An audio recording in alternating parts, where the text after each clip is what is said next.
Right, welcome back. We're on to the third game of the Zo Mythos series by Mr. Yahtzee. Um, this is both one of the most obscure games in the series in terms of controls and game mechanics, but at the same time is also one of the creepiest in the series, the creepiest in the series, and I would argue one of the creepiest games in the history of games. Really, nothing I've ever played in my life has ever felt as creepy as this. Um, and if I remember correctly, everything is typed. I don't think you can even use the mouse in the game, but we'll see. So yeah, I can't even click here. So all right, let's get ready. Put my headphones on.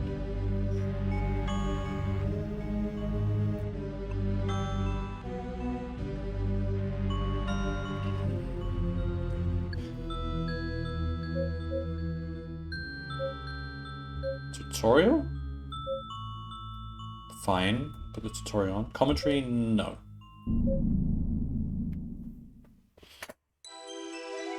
The following documents are taken from the handwritten notes of Trilby, an STP field operative whose real name something.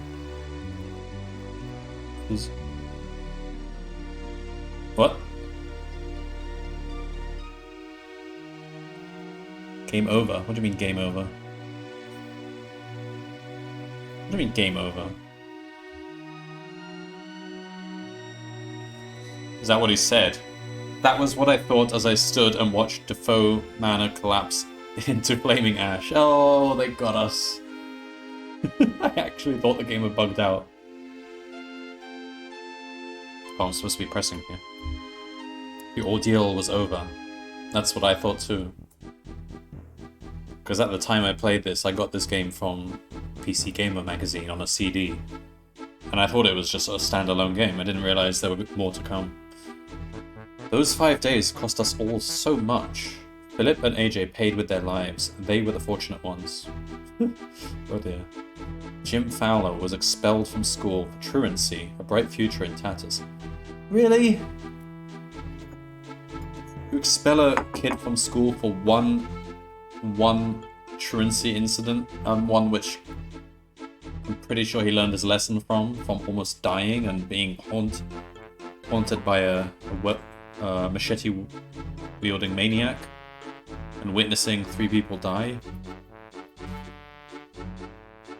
Wow, that's some strict score. Simone Taylor took to the bottle.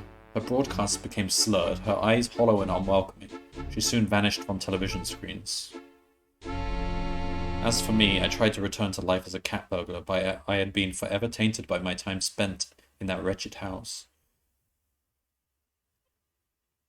Yeah, it's easy to think that they would get over it quickly, but then you realize Trilby himself killed one of the people. He was possessed, but he still did it with his own hands. That's got to leave a deep trauma. The memories of my possession came back in my nightmares. Every night I was there again in the mansion, staring out through unfamiliar eyes as Philip died at my hands. I became convinced that John Defoe was not at rest, that someday he would return for me. I became so terrified of invisible enemies that I forgot about the tangible ones. 2 slow, miserable years after Defoe Manor, a barrage of truncheon blows taught me a harsh lesson of reality. I woke up in the kind of filthy cell I assumed would be my new home. So interestingly, because we played 7 Days as Skeptic, we kind of know where he ends up already, because they told us. He ends up working for MI5, doesn't he, on some mission. But then he came, the man from the government with his nervous smile, offering an alternative. The STP, the Special Talent Project. It's basically the X-Files. It hadn't been that much earlier that I would have sooner died than entered an obligation with anyone. Least of all the government. Had Defoe Manor changed me so much?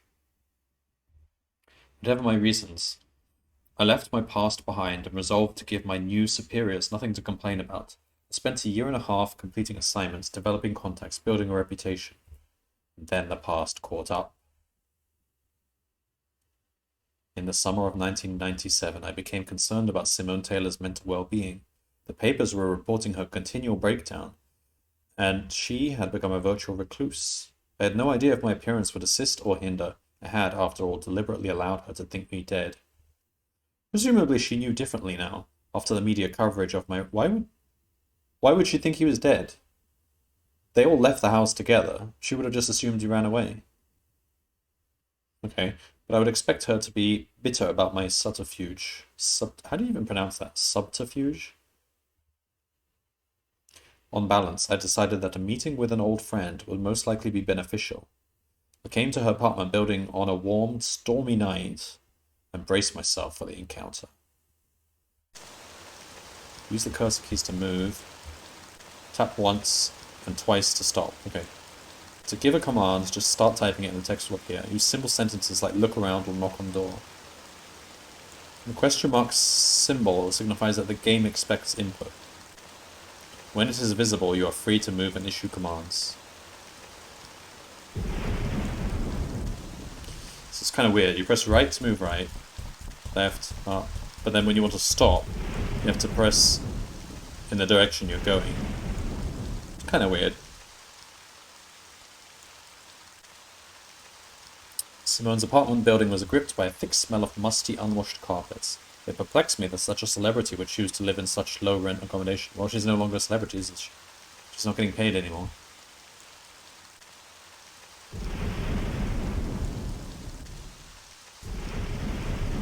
Oh yeah, I keep forgetting you have to press it again to stop. Look door. Simone's was the one on the right.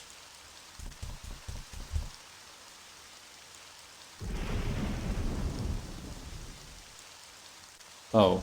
Knock on door. I knock sharply upon Simone's door. Press F3 to recall your last command? Okay. I knocked again. Still no response. The doorman had assured me Simone was in, and decided it was time to enter by my own methods.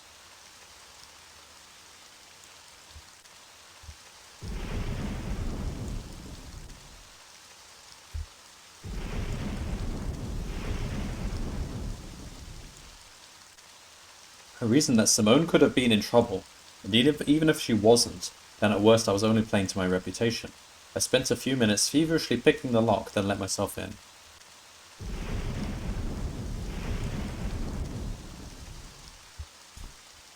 This is awkward. Can't really see what's going on.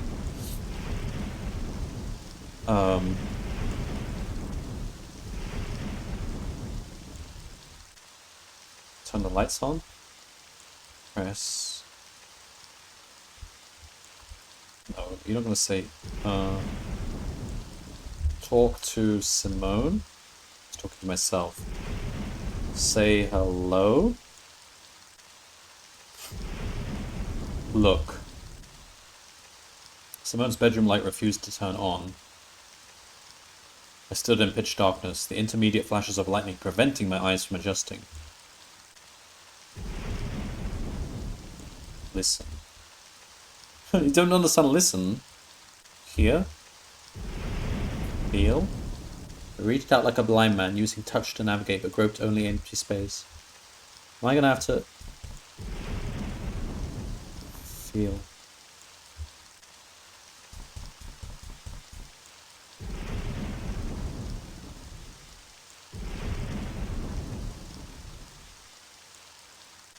What?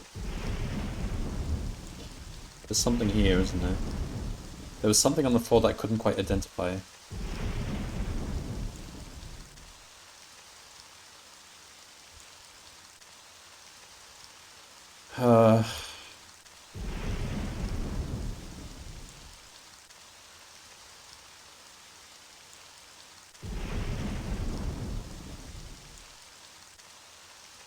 Am I stuck already?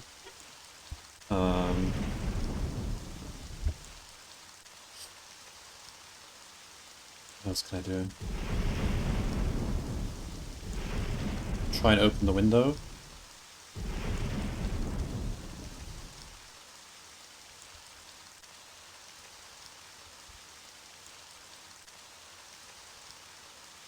Why only part of the light was entering the room? Oh?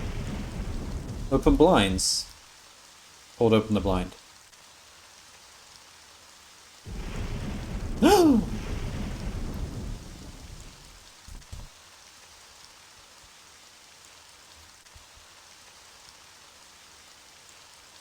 Wait for the lightning.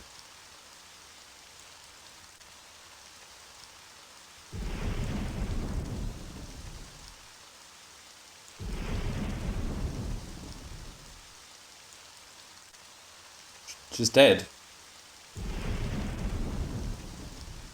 What do I do? Okay, it's showing me what's around.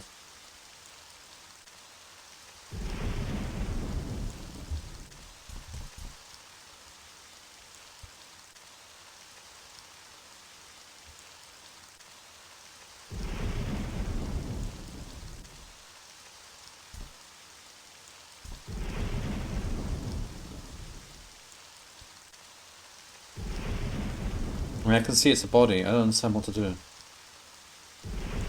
We need... Ugh.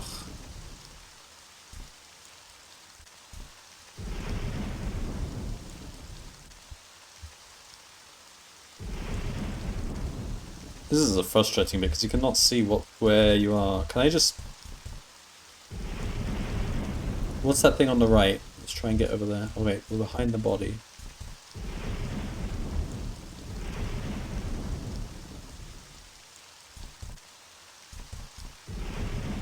Okay, what is that?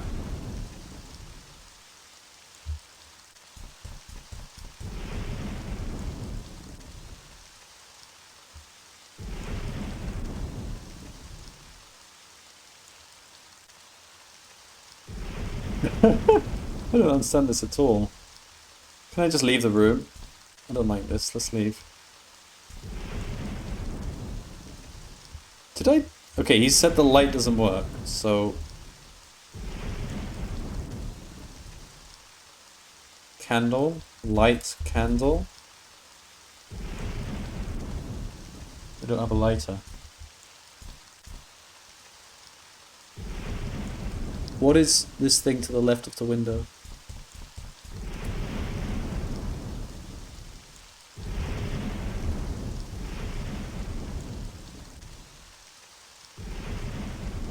Aha!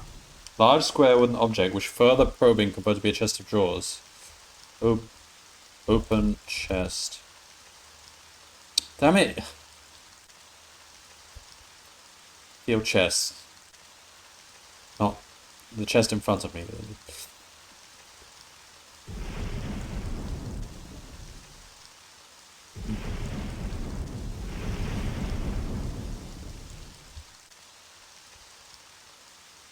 Oh, this is really frustrating.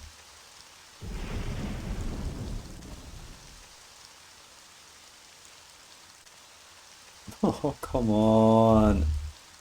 Alright. Bedside cabinet. Is there a light next to the cabinet? Next to the...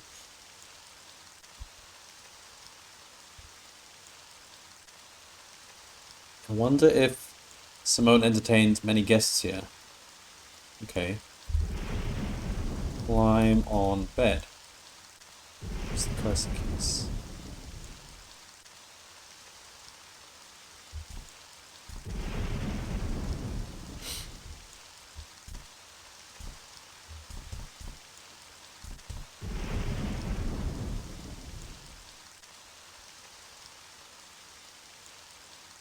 The body on the floor was undoubtedly Simone. I felt for a pulse, and my hands came away stained with long cooled blood.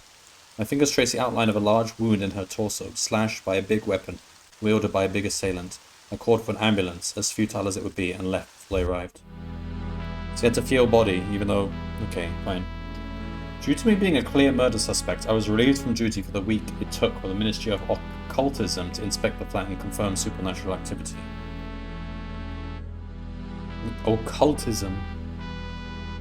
My superiors simultaneously apologized and assigned me to investigate if there was a connection to the Defoe Manor incident. I think there pretty clearly is. We've got the machete cut. Merely reading those 3 words, capitalized on the front of a loose leaf file, brought the nightmares back with more intensity than ever. Sure enough, a field agent reported that looters had discovered and sold several artifacts from the mansion, including the wooden idol that housed John Defoe's soul. Why didn't the idol burn? We know it burns because we burned it in the ship, and he didn't want to burn it himself. But why didn't it burn in the mansion? No murders had been reported or committed by anyone who had come into contact with the accursed trinket. I quickly advised James Fowler to go into hiding. He was stunned, but agreed. The boy had sense and still respected my judgment. Wait, who's James Fowler again?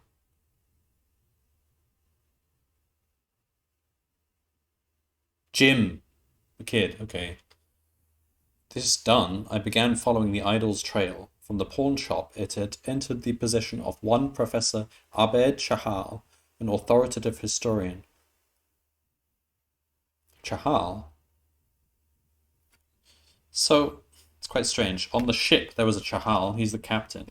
And there's also Taylor, who was the doctor.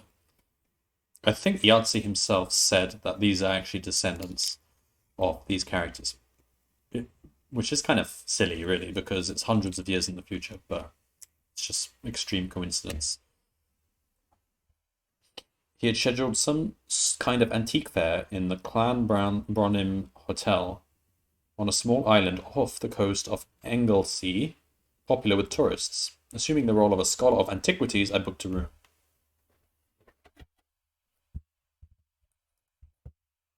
Okay, we're off to the hotel. On the 28th of July, 1997, I caught a ferry from Porthleckjog in Anglesey. Is this in Wales? Probably. And arrived at around 3 p.m. in Clanbronwyn Island's coastal village. It seemed a peaceful hamlet, and in defiance of stereotype, the locals were welcoming and told me no local legends to dissuade me from exploring the island. Clanbronwyn Hotel was in the island's center, surrounded by forest. I made my way there on foot. You're Trilby, right? As soon as I arrived, I was greeted by a balding man in a grey anorak. I wondered if I was expected to know who he was. That depends. My name is Linkman. I'm with the Ministry of Occultism. Oh? I thought the Ministry were clear on the fact that I was handling this on my own. Maybe there are still people who don't trust you, Mr. Trilby. What? I haven't stolen anything since I joined the STP. Your colourful past is not what concerns my superiors. It hasn't gone unnoticed that your history with the Defoe Wraith influences you psychologically. I'm sure you resist it, but it could still cause you to act irrationally, disobey orders. Everyone just feels a little safer with someone else on the ground. I see. You can rest assured that I will endeavour to maintain absolute professionalism on this assignment. Nevertheless, I have my orders. Okay. I would suggest we keep out of each other's way, then, and pursue separate investigations. I'm sure I don't want to get mixed up in a reunion. Oh, okay. I watched him disappear around the corner of the building. I very much doubted that Linkman and I would become friends. The clown run. So there's a lot of reading in this game. But it's kind of why it's so spooky, because some of the excerpts and the diaries you find tell really creepy stories. The building was certainly well maintained, and yet there was something about it that nagged at the back of my mind, quickening my pulse. I dismissed the sensation, an act which, in retrospect, I would come to regret. Good evening, Terence. Terence Railby. I have a reservation. Ah, yes, you're here for the antique fair. We've put you in room 3C on the 3rd floor, if you'd just like to sign the check-in book. Hello, Button. Just letting you know I'll be having dinner in my room today. That's absolutely fine, Professor. This, I decided, was what they called a golden opportunity. Professor Chahal? Yes, I'm afraid you have me at a disadvantage. Railby, Terence Railby. We met at Sotheby's a few months ago. Oh, you don't remember me? No, no, of course I do. Terry Railby, how have you been? The astute reader has already guessed that both Terence Railby and the previous meeting were utter fiction.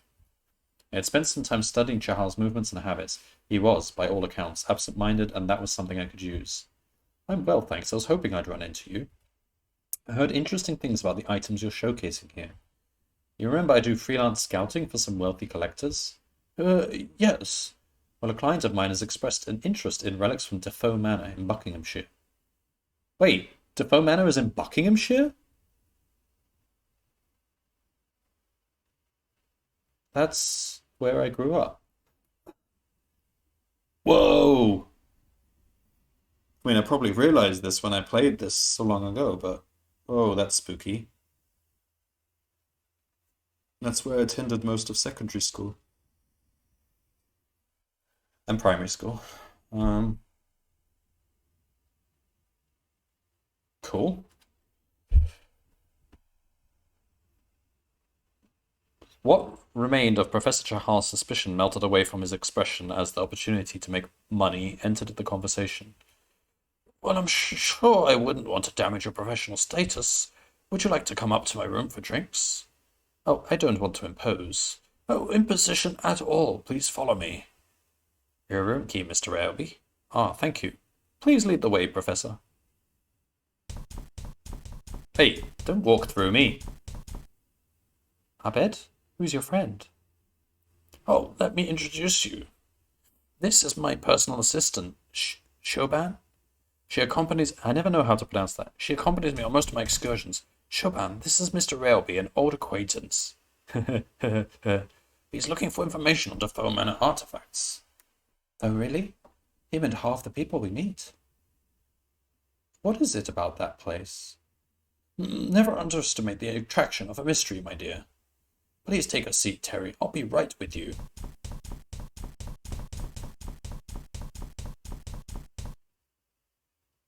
So, interested in ghost stories? The girl struck me as a forceful personality. I gave the matter some thought before replying.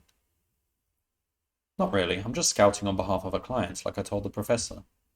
You know, it's strange to see someone as young as you in the antiques trade. And come to think of it, I thought only old men dressed like that. No offense meant. None taken. I didn't catch your last name. It's O'Malley. Shoban O'Malley? Couldn't be more Irish if it tried, could it? Sorry to keep you waiting, dear boy. Now then, what shall we talk about? When talking to characters, you must specify a topic of conversation. There are usually several things each character is willing to discuss. For example, try typing talk to Abed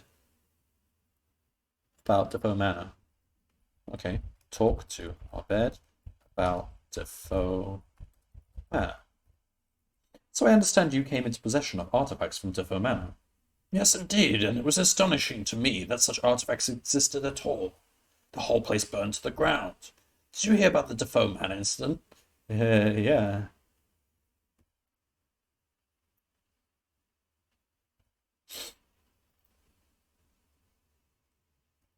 Mm-hmm. Welding masks and machetes flooded my mind's eye, worsened them. I heard something on the news, and it's been on the news again lately since that Taylor woman died. A lot of silly talk about the paranormal has been abound, so the true facts are near unreachable. But the point is, some enterprising fellows picked up one or two undamaged items from the ruins. Furniture, books, an ugly little tribal figurine, and I took them off their hands, purely out of curiosity, of course. So were there any particular items your client is interested in? Talk to Abed about idol. Tell me, does a huge man in a welding mask and leather apron mean anything to you? That's not what I asked, is it? Not really, should it? Never mind. It's a small African figurine that my client wants me to look into. Why did he mention the welding mask and... Right. That whole thing? Honestly, despite its age, it's... No apostrophe in... Ugh. It's fine. That's what it... He's interested in the paranormal, and the idol features in some of the more unlikely accounts of the Defoe Manor incident. But I don't suppose I should ask questions if this man of yours wants to take it off my hands. I don't have it on me right now. It's being kept in the hotel's safe. Perhaps we could work out a deal after the fair. I'd intended to just display it with the other Defoe artifacts. That will be fine. So just out of interest, what else have you picked up from the mansion? Odds and ends, basically. Some silverware and ceramics. Most of a burnt rocking chair. And the painting, of course. Painting? A landscape from a wall in the mansion's lounge. Of little artistic value. Look how Trilby turns his head towards the camera here. Matthew Defoe? That's him, yes. Bevan, she runs the hotel. She asked if she could display it in the lobby. Oh. You're right, Mr. Railby. You've gone rather pale. Oh, what? I'm sorry, I was just distracted by my thoughts for a moment. Lost in history, eh? Something like that. Oh! Okay. What the hell was what? You were just sitting there, then you went all stiff like you'd seen a ghost. You didn't see it? See what, Mr. Railby? I'm sorry, I have to go. Something's wrong. Why am I using Chahala's voice?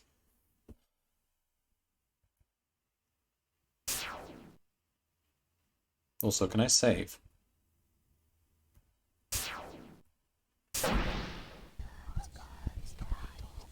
His body is...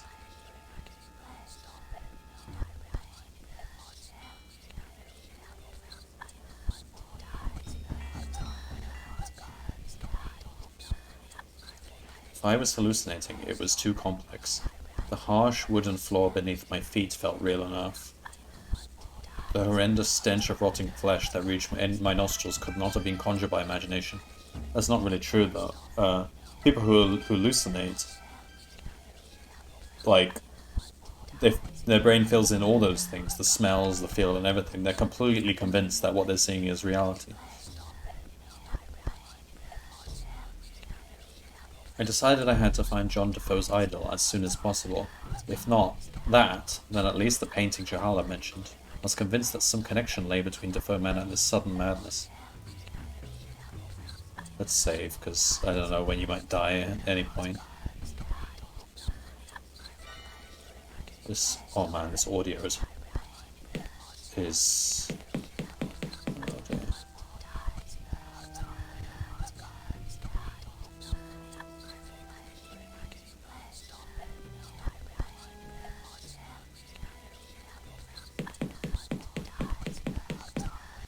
2B, 2C, okay. Let's go into 2A. We've got lockpicks. Use picks on door. No lock! Knock on door. Open door. Kick door. Alright.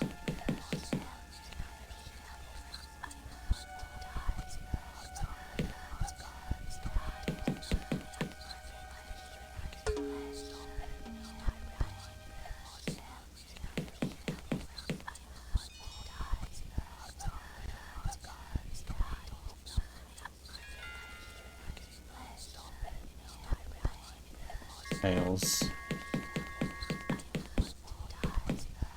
But can't we go back into the room we just came out of? Oh crap.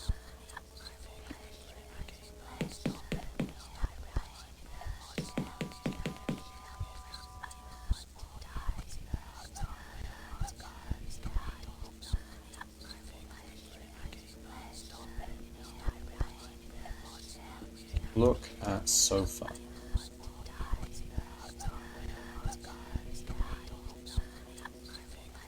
Look in cushions. I don't know. You never know. Come on, you use the word cushions, Trilby. Right. Chiso. Is that the first mention of Chiso?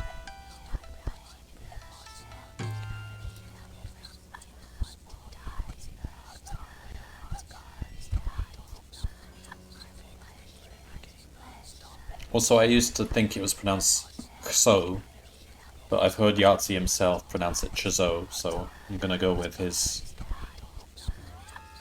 interpretation as canon.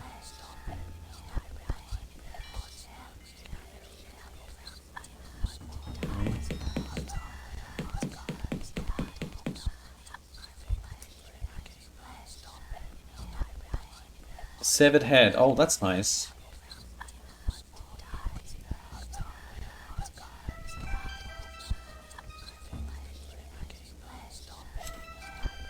Necromancy.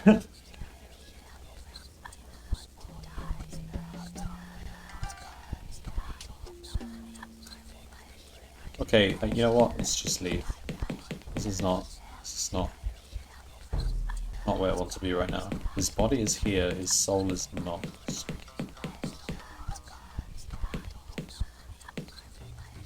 Should we go up? Start from the top.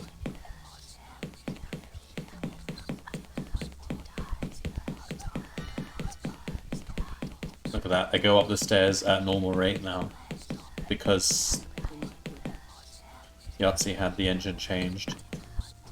Right, we'll check this floor. Man. Not mad. What? All these doors are stuck. I don't need to retype.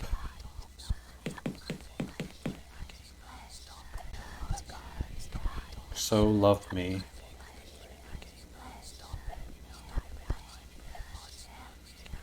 This is my room?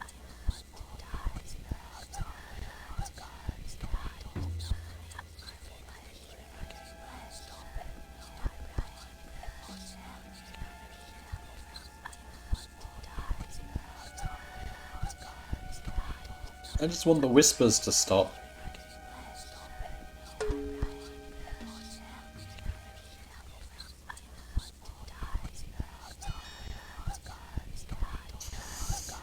I don't like this.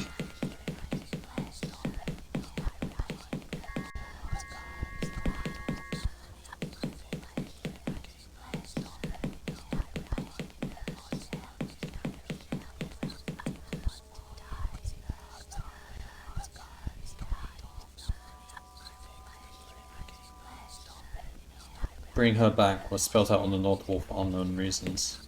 Is this her? It seems to be missing quite a significant amount of body.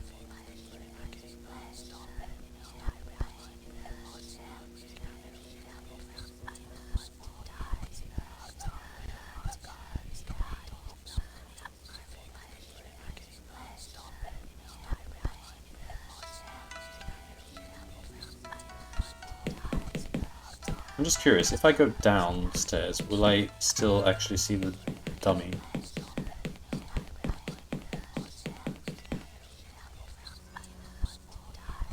No, okay, yes, that makes sense.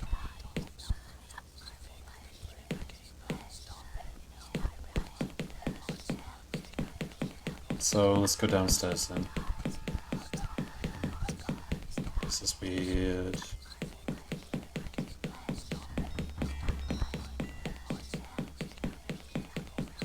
Run. Priest or prisoner?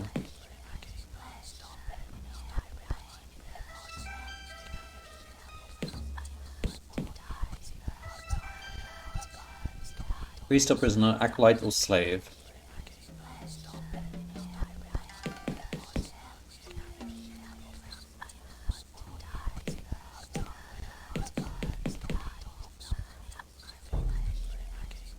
Alright, we can't go into any of these doors.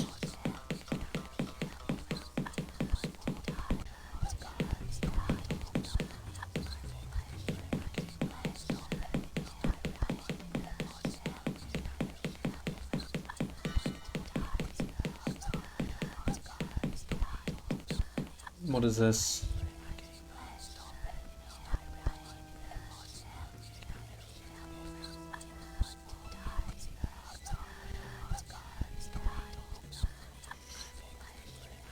Okay.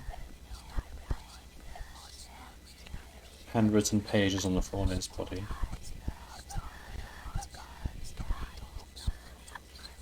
July 18th. Felicia and I took shelter from the storm in a decrepit old hotel in the forest. It seemed to be completely deserted, so we bedded down on the floor of the lobby for the night. It is so peaceful here, the noise of the storm seems far away. The next day. Exploring the hotel, it has become increasingly clear that the place is not as innocent as it first seemed.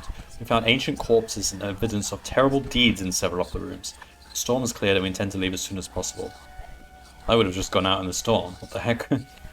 I am certain now that devilry is at work. Every path that we take through the forest brings us back to the hotel. We spent a whole day trying routes to no avail. Felicia keeps talking of a demon she fancies she saw in a hotel kitchen last night. Felicia is dead. I was too late to help her. I saw her murderer just as she did. Perhaps I will be next. I'm beginning to understand. The murderous figure in black, the one whose body is savagely stretched into a mockery of form, is not the architect of this nightmare. Rather, this is the work of that hideous lord of the Forbidden Lands. Gods forgive me. I built a shrine to my captor in the lobby in an attempt to appease it. Nothing has changed. I have no more food. The horror is starting to affect my mind. I am certain my mind is going. I imagined for a moment that the hotel had changed, had become finely decorated and welcoming as it must have been in the past. I blinked, and it returned to its normal hateful self. The next few pages are sprinkled with blood, obscuring some of the text. August 1st. This is like a week later. What is his relationship to that disgusting beast? Is he a servant or a prisoner? Sometimes he acts alone, sometimes at the behest of higher power. What does he want from me? He is after me now. I think I must have done something wrong. August the 4th. It hurts. That was the last readable entry. I decided not to take them with me. They were covered in blood and all stuck together. Okay.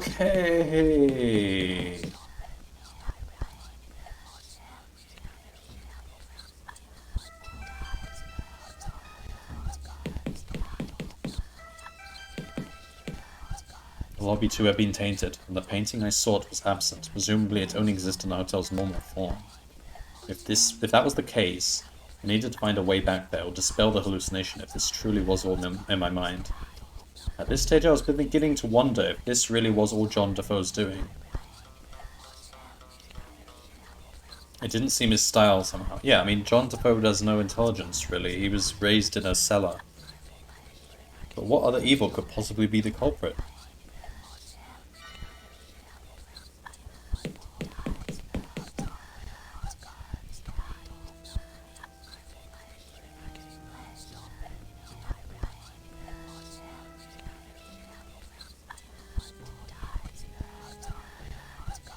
Wait, what did I just type? What?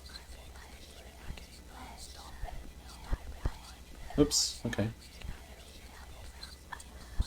Alright. Look, wall. I did that already.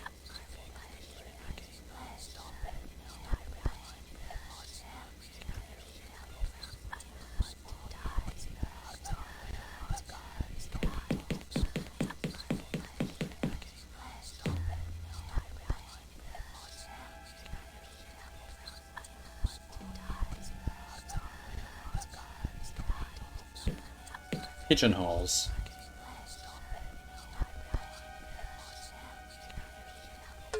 Okay, that's nice. That's nice.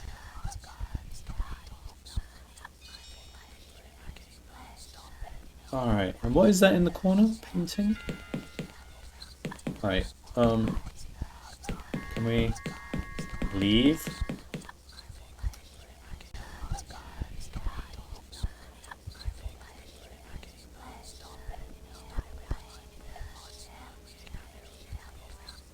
Is there any shorthands I can say for look? No.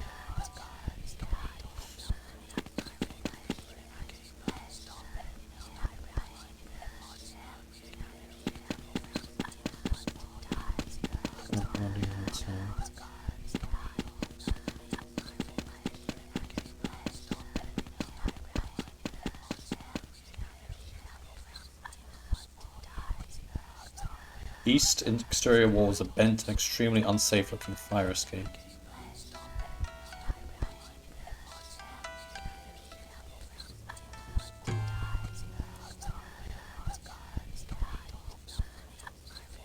Small enclosed yard with some kind of hideous sacrifice. Come on, you can climb that. Whatever happened to your... What are those little... What is the name of those windows down there?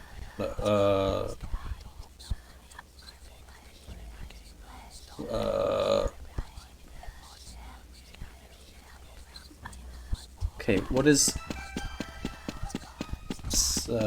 cellar window?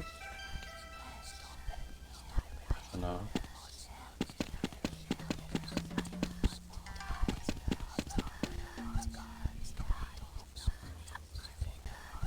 Alright, I mean, we've searched everywhere so far. Let's go this way.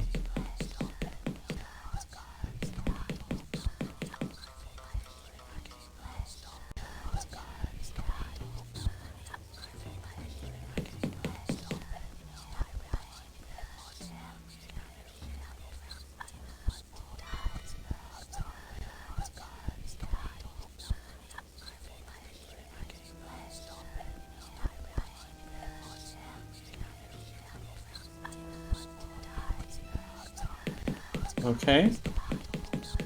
What is this?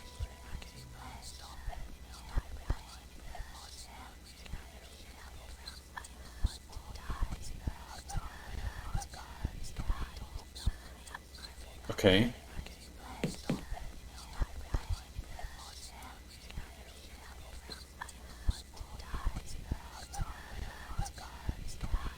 Alright then, we've got something. Where are the pliers?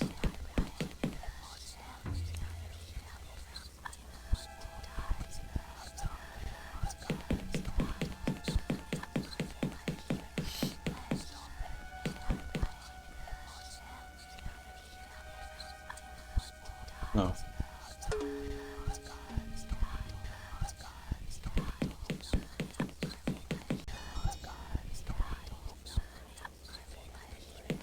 Is that an arrow?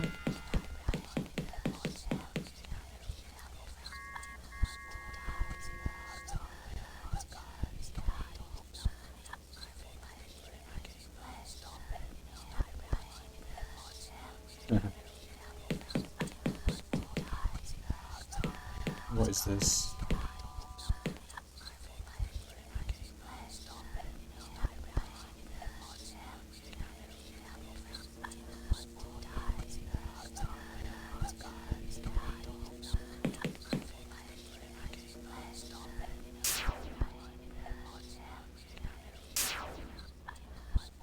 Alright, and can we remove these ones too?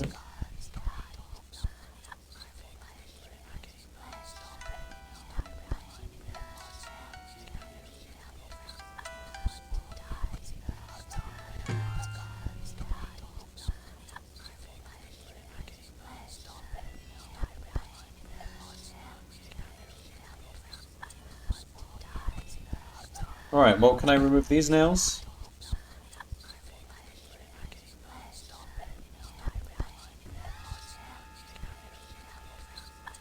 Use pliers on nails. Yeah, the body's gone, but what about these nails that you mentioned them?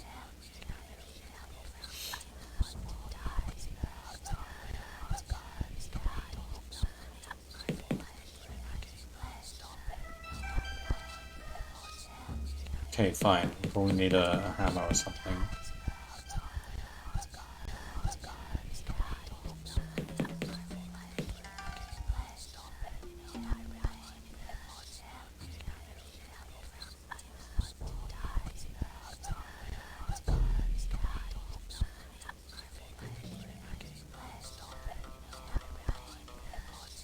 Sometimes you can take a mirror shard. Lovely. I don't want to know, but there might be Okay, wonderful.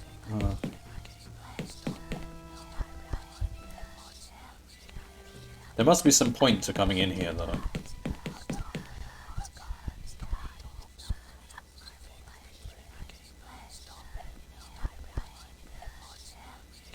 Hang on, there's something on the table.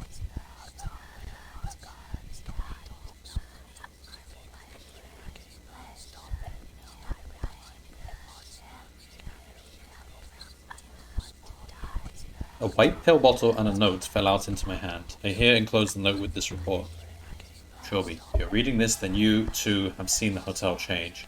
At present, I have no idea if the alternative hotel is part of the ethereal realm or some kind of construct of pocket dimension. There is a definite correlation between one's level of agitation and one's tendency to reality shift. Fear is your enemy.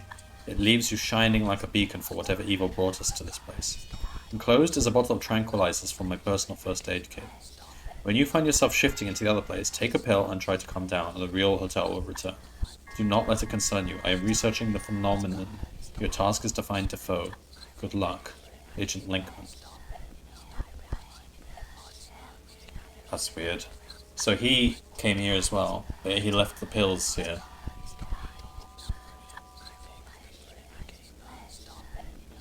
Alright, should we leave yet, or just check the other room first? As much as I want to leave.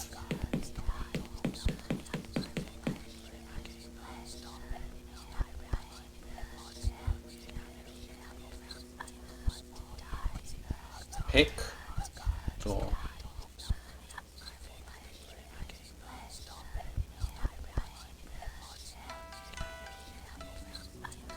Do I not have my pliers?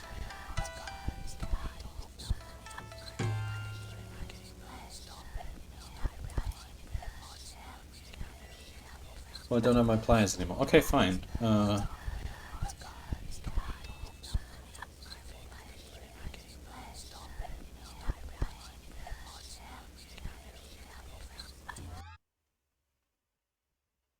Bloody hell.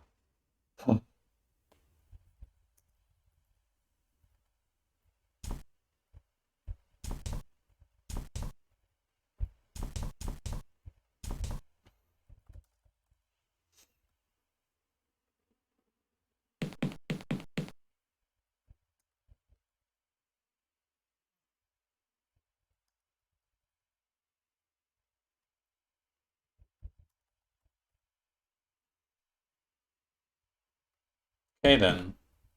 Well.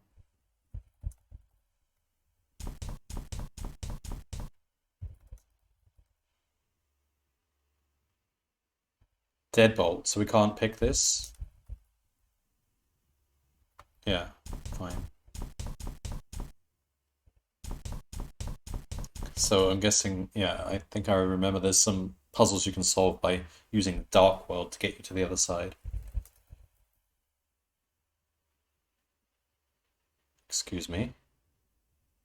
It hurts.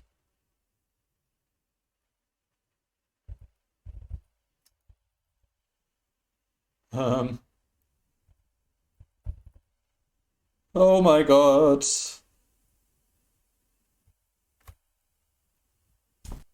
Um.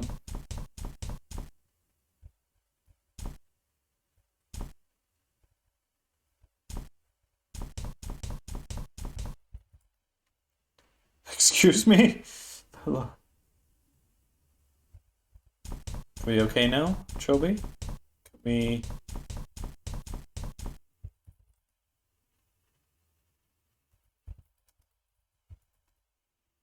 Okay then.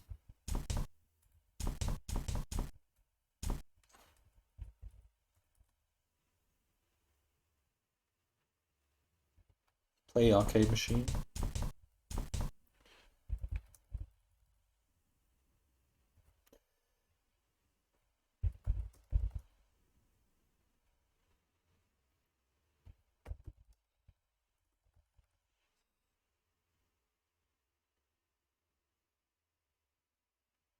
Couldn't reach the bottles. Take glass. On this side of the bar. Well, can you go to the other side then?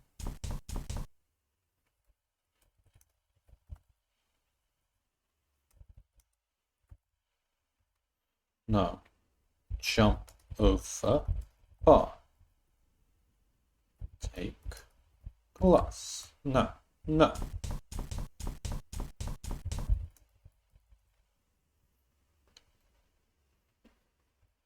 Okay. Take them, they're valuable. That's not gonna stop you, Trilby. Once a thief, always a thief. Oh, fuck.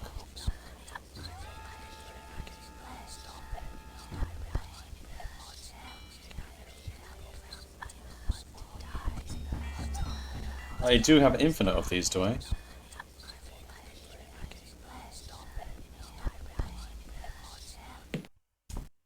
Okay, then.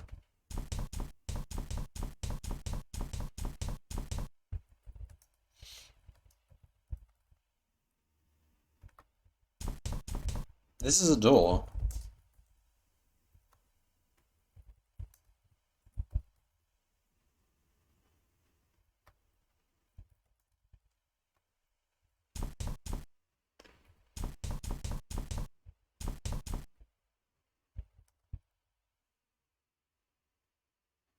Alright, let's save, because... Right, is the idol in there?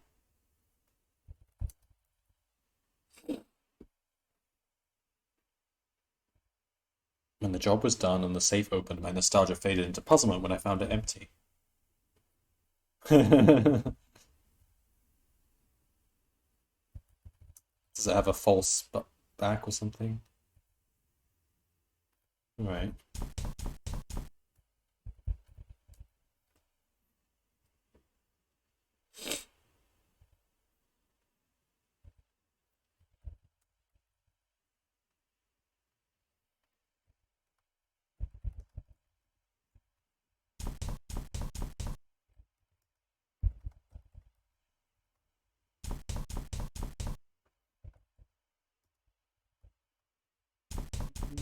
Is this the painting?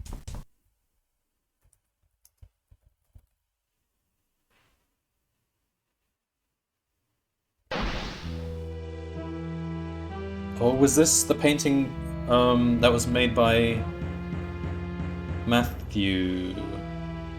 Hello, food.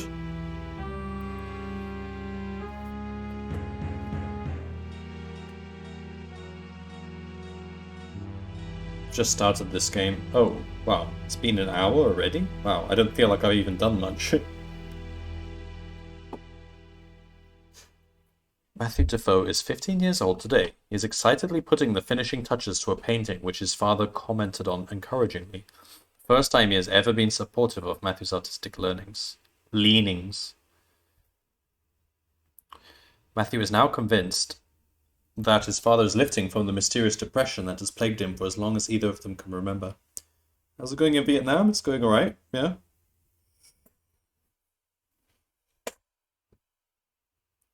Now he intends to make the painting absolutely perfect before showing it again. I didn't really do much today. I had a lot of sleeping to catch up on from the last couple of days.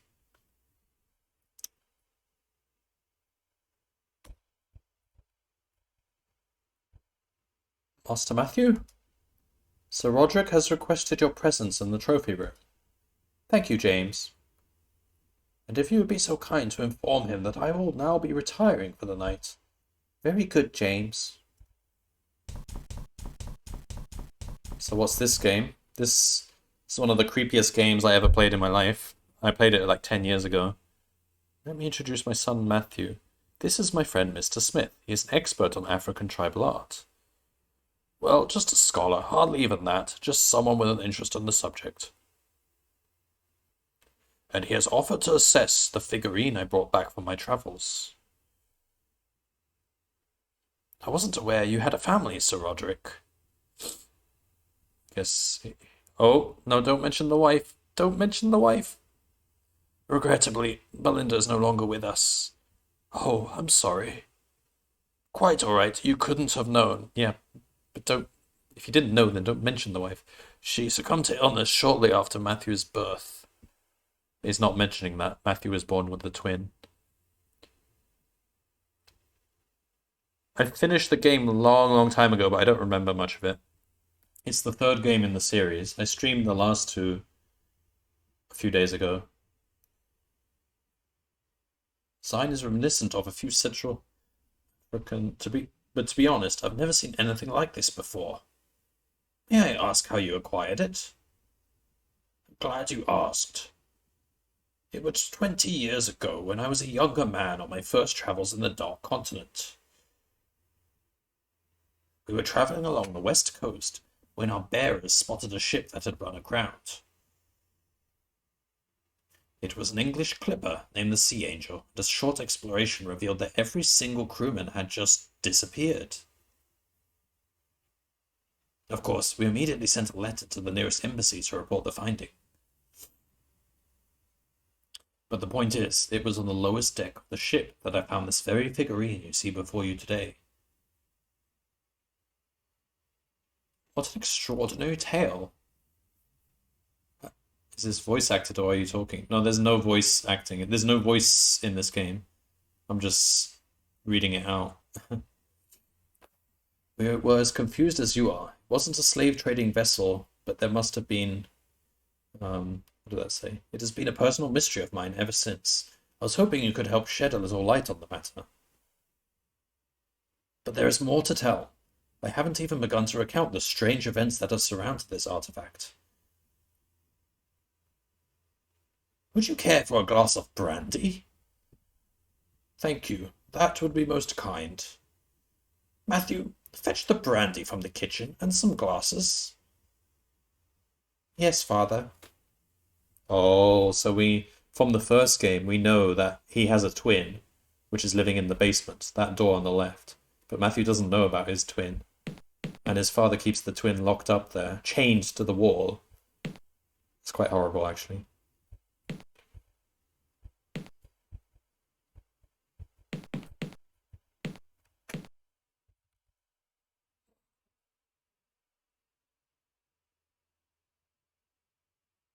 Drinks cabinet in the corner. Open, and you have to type everything that you want them to do. That's only for this game. The first, second, and fourth games, you actually use your mouse. So for some reason, the devs decided to the solo dev decided to make it a type-only game, which is an interesting choice because it actually makes the game scarier because you're more vulnerable because you're very limited to what you can type.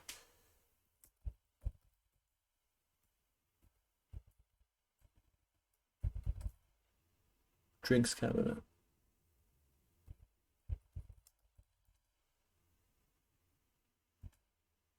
Brown leather apron on the kitchen table. Okay, well, open cabinet. Bang, bang. You haven't tried to speak to me in a while. Oh, so he's met the guy before. I did another painting today. I showed it to father, and he said it was promising. I keep trying to tell him about you, but he never listens. You haven't knocked for me in so long, I was beginning to wonder. Bang, bang. Hey, do you want to see my painting? Bang, bang. I'm just not sure how I'd get it through the door. Why does he chain the twin? Okay, so basically Matthew and the twin were born on the same day, but the twin came later, and when the twin came, it basically killed the mother. The mother died giving birth to the twin, and so his father basically hates the twin now, and considered it to be evil because it killed his wife. So basically he locked it up in the basement, keeps it chained to the wall, doesn't teach it anything. I don't think it even speaks English or anything. He basically just feeds him and keeps him in the basement. And doesn't tell anyone he has the child. He doesn't even talk to Matthew about his twin. But Matthew has realized, because he can hear the twin. Sometimes Matthew asks father about, because he knows there's a boy living in the basement, but he tries to ask father and father always ignores him.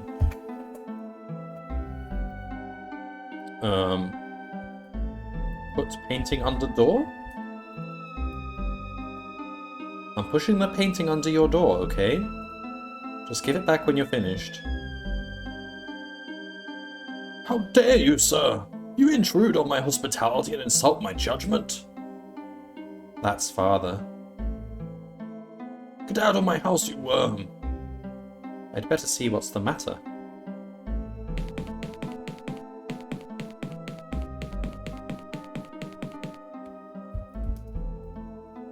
Father? Oh, it's you. Father, what happened? I heard shouting. That old fool told me some rubbish about my figurine. Said the only tribe it could have come from all died in slavery years ago. Actually had the nerve to accuse me of buying from a forger. I'm sorry, Father. What are you apologizing for? Where's that damn brandy? I've got it here. Give it to me. I'll go back to my room, Father. Show me your painting. Father? You said you had a painting. Show it to me. I can't, Father. And why not? Because... Come on, why not? Out with it. Because I gave it to the boy behind the door. I see. Father? Go back to your room, boy. I have to write my diary entry. Yes, Father. An hour of silence passed, and Matthew grew concerned about his father. Strangely, the most disturbing thing had been Sir Roderick's reaction to Matthew mentioning the boy behind the door. In the past, raising this had usually provoked a violent rage or an instant flat denial. Matthew wondered what sort of anxiety was going through his father's mind. Smash! What was that? Father, what are you doing? Uh-oh. Uh-oh. Uh-oh. Should I save, just in case?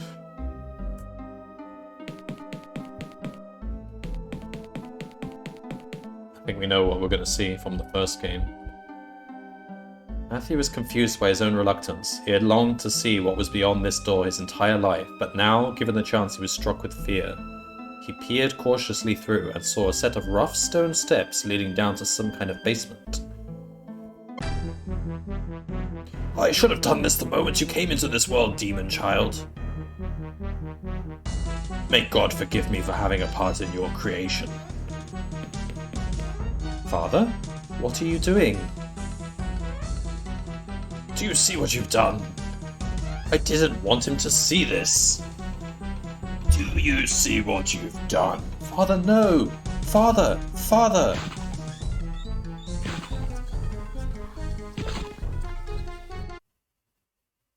Ah. My apologies, dear boy, but I couldn't resist.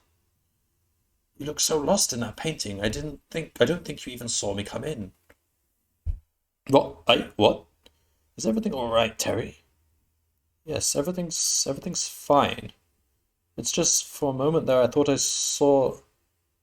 Just never mind. Chauvin and I were talking about you after you ran out of the room. I said you seemed like something was making you terribly anxious. Frankly, I think that's still the case. I'm okay, really I am. Well, if you're sure. I was certain my mind was not playing tricks on me. I had been back there in Defoe Manor, looking through the eyes of Matthew Defoe. I had seen the events that had created John Defoe. I saw his death at the hands of Sir Roderick, a terrible violent end that would bring him back as that awful wraith. Is this the boy all grown up? No, they're all dead. That was from a long time ago. So we're playing as a thief who, in the first game, we entered that mansion and we got stuck in the mansion. The mansion wouldn't let us leave, and we were stuck there with some other people.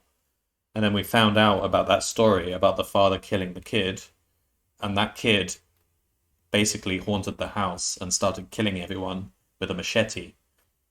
Because that's what happened. I think the kid... Oh, okay, sorry. The father didn't actually kill the kid. It looks like he was about to kill the kid, but he left the kid, like, injured. And then the kid actually took a machete. he put an apron on and put a mask on and started killing both the father and Matthew. And then he went on a murderous rampage and haunted the house. And then from then on, anyone who ever came into the house usually met an untimely end to a machete. The kid's dead, but his soul haunts the house.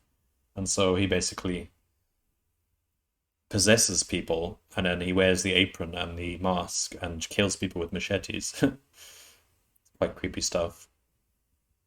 But we're playing as the thief, so he already escaped from the mansion. Now he's trying to investigate the idol, because he remembers that back in the mansion there was this little wooden idol, and anyone who touched the idol was possessed by that kid whose name is John Defoe.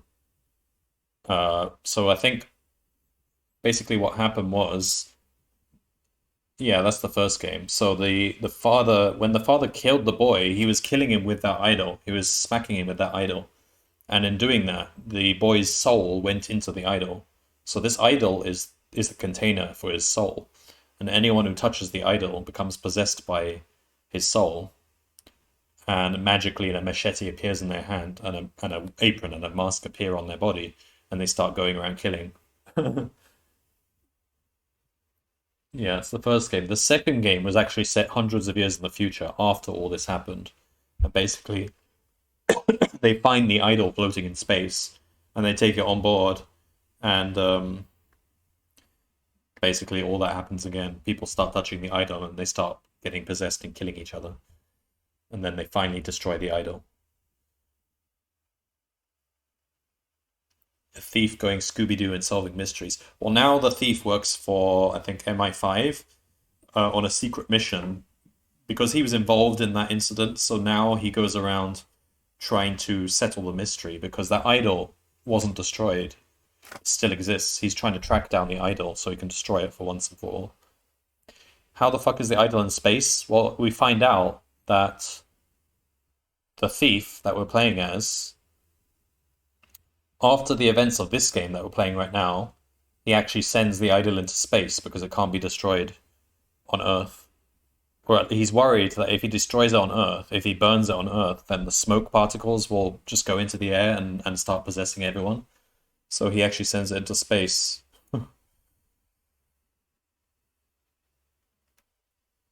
So yeah, that's basically a summary of the first two games. And this game, we're trying to track down the idol because we just found out that the lady who was with us in that mansion was recently killed. That means John Defoe still, his soul is still haunting people. We assumed it was all over, but we didn't realize that the idol still exists, so now we're trying to get it.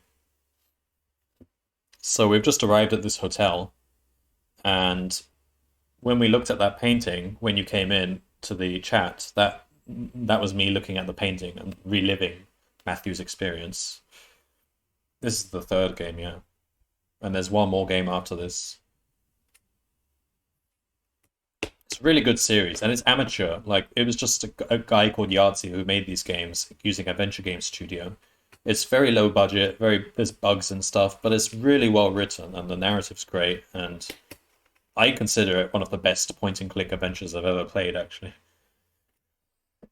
But this particular game is one of the creepiest games I've ever played. Way more creepy than most modern horror games.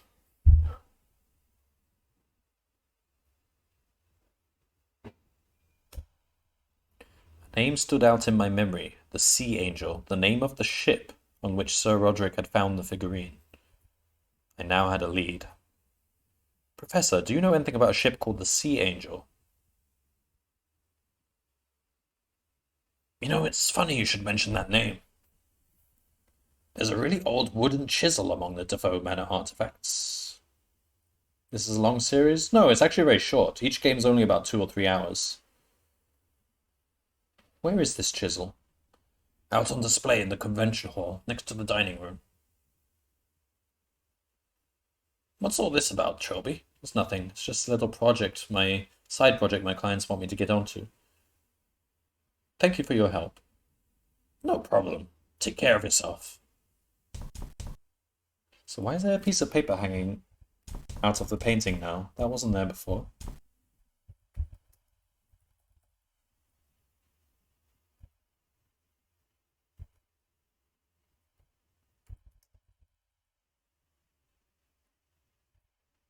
Victim 5, the child. The fifth man who desired judgment was the child, whose father held the carving of the slave. The prince came to him and was at once rightly pleased with what he found. The house of the child and his father already knew well the name of the king. Okay, they're using weird titles for all these people. Okay.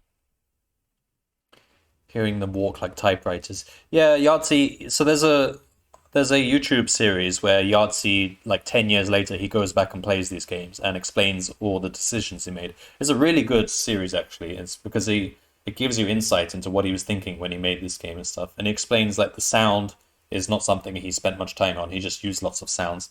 Like for the doors in the second game, he used Half-Life sounds, like Half-Life audio sounds for the doors and the walking and everything. But this game, I don't know where he got the sounds from. Probably just some stock sounds he found somewhere.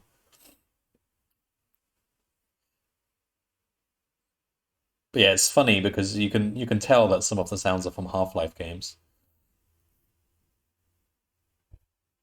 As the prince watched, the child was thrown down by his father and broken with the wood of the prince's soul. But as the child's body, mind, and soul began to drift apart, the prince held them together, and he said, "You are the child, and to you I grant power, for I see in you the potential that will grant my father, the king, his greatest wish. You shall be not of the land of technology, nor of the realm of magic, but of both, and thus you shall form the bridge." Oh, are they referring to the two worlds that we can traverse between?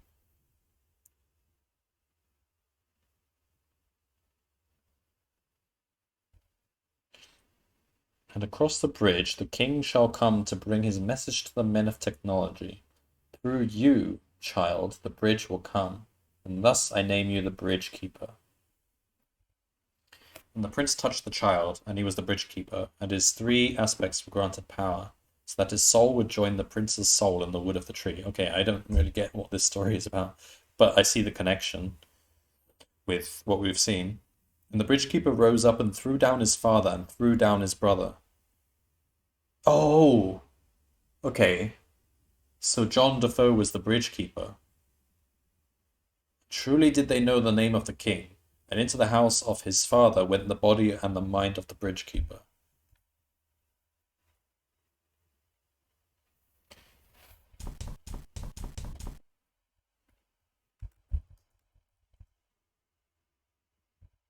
Someone appeared to have left a matchbox on the desktop.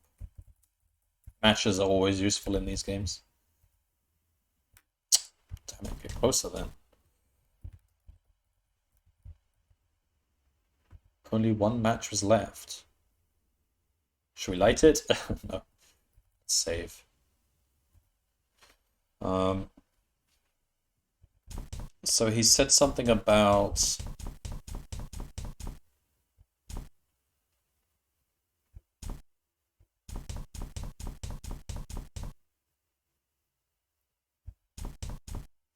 the display room? It's locked from the other side.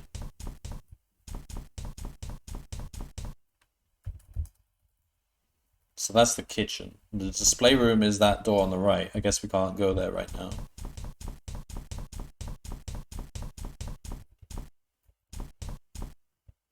So what we noticed is after a while, we slip into the dark world. It's like the same as this hotel, but everything's creepy and everything's different. And we can come back to this world by taking the tranquilizer pills whenever we want to. So I think the dark world is the world of magic that note was referring to. And we're in the world of technology, apparently.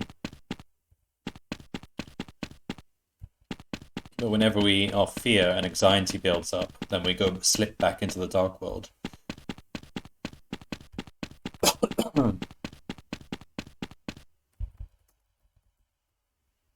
Alright, let's go back upstairs then.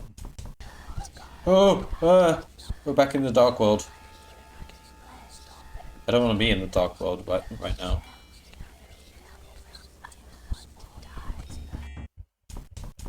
and taking a pill brings us back.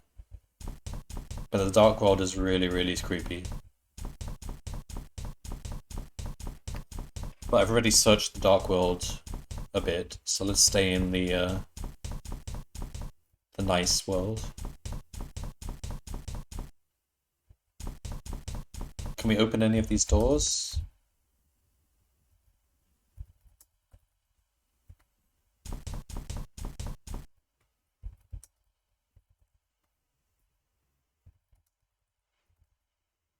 Okay. Come on, you're a thief. Well, he's not a thief anymore. He's now a spy. Well, no, he's now an investigator.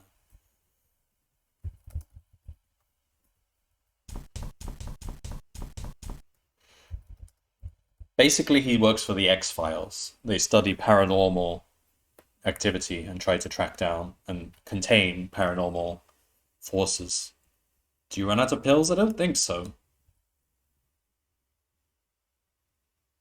I don't... Yeah, there's nothing to indicate that you run out.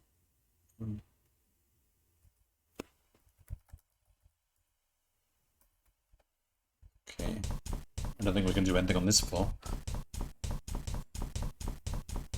Like the SCP. But scuffed. What's SCP? Well, actually, I think they mentioned SCP in this game. I think it is the SCP.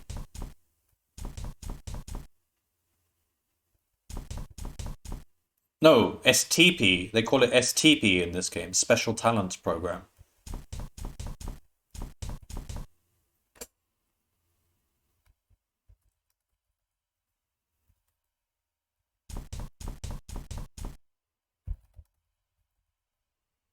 Ah, so this is his room.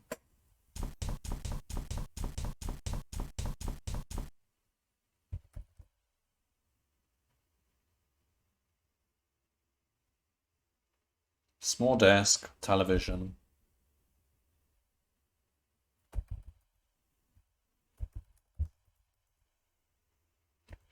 Talk to our bed about the weather. I'm not sure what to talk to him about, but we do know we have an objective. We have some sort of goal right now. We need to get hold of that chisel that he says is in the display room, because that apparently was one of the old artifacts from the house.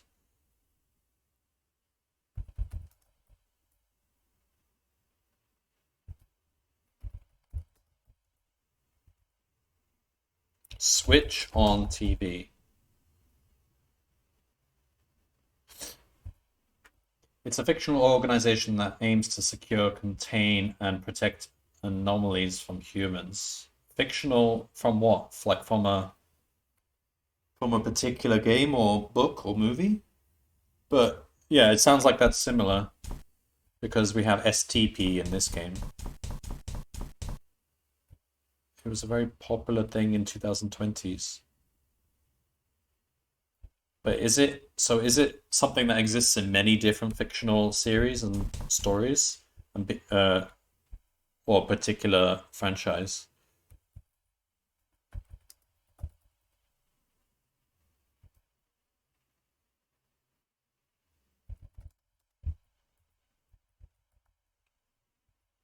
The line was dead. Oh dear.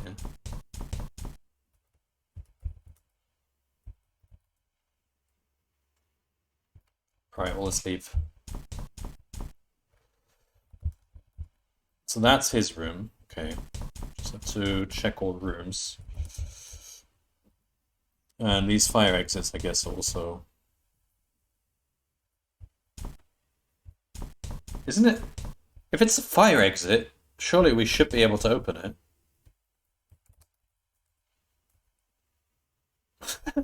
It's a fire exit which doesn't open. Wow.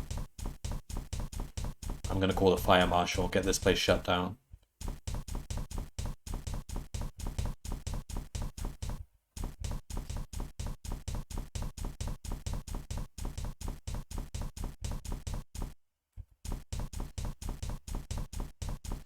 So where's my room? I think it's on this floor. I think it's this one here. No? This one?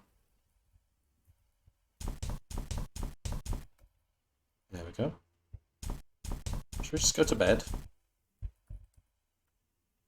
Bed, sofa, and television.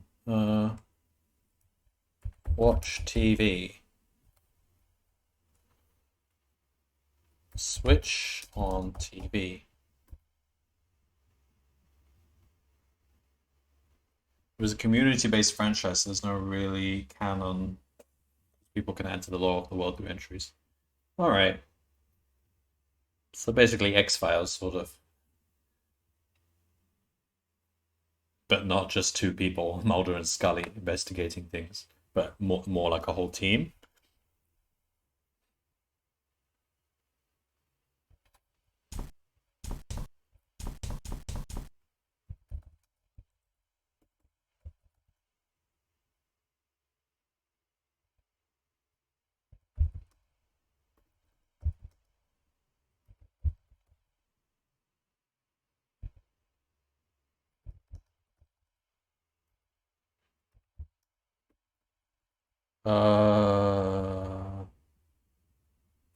Take phone.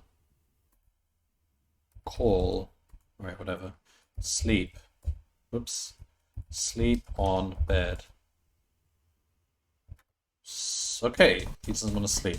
Let's try. Ah!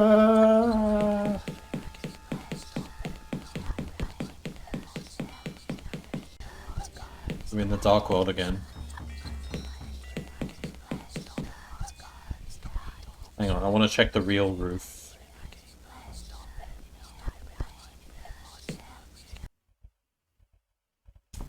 More like real people creating creepy pastas that somehow became well known to the world in recent years.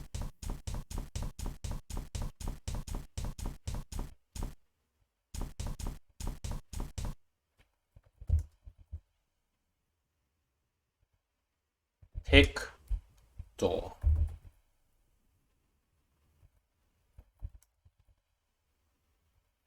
Kick door. Okay.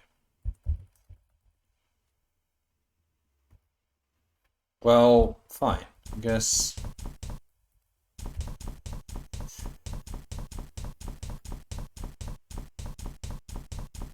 What do we do now?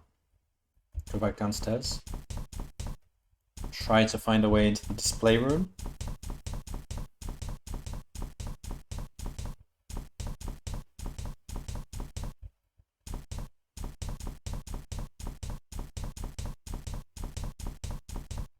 Takes a long time to get up and down here.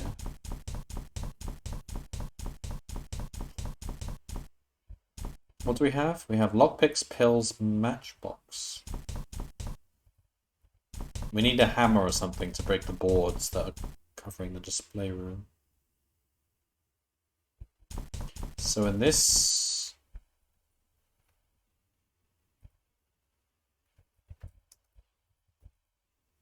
We've already checked this room.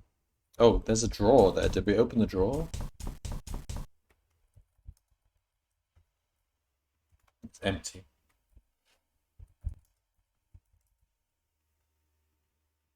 Okay. There's a shelf up there.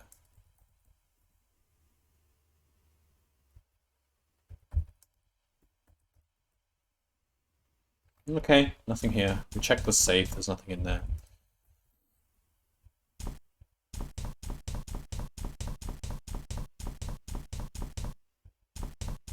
What was in here again? This room, okay.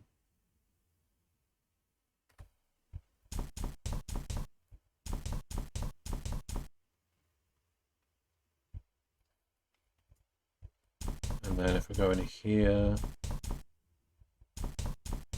So we can't open this door. Can't pick the lock because it's dead bolted on the other side. Well then, how do the people unlock it then? There can't be someone on the other side there to open it, surely.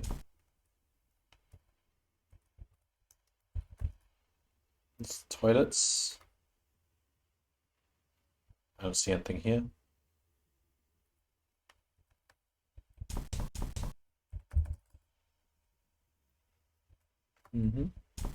And then there's the kitchen door. I don't know how to...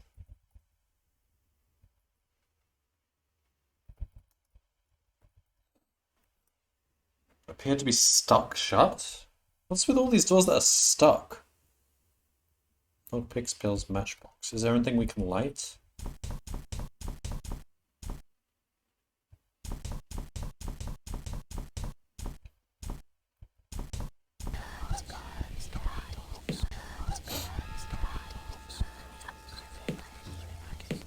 If we can get through these doors...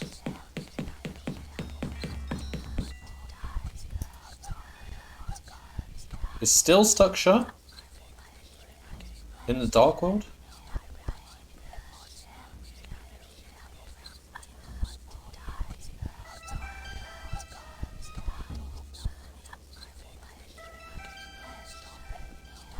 It's interesting. An example of an anomaly is the infinite IKEA.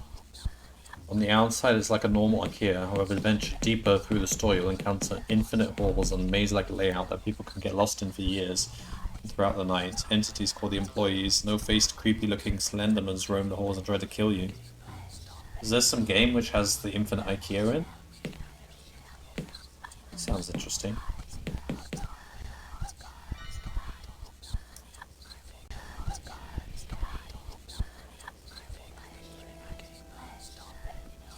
Book wall. Hmm.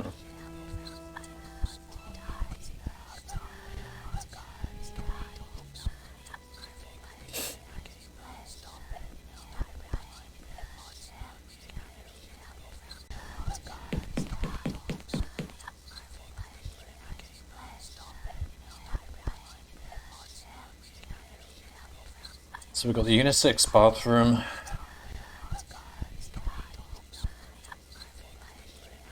And we've got the boarded up door. Open boarded door. Kickboards.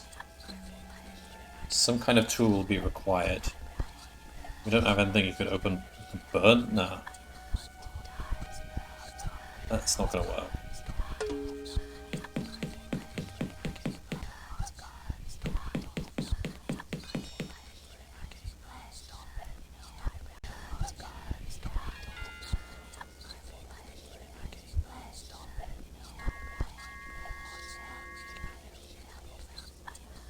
We've checked this room.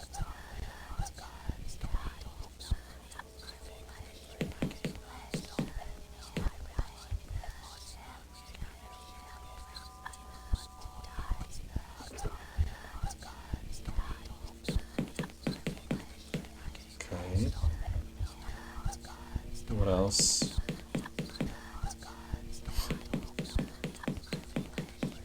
What I'm looking for is a way to access a room and then come back to the real world, and so we'll be in that room. So I would like to go into the kitchen or the display room, but I can't even go to them in the dark world. However, the display room in the dark world has boards outside, so if I can break those boards, I can get in.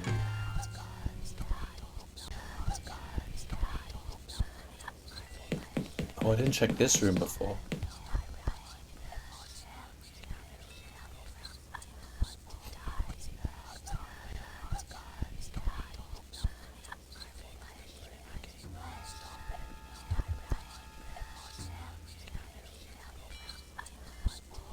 Alright, can we open the safe in the dark world?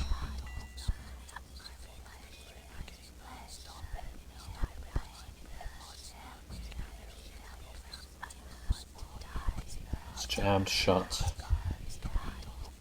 Maybe you can go over the fence and go in through the fire escape? I tried to climb the fence. We can have another look at the fence, but... Oh my god. Alright, I don't want to open the safe. We can't open it anyway. Well, there's nothing in this room.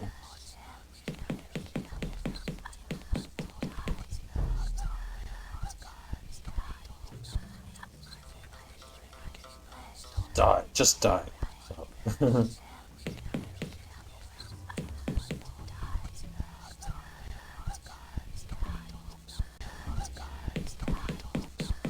there's a dead body on that altar. reasons. Yeah, so go outside. Also, there's a body here. I didn't do anything. Let's have a look at the body. Look.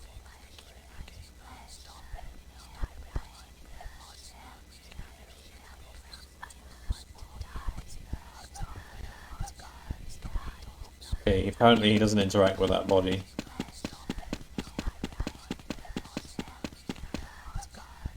So this is the fence. There's the fire escape.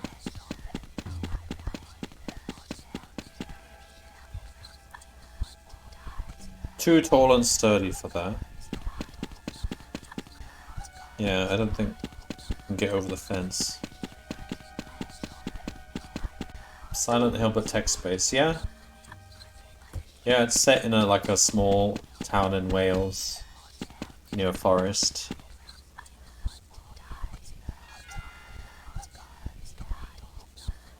Heads on spikes, is that what these are?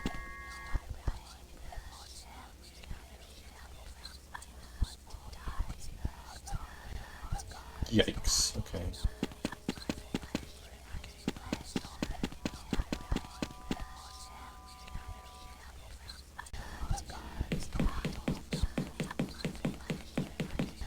It's always Wales.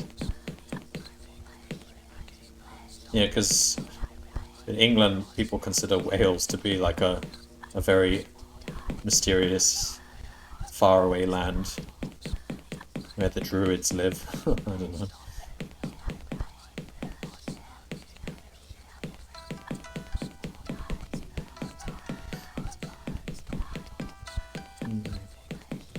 Don't they have only sheep? Yeah, they do have lots of sheep pastures. It's all countryside. It's very nice there.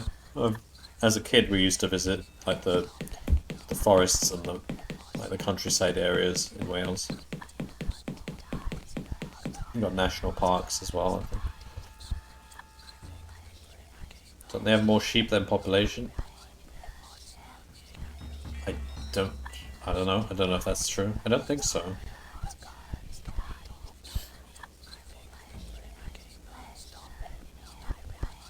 Door was stuck shut. We've already tried all these doors, so...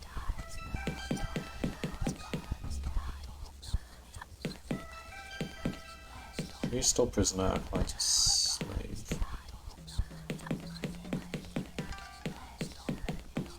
Should I light match?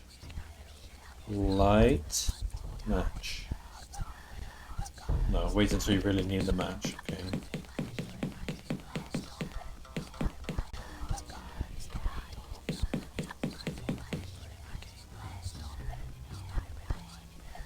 Yeah, none of these doors, only some of them we can... So this is our bed's room. Should we just talk to our bed? See if there's something else we can get out of him.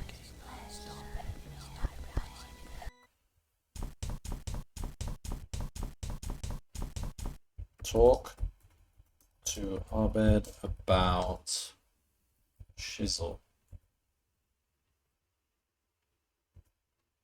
There's a chisel amongst the Defoe Manor artifacts bearing that name. It's in the conference hall with the others. Where's the conference hall? I know, okay, I think it's the one that's boarded up, but I don't know how to access it. Talk to our bed about conference hall. He doesn't understand. You use the word Trilby. Okay, whatever. What else can we talk to him about? Talk to our bed about so. Where did you say the wooden idol from Defoe Manor could be found? In the safe in the hotel office.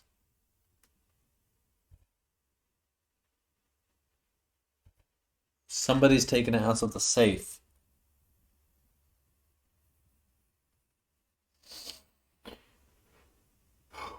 I've not seen many people around here.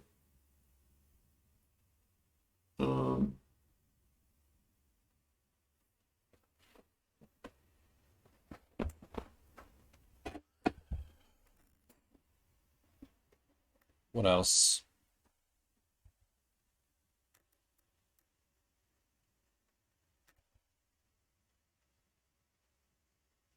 Ah, talk to Abed about Shoban. Where is Shoban, Professor? She said she was just going out for a walk outside. We didn't see her. I'd like to know her room number. Maybe we can knock on her door. Can you lockpick the doors? You can, but he doesn't want to open the ones that aren't relevant. If we knew where Shoban's room is, we could knock on her door. He says she's gone outside. But also we can't use the fire exit, which is annoying. I mean, he's probably staying next to Shoban. So it's probably either here. She's his assistant. Oops. No, don't knock Shoban. Door. No reply. Does he reply? Come in. Maybe I should just knock on the doors. I haven't tried that. Maybe she fill in the grates outside. Well, there's no grates in the... Well, let's check. I don't think there's grates in the real world. I never tried knocking on his doors, so I'm going to try now.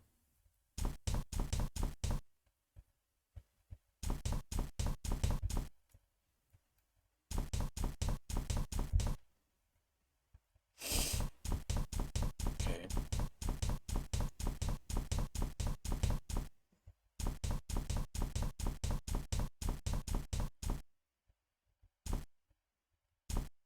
Damn it! It's slightly angled floor there, so you can't move straight.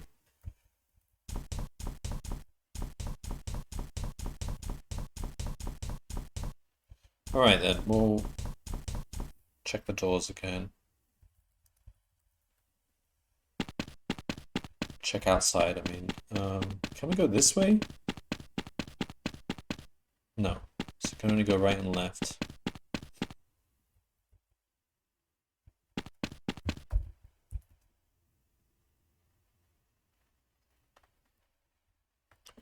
Can't do anything with the fence in either of the worlds.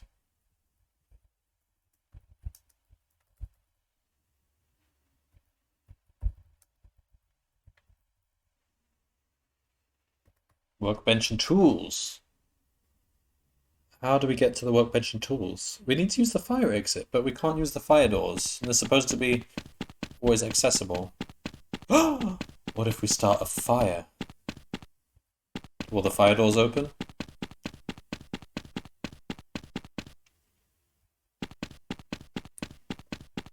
Knocking on the doors during Nightmare World. I suppose we could do that.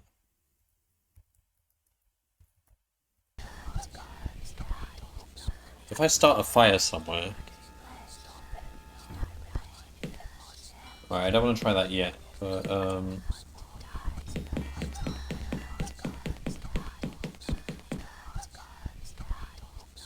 no, I don't think it works like that. I don't think there's any fire detection system. Or if we see a fire detector, maybe in the kitchen. But we can't get into the kitchen, so...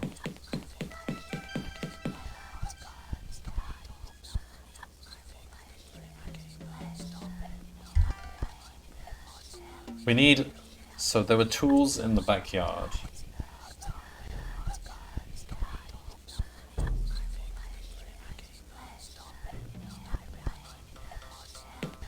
Burn the professor, it'll be great fire fuel.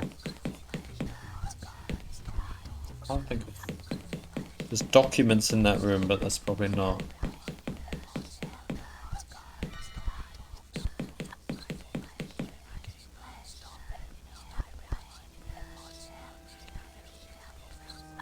There's a corpse, headless corpse just lying here. We've already read his notes. Can I read them again?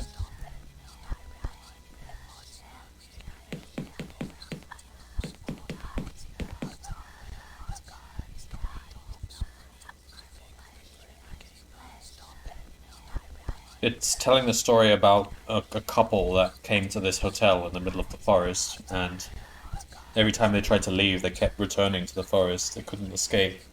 And there's like a tall, slender man that's creeping around, and that guy killed his wife, or girlfriend, or whatever. And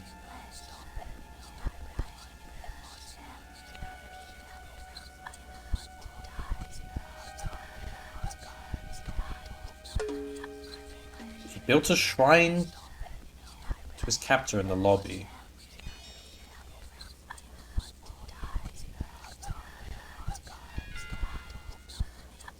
And then he's going crazy, and the last entry just says, "It hurts," and he's missed out the eye.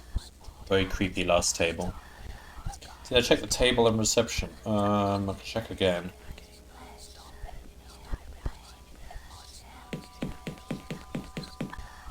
What, in the real world? So here there's just like a body on the... There's actually an altar, not a table here.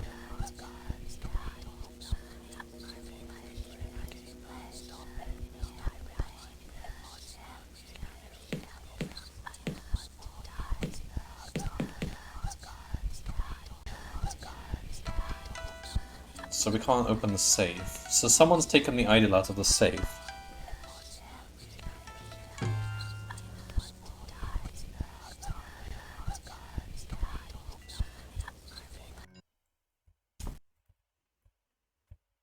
I don't think the table has, like, shelves or anything.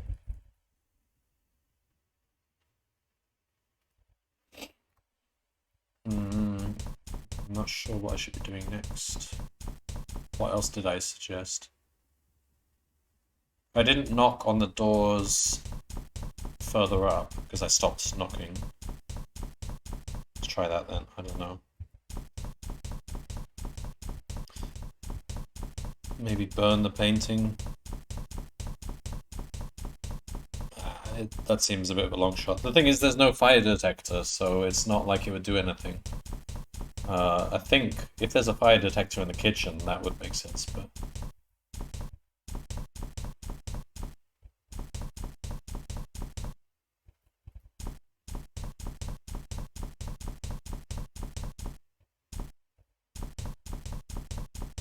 So we can't get through this fire exit here.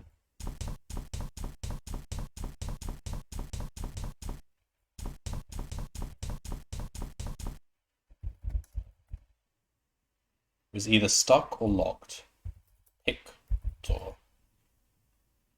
Okay, so it's unlocked, but it still doesn't open. Push door. Kick door. Knock on door. That didn't make sense to me. What? Knock. Door. Okay. Look. Door. An open doorway was the only exit besides the staircases. What? It's not an open doorway. I don't think he was supposed to have said that. He probably doesn't recognize the door.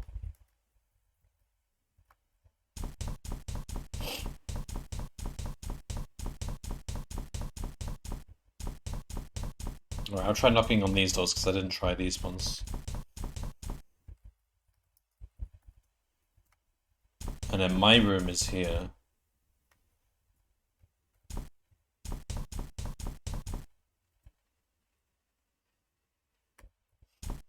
That's my room. We'll go in a minute.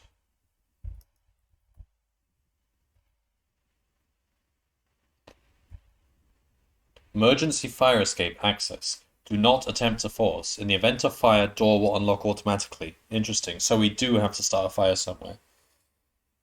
I can try on the painting, but I don't think that makes sense. I think we've got to find a fire. Is that thing there? Is that a fire detector? Smoke alarm. Use match on smoke alarm. Light match. What? Click.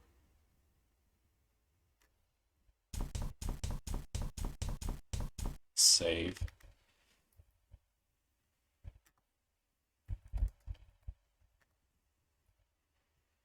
So we've gone down the fire escape. Crowbar! We're playing Half-Life again. Damn it.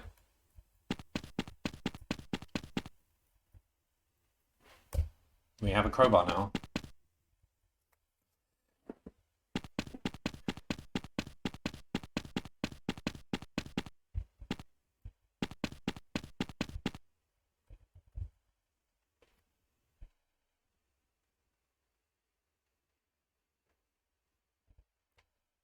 Excuse me.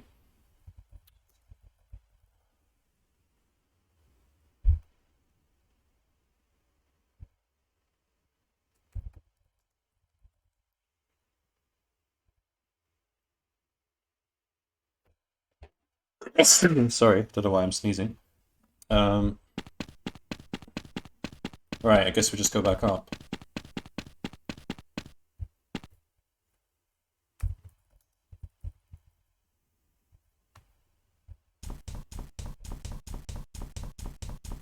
So now we know how to, we know, okay, we just need to go back to the Dark World and break those boards.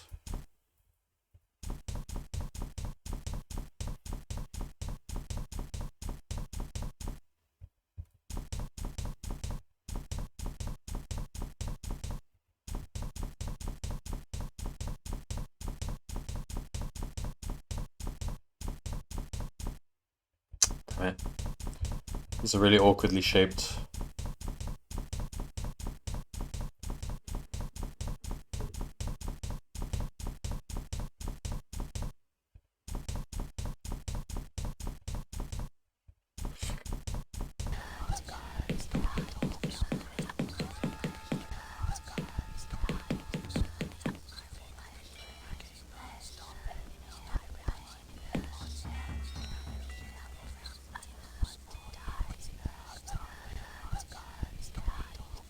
Save. We don't know what's behind there.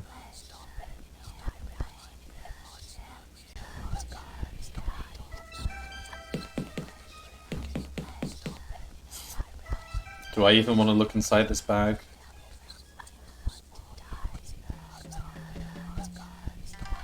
Yeah, no. This is a nice room.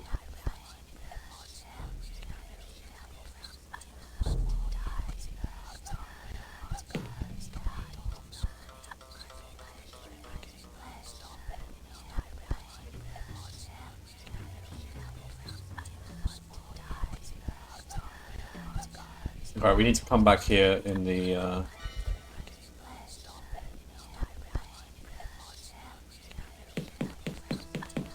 So, I think we'll have to take the pill now.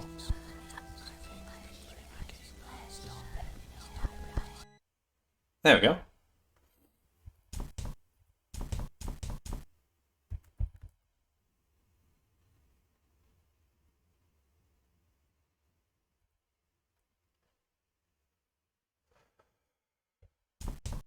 What's this in the corner?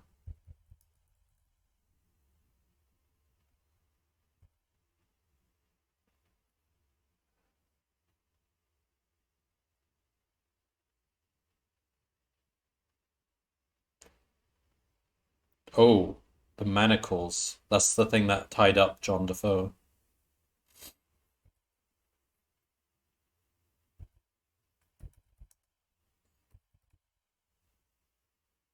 Okay, we're taking the drink. Let's have a look at all this stuff.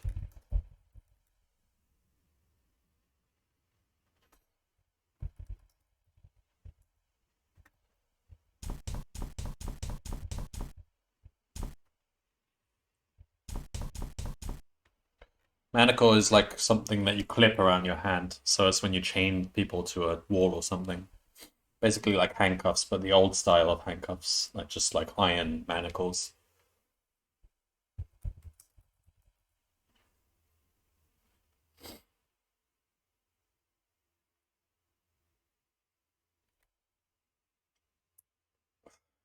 That's not true. He didn't sleep on the chair, he slept on the sofa.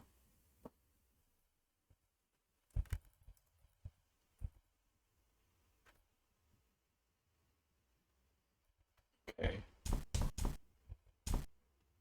Where's the chisel?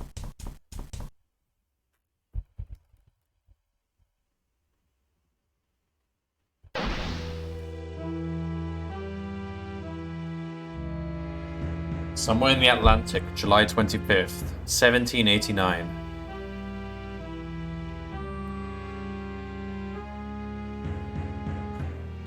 Mbauta had been a great warrior. In battle, his skill was thought unmatched in all of Africa. He had had respect, a great house, a stew of beautiful women. I thought it said a stew, a slew of beautiful women, children to make any father proud. But through just one mistake, it had all been torn away. His mistake was in standing by his beloved king when the invaders from the coastal kingdom arrived.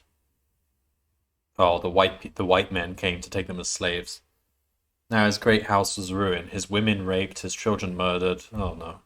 And for Mbauta, the worst fate of all, sold to the white men in exchange for weapons, shackled with his fellows in the hold of a slave ship. Maybe those manacles originally came from this slave ship. Mbauta was strong. Perhaps he could have lived as a slave.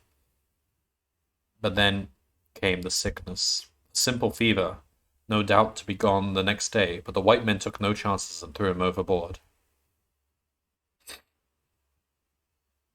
For days, Mbauta drifted, waiting for the black cloud of death to descend. Having lost everything, he now sought only the embrace of the deep, a welcome end to a life betrayed. But the end did not come then.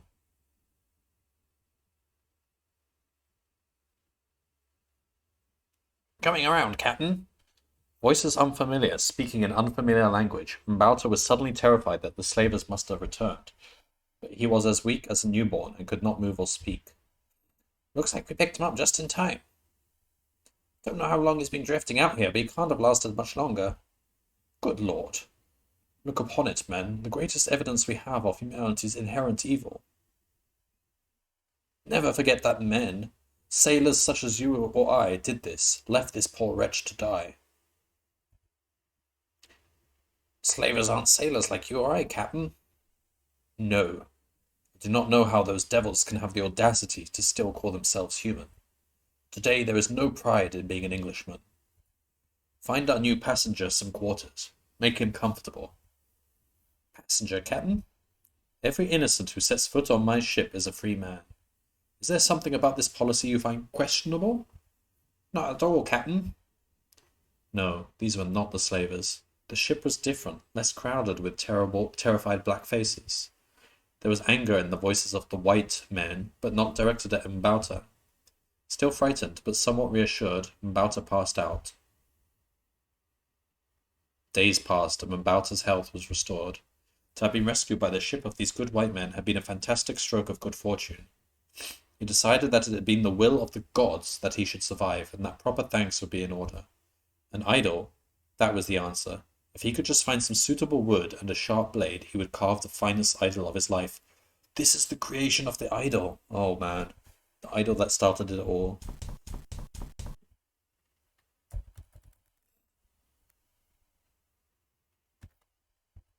He can't speak English or whatever language these guys speak, so...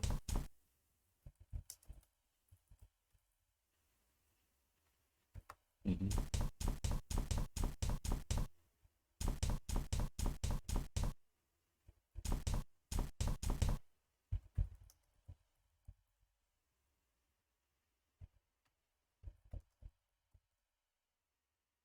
Mhm. Oh, this guy's a chisel.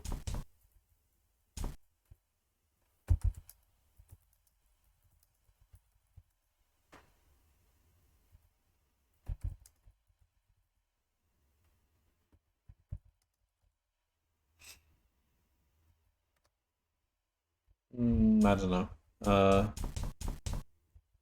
Go down the ladder?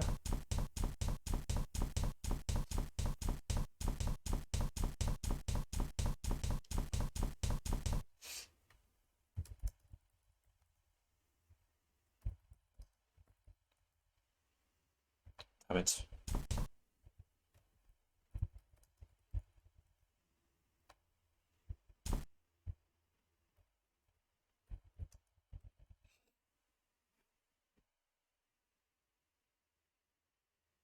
Some of the boards looked ready to fall off.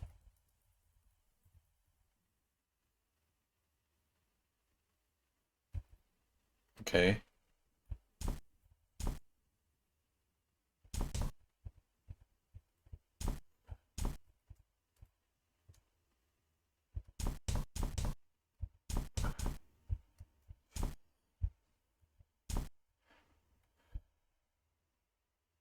Uh,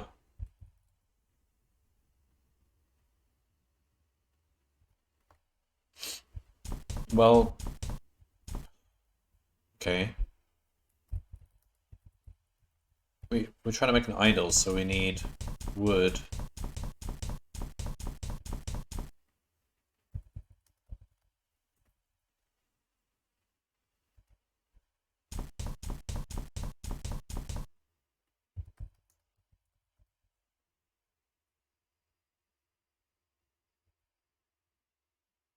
Um, I mean, we can't talk, but any communication would have to be non-verbal. Wave? But is that even non-verbal? What non-verbal communication we can make? Uh, uh,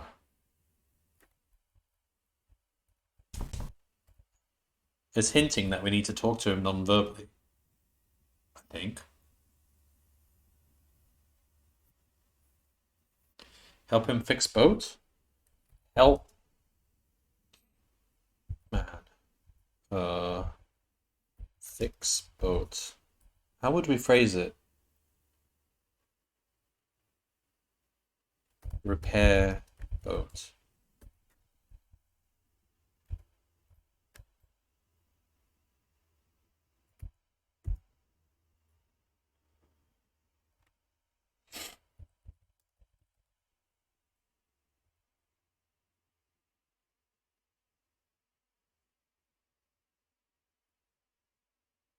Touch, man.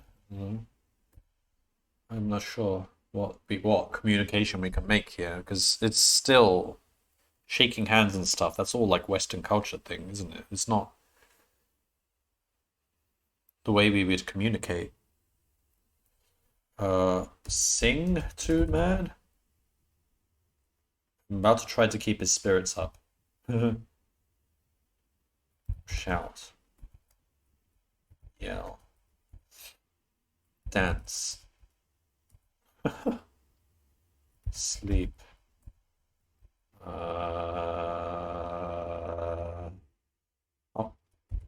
I want to look at the tool that he's carrying, but I think it's a chisel.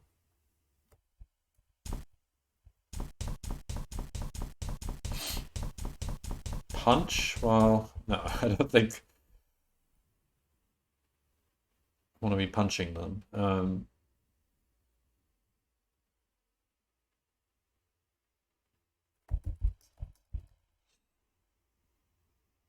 Non-verbal. I think they're hinting we need to say something without talking.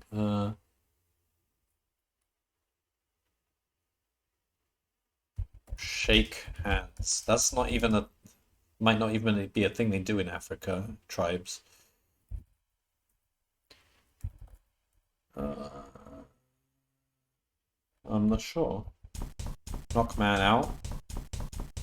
Nah, he doesn't want to be violent or anything. He's friendly to these guys. They just saved his life. Wait, can we not go up here? It looks like there's a step here.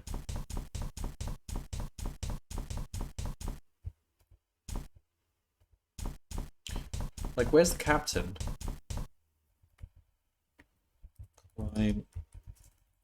Climb, step. What is that?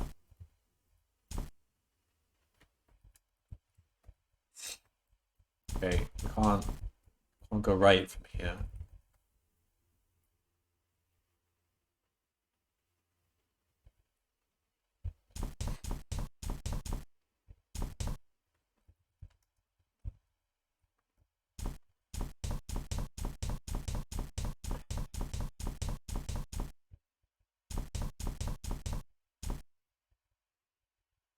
Go back down the ladder.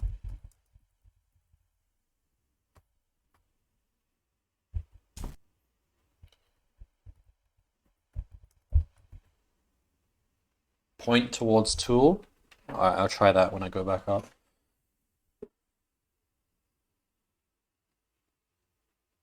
Boards. Pull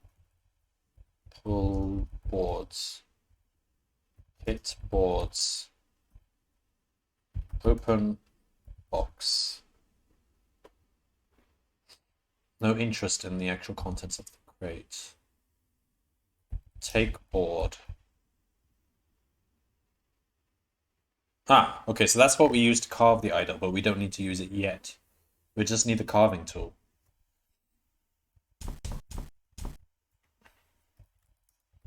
So we bring it back here to carve using the wood from the box. Point to tool. Yeah, we can try that.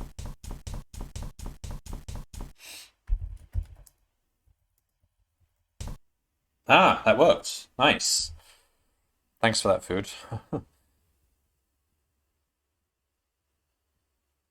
The sailor handed Mbauta a sharp, almost brand new workman's chisel. Okay.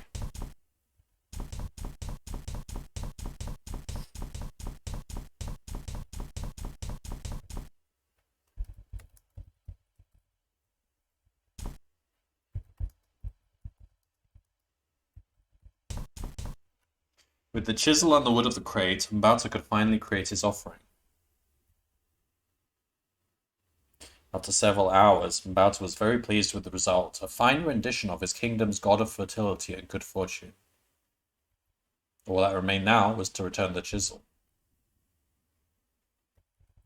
Take idol.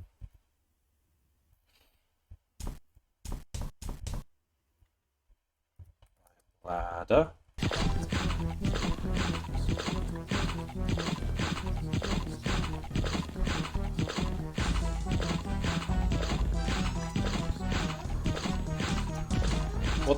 What is he doing?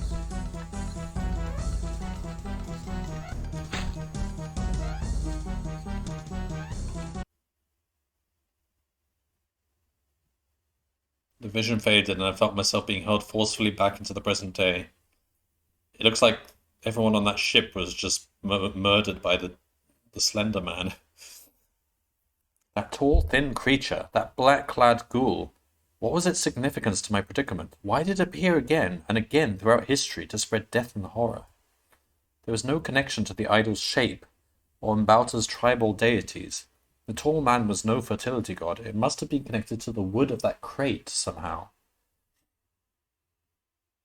Interesting. There had been a name on that crate, and Mbauta hadn't been able to read it, but I, looking through his eyes, had.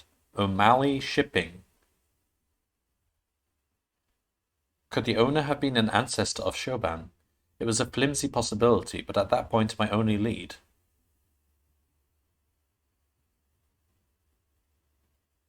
Wait, what? Why does he think the owner would have been an ancestor of Shoban? Oh, because her name's O'Malley. Oh. I resolved to discuss this with Shoban at the earliest opportunity. Shoban O'Malley. O'Malley Shipping. Alright. T is evil.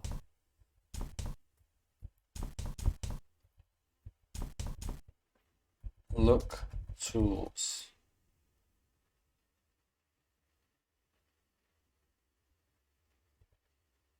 Take chisel. Okay. Oh, so we didn't actually keep the chisel. Speedy Cola. Look, table. Set of manacles. Take manacles. Look. Manacles. Okay, those are the same manacles. I don't think that. Oh! Uh-oh. There's a note here. That wasn't there before. Victim 4, the slave. The fourth man who desired judgment was the slave, who had not been brought for Horn's message, and who tormented the wood that was the prince's soul with a sharpened blade. The prince came to him, and he struck the slave down, and he knew the name of the king. And the prince said, "Not one of your household shall I leave alive, slave. But thrice now I have brought my warning, and any who still fail to heed shall be named as fool and judged most unworthy in our sight." What? Okay. The prince is that slim fellow. Finally, Oh, it's you, Terry. I thought you might have been the serving staff at least. Right then. Let's make a new save just in case. You never know. Games they sometimes break. Magical woods. It seems that the wood has some properties. Talk to our bed about O'Malley shipping.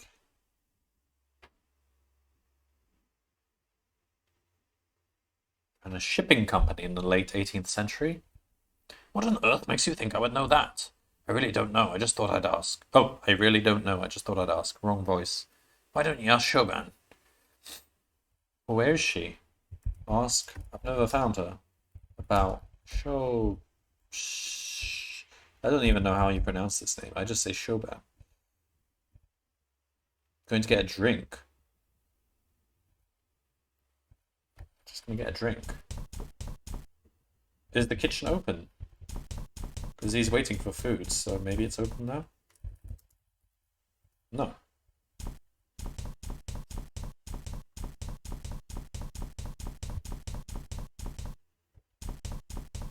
This is where the drinks are. Mr. Ailby, have you seen any of the hotel staff anywhere? Nope. I'm afraid not. Perhaps they go to bed early in these parts. Ask Shoban about O'Malley shipping. Do you know anything about the history of your family? I wouldn't be much of a history student if I didn't now, would I? I'm researching my family tree as part of my diploma. That's ideal. Oops. Did your family run a shipping company in the late 18th century? That is an odd question. But I do remember reading something about O'Malley shipping. I'd have to check my notes. I left them in my book bag. Could you meet me in my room in about 5 minutes? I'm in 2A, next to our bed. Certainly. I'll see you there then.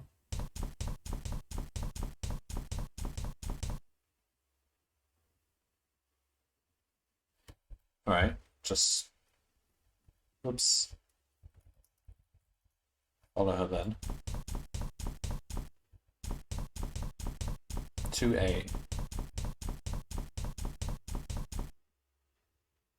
Just gonna grab a tea. Speaking of tea.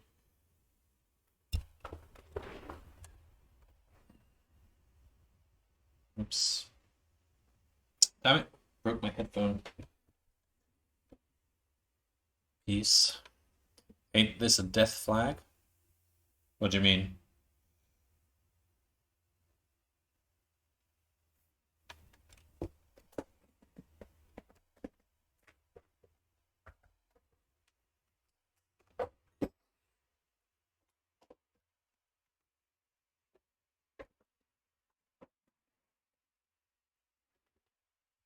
Oops.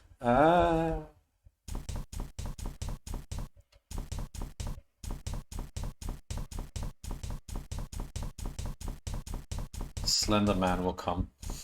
Seriously, this game actually really disturbed me as a kid when I played it. It's because it's so low res. It's like your brain just fills in all the senses, like the sights, the sounds, the smells.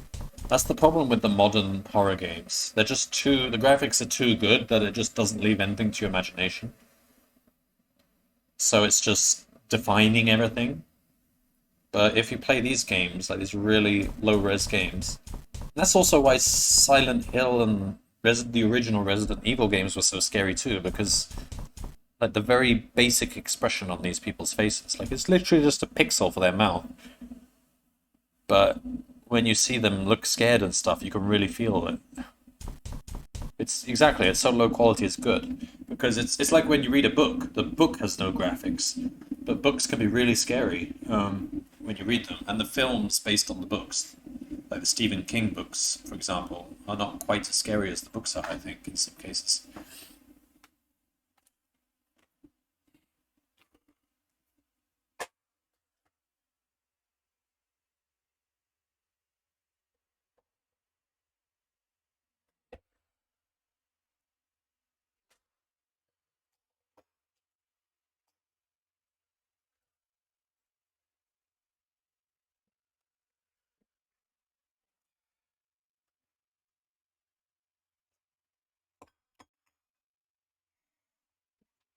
Right, let's continue. This game's only supposed to be about 2.5 hours, and it's already coming up to 2.5 hours, but I think I've taken a long time because I got stuck a couple of times. But I didn't need a walkthrough yet, so I needed a walkthrough once for the first game, and I needed a walkthrough once for the second game. Let's see if I can actually make it through this game without consulting a walkthrough. Just save anyway. Knock on door. Door's open. Come in, please, Terry. You have the papers? Must you always get right down to business? Come and sit down. Let's talk. Okay. Is she trying to bed us? We just want the papers. How are you feeling? We were a little worried about you. I have these moments of illness. What do you want to talk about? Defoe Manor. Oh. It kind of interests me. I was really into the media coverage of the incident at the time. This client of yours, the one who wants the figurine, what does he know about it? Well, he has an interest in the occult, and there's some nonsense story going around about it. Ayo, does she mean business? Women only think about one thing.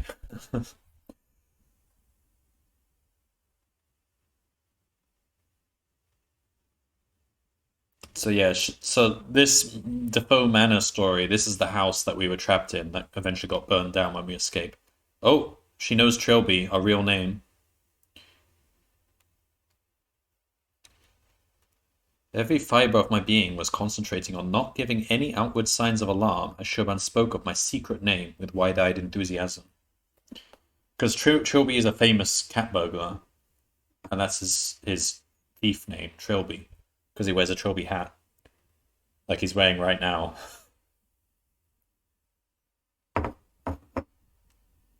She says he saved her from the house. I think that's a little far-fetched.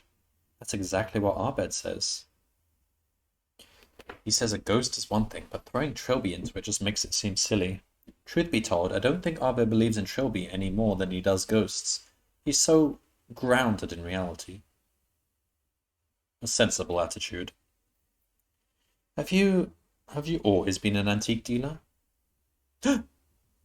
Chauvin, please, I came here to talk about... Let me put that another way. Have you ever been an antique dealer? Uh-oh.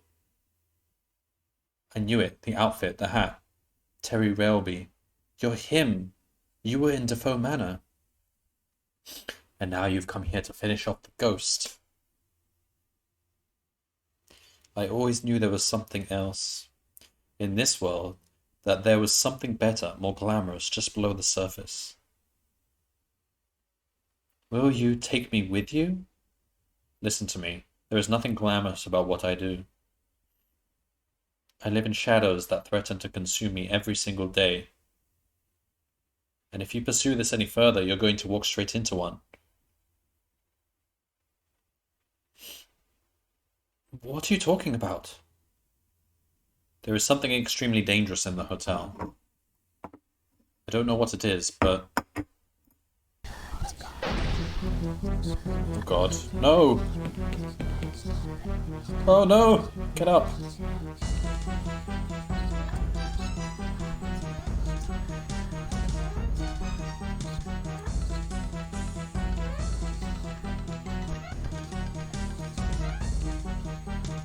Beyond reason.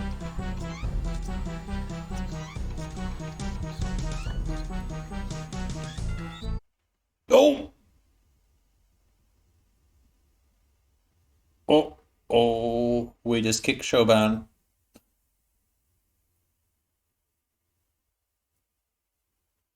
Oh dear. If she's got a broken jaw or something, this is going to be difficult to explain, isn't it? To Abed. Why we why we just kicked his assistant in the face. Oh, that was a really nasty kick.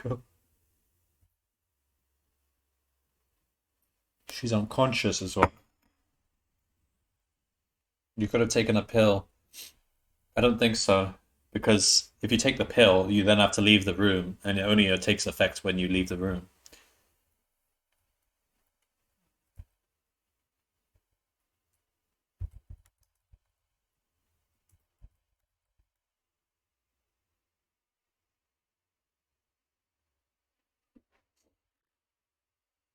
Well... Oh, her notes are in her bag.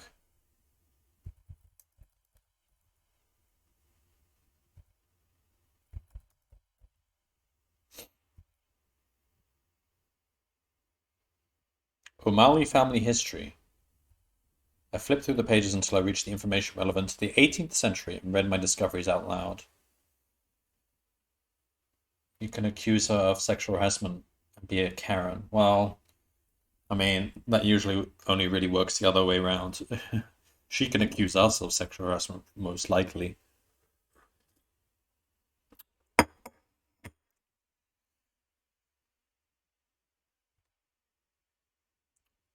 The Liverpool-based O'Malley Shipping Company ran for 3 generations of the family in mid to late 18th century until the loss of one of their clippers drove the company to bankruptcy. The clipper is the ship that we were on, the one that all the crew all got killed on. The owner of the time, Jacob O'Malley, placed the blame somewhat irrationally on a shipping crate which family legend alleged to be haunted and that had been on the ship at the time. There are numerous tales of bizarre events surrounding the crate, and the story of the crate's origin is no less mysterious. It goes that a strange young man came to a carpenter's at the Liverpool dockyards with a very expensive-looking harpsichord, which he insisted be smashed up, and the wood used for whatever purpose the carpenter desired. So the crate was made from the wood of a harpsichord?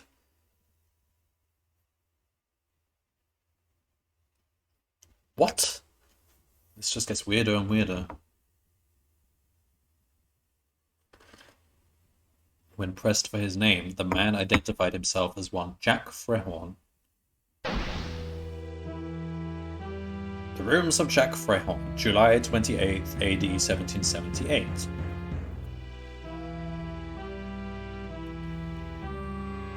It looks like a virginal harpsichord, actually, in the Flemish style.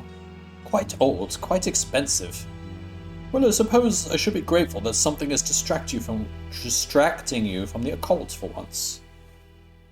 I fear you may be speaking too soon, my friend. Oh God, I should have known. You and your silly obsession. So what devilry inhabits this magnificent instrument? The instrument as a whole is for the most part untainted by the ethereal realm. But its keys are what spark my interest. And usually they have been carved from centuries-old English oak. And that's the interesting part? I will not be disheartened by that sharp tongue of yours. The wood has gone through many incarnations before being incorporated into this device. Items of furniture, building material, in fact, just over 200 years ago it was part of a wall. So it was a wall before this harpsichord. A wall of a certain inn on a well-traveled...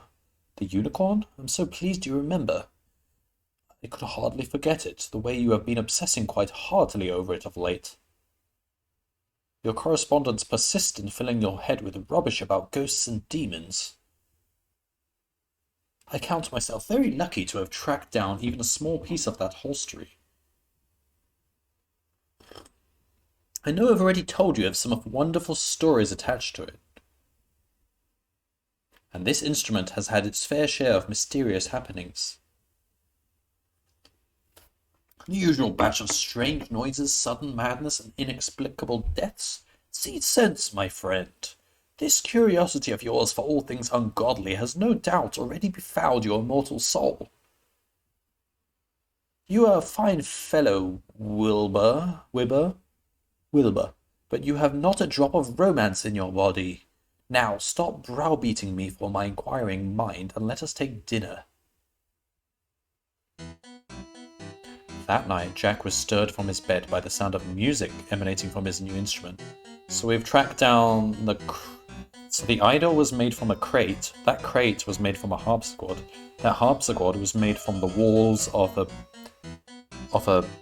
an inn called the Unicorn.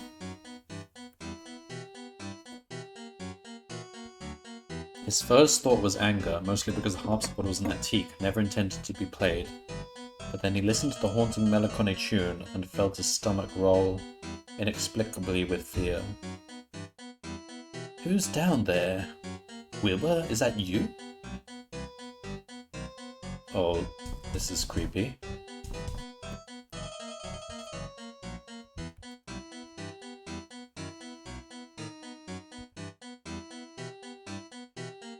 Take the pistol. Where's the pistol?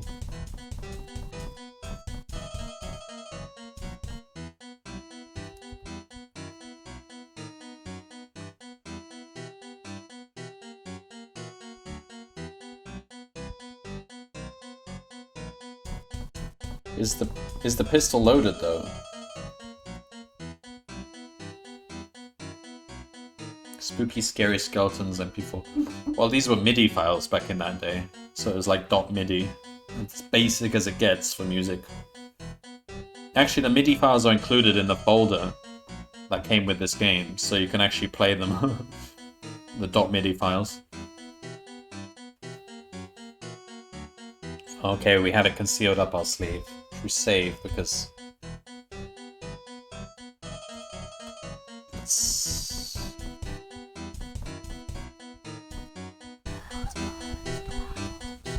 Oh, it's him.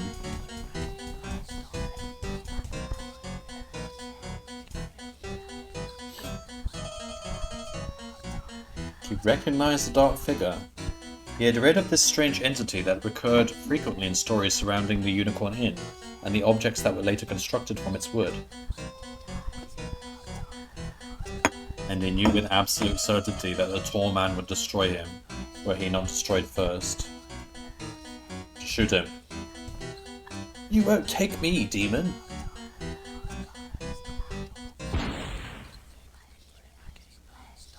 Oh, fiddlesticks. Wilbur? No. Oh god, no. But I could have sworn. You! I know you! You have... Oh god. Please forgive me, your majesty, for my transgressions. I am a worthless craven fool, not worth a second of your precious time. I beg you, spare me. I will redeem myself for my offense. I will be yours forever, my body, mind, and soul. He's not going to buy it. Oh. Oh. He bought it. Identified himself as one Jack Frehorn. This may well have been the same Jack Frehorn who went on to form a bizarre religious cult. A depraved group of paganist worshippers who were spoken of with much derision by conventional society. My latest flashback, my knowledge of the history of the cursed wood gained another step. Before the crate, it had been a harpsichord, and sometime before the harpsichord, it had been in part of some kind of holstery in Wales. An inn called the Unicorn. Why did that ring a bell somewhere in my recent memory? Could this be the Unicorn? Just renamed? Are we in the Unicorn right now? I had definitely seen something in Clan Win Hotel that was linked to the place, but where? I don't remember. Shoban? Uh-oh. Uh-oh. Where's Shoban gone?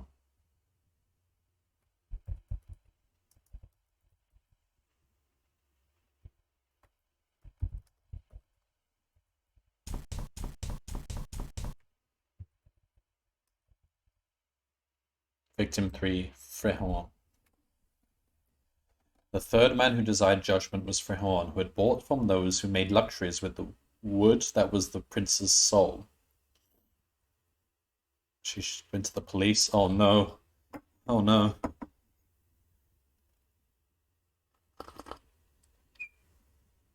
The prince came and struck down the lover of Frehorn, and Frehorn knew the name of the king.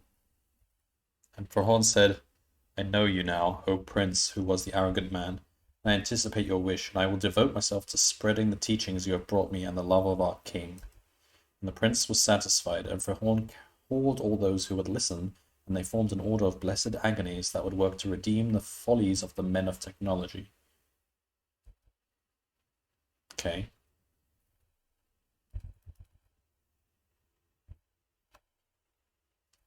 She's gonna take the kids in the house. What? So he said he remembers something in the hotel pointing towards something that related to the unicorn. I don't remember what he's referring to. I guess we have to look around the hotel again.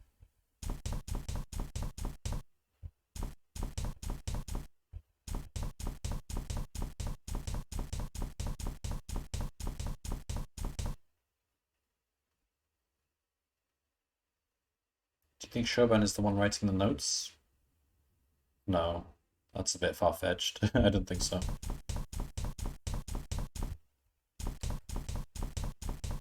It would be very weird for her to be doing that.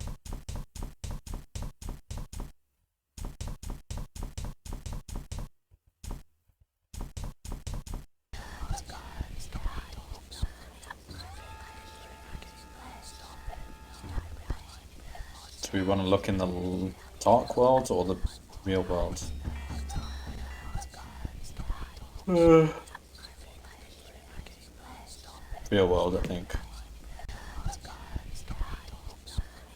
No! These notes here. This paper on the ground was one of the first things I read. I think this mentioned the unicorn.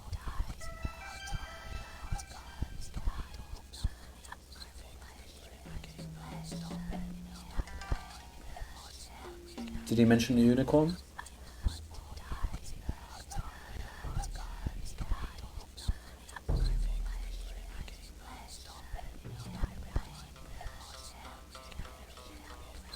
No, it doesn't actually mention the unicorn.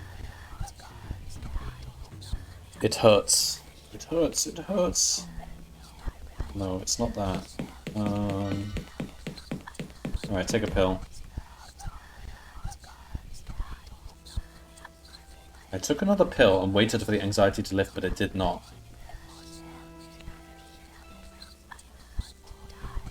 The pills no longer work?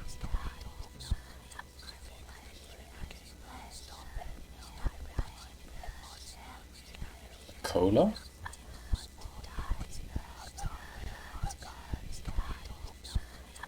That's not going to help my anxiety. We need to find a way to calm down.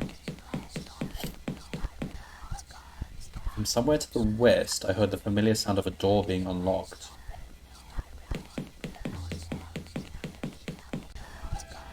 Linkman? Linkman, wait!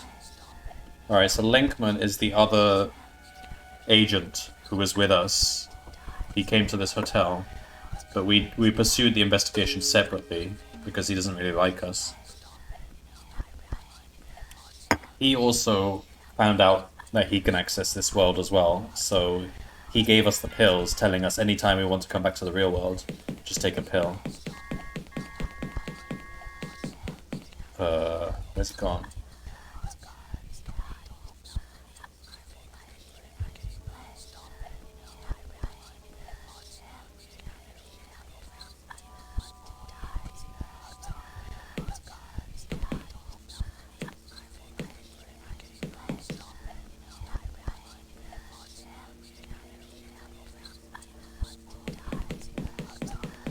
What's that on the wall there?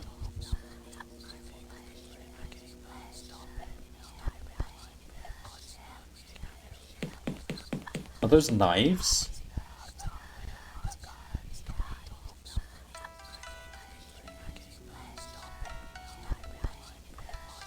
What is this thing in front of me here? Is that an oven?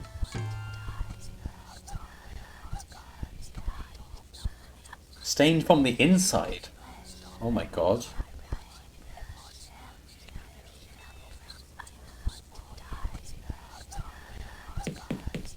What's this?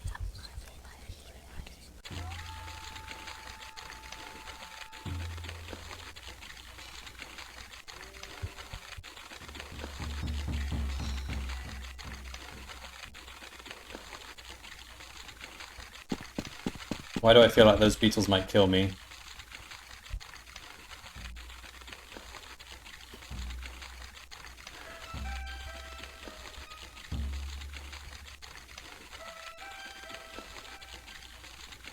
Should not be physically touched. I don't want to walk across there.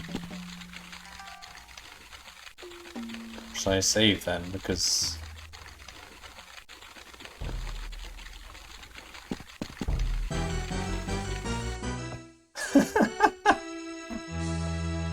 This concludes the text of the notes found in the Clanbronwen Hotel. At the time of writing, Trilby remains missing in action.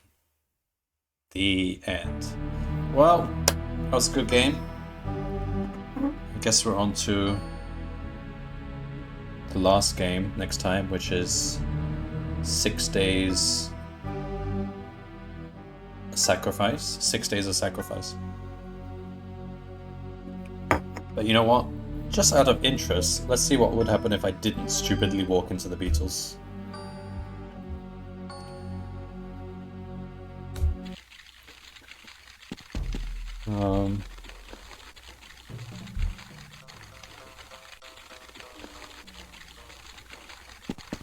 No, don't!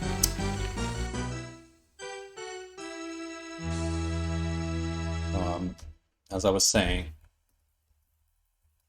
I was trying to stop just before the skeleton.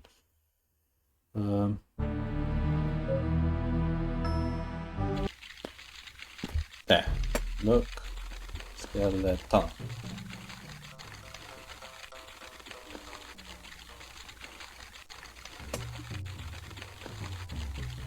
Oh! So the beetles don't like water. Or cola on beetles. No, we need water. And there's water dripping from the right.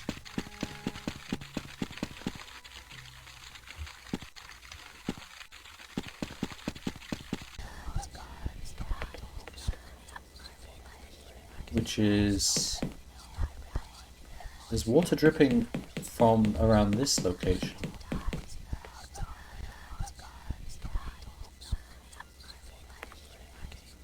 I'm not sure if we should be doing anything with that.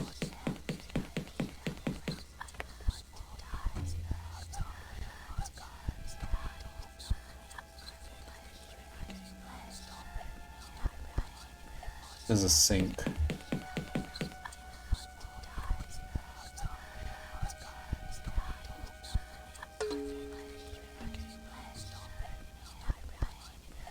No,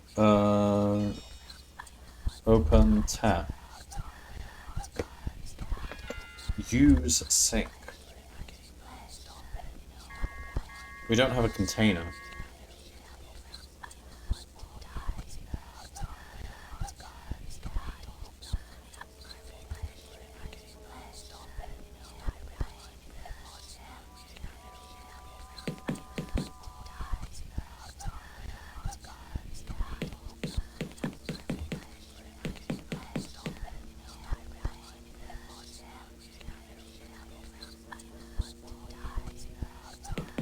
So we need to somehow get water, I guess.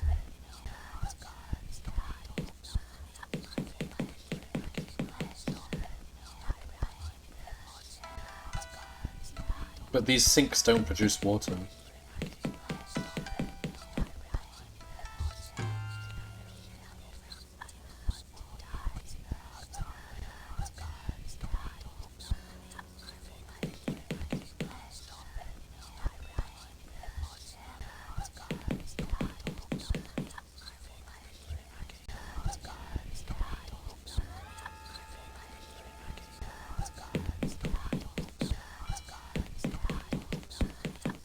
Did we ever check Shoban's room in the Dark World? Maybe we should.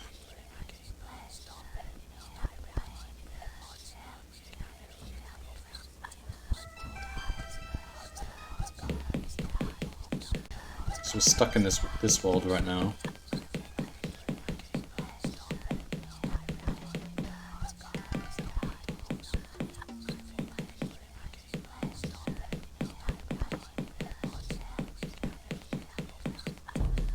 He had a bottle of water in her bag.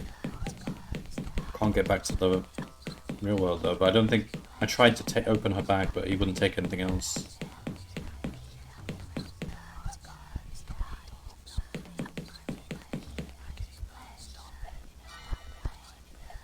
Huh. It's stuck shut, we can't go back in there. We can go in Arbed's room.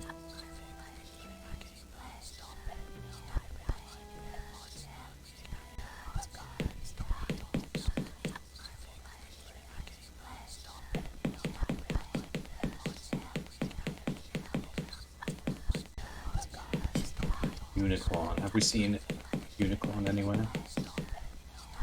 I don't remember it being mentioned. I don't think there's anything up here. Okay, so up here there's a weird dummy on the wall. Bring her back. I've already tried interacting with it.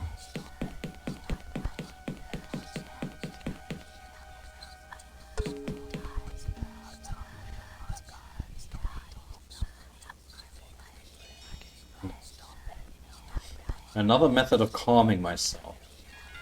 Piss on beetles. Could try that. How do we calm ourselves?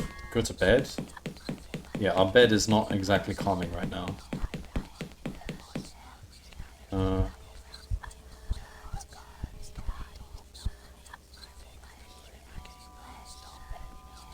That's our bed. It's an altar.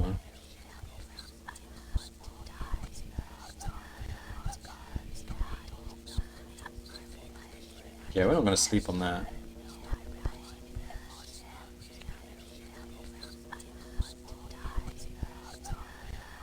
I don't think we even need to be checking these rooms out.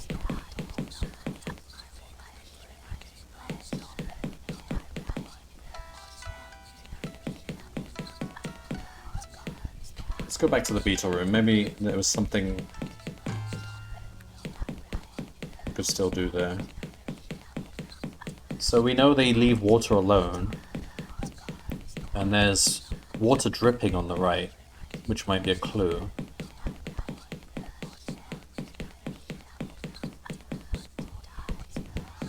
But the taps and the toilets don't seem to have water running through them.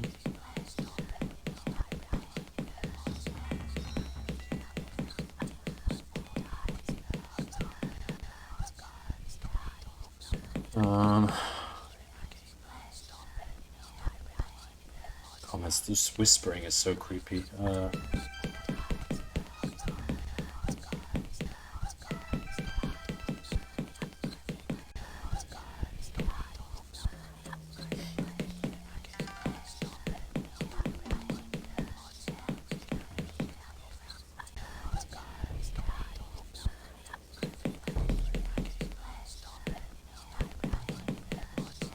What was this up here? A window?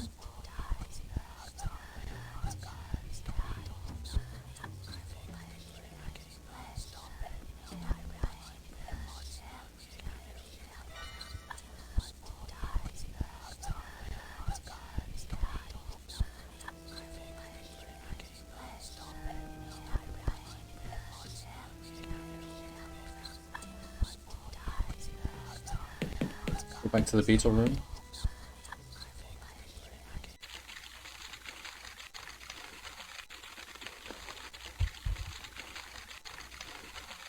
Puddle of water created by drips from above. It had a curious color to it, and the drops seemed to glow with their own illumination. The liquid was having a strange effect on a nearby corpse. Empty can.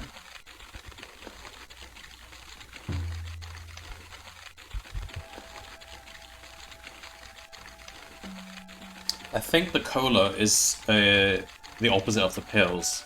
It brings you back to the dark world when you want to come here.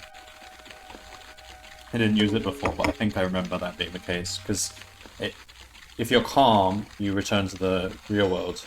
If you're hyper, you return to the dark world.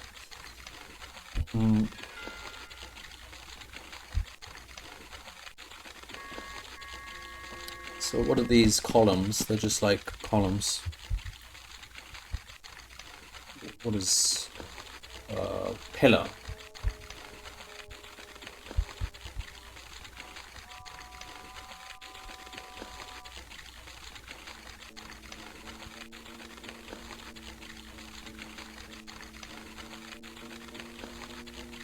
Is there a pipe?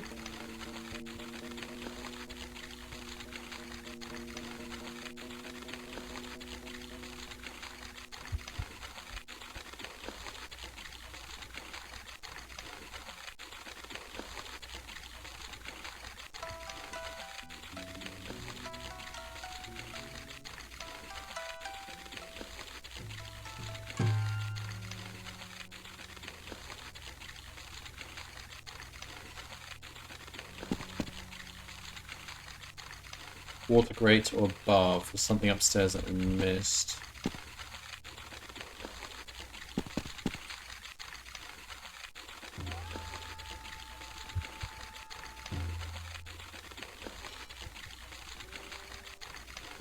Yeah, let's have a look upstairs. Like it seems if it's directly below, then it should be from around here.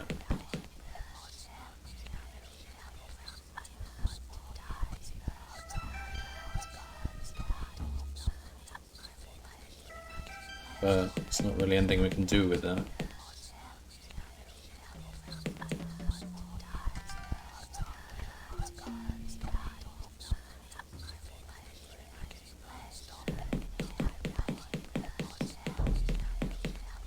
Or from here, but I don't think so.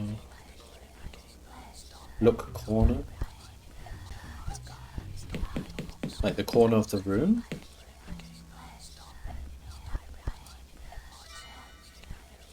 No.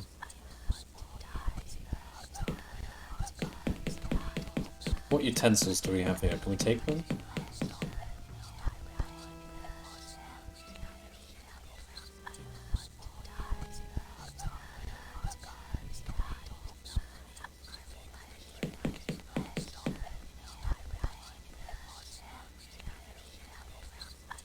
Switch on oven.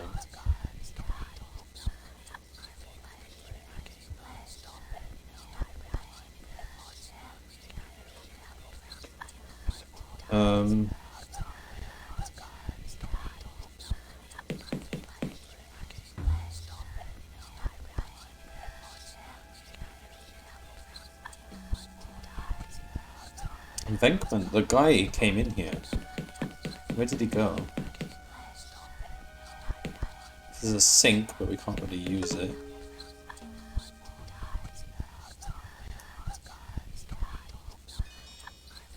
I can't walk to the right here. There's something in my way. What's in my way?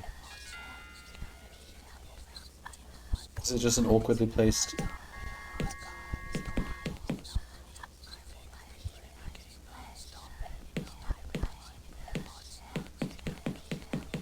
Okay. I don't know.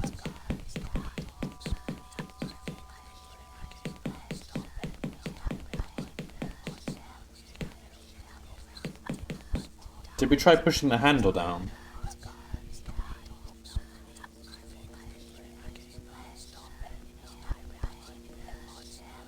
Fire exit. And that one.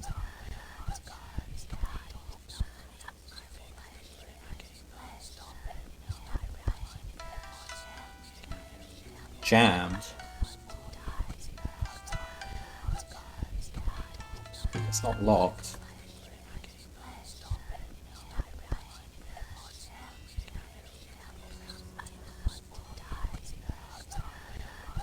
Last resort. Oh, it's about time to start bringing out last resorts, Trilby.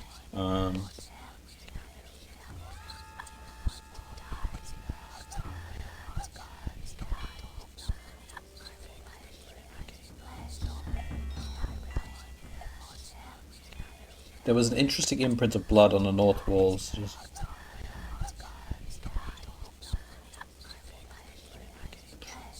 I don't know. Hang on. If we go down the stairs here... Ah, so this room is not directly under that room. We're going down and forward. So we're in a room which is north of that room. Does the position matter though? So we're not actually above that room from here. Is that...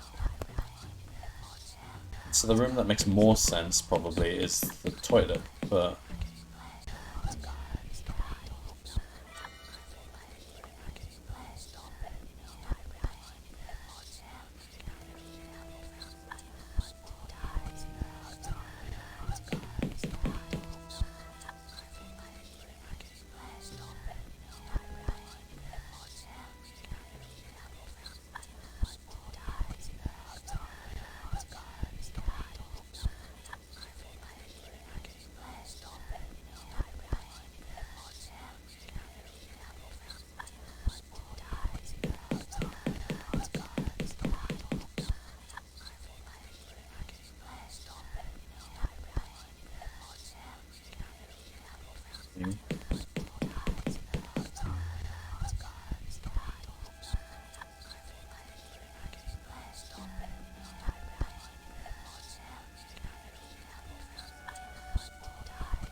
I don't see anything here.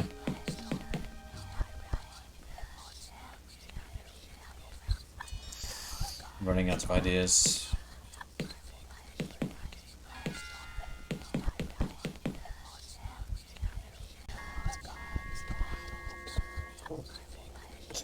Do we have to deal with the beetles now, or are we just trying to find a way to relax?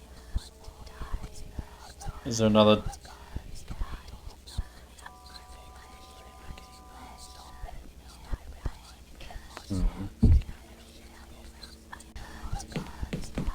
Just relax?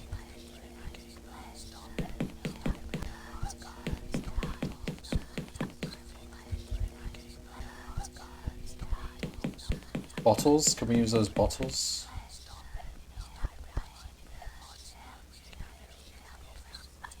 Oh, they're all broken and stuff, okay.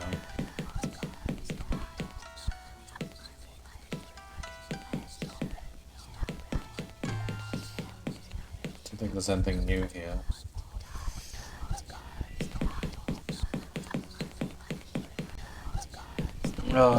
Sometimes you can never really... Sometimes there's just... You can't really... There's a gap of logic in the game. Sometimes you can't really figure out what you can do. You don't know what options you have available to you.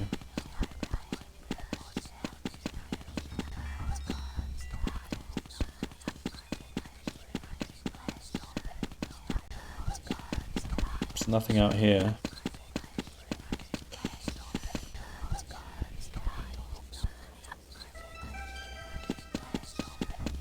Still haven't found the mention of unicorn. He said he saw unicorn somewhere. It might have been in the light world.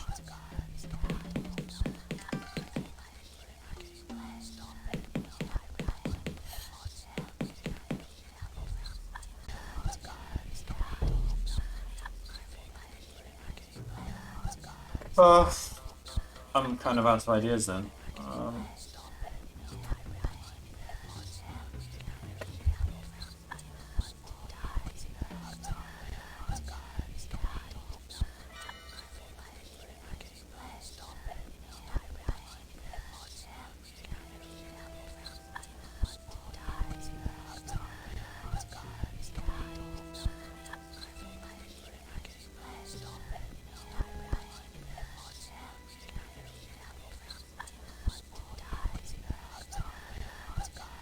can't listen to this. It's gonna turn me crazy. So we can't go in Shoban's room. There's nothing in the other rooms, and we've kind of checked them multiple times. Maybe take pills with coke?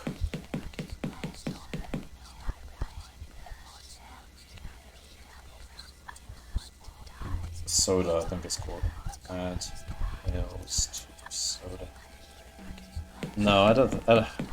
I don't think it'll be something like that.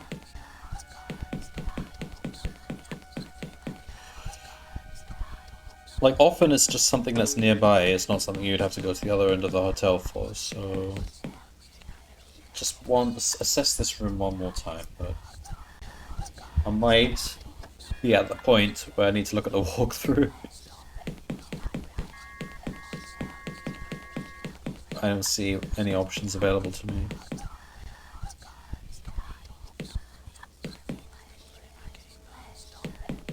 Yeah, this happens with these games.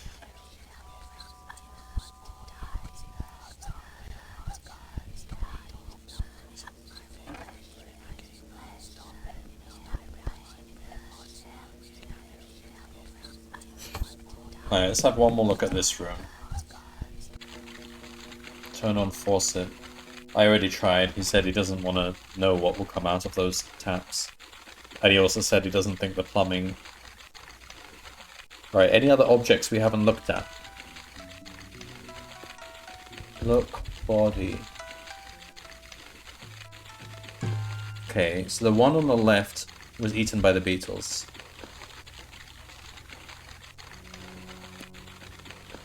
Look, hand. Look, puss.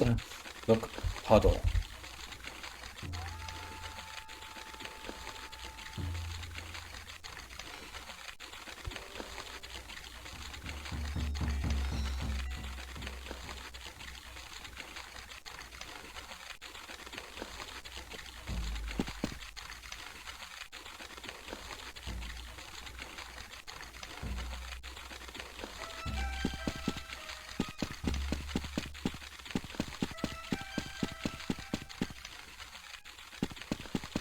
Maybe the light?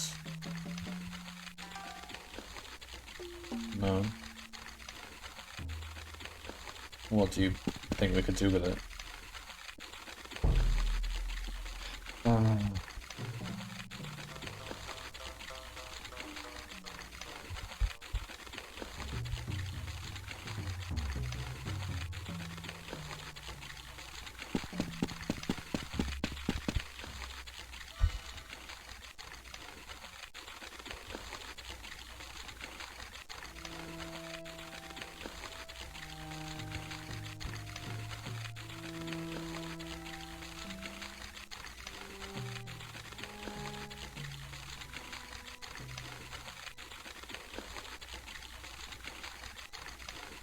Where is the drip coming from? Drips from above. Look above.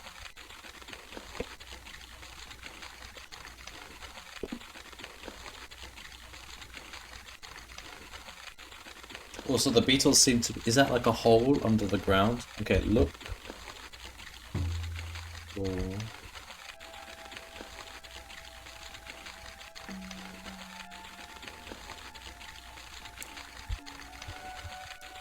Look up. No. There's a hole there. Look, hole. Okay. There was a small gap in the foundations where the insects came in and out, but far too small to enter. That's something that I don't think...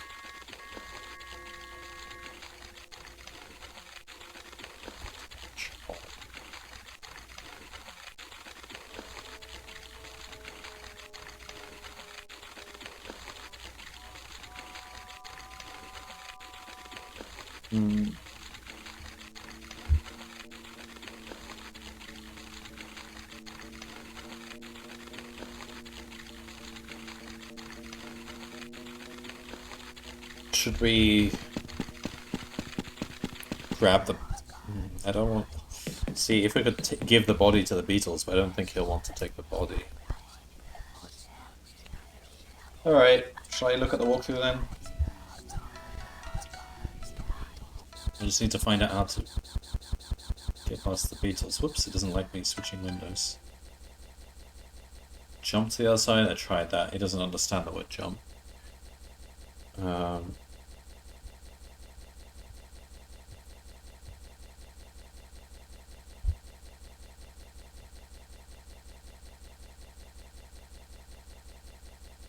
Alright, Trilby's notes walkthrough. I mean, I was watching the creator of these games play it himself, and I think even he got stuck at one point in one of his games, and I had to look at the walkthrough for his own game. So there's no shame in me getting stuck. Alright. Wait, what? Okay. Apparently,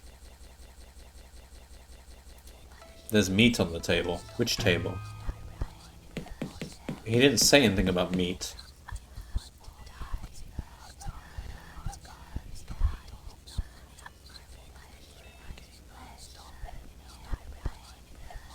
Hang on, let me read that again. It says, get meat on the table. Oh, not this room. Did I never try getting that meat? So I could have got that at the beginning of the game. My bad, I should have tried to get everything in sight.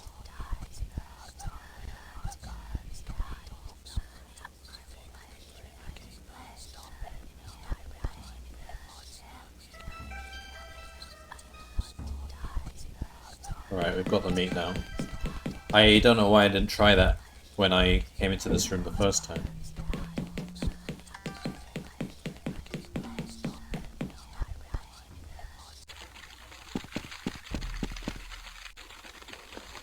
Use meat on beetles.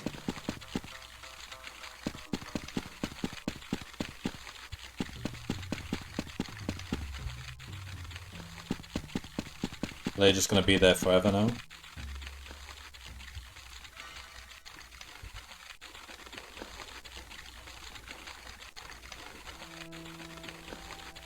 It's a red thing in room filled with meat. Yeah, exactly. It's obscure. Sometimes some of these are obscure, but in that particular case, I think that was my fault, really, because I did notice the meat on the table, and I should have tried to pick it up.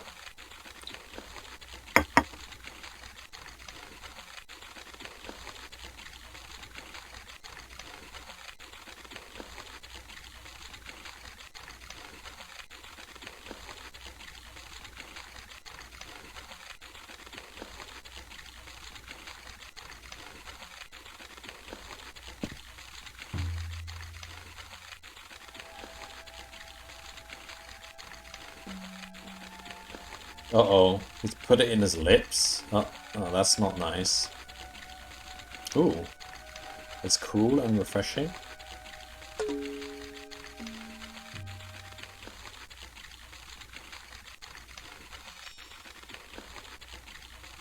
Ah, so I've now drenched the pills in it, so the pills probably work again.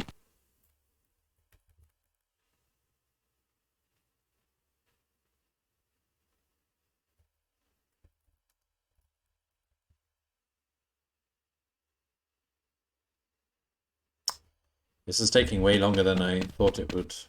So I don't think I'll have time for second tower. I was hoping to play some second tower. Well, they might. I don't know. Where's the wine crate?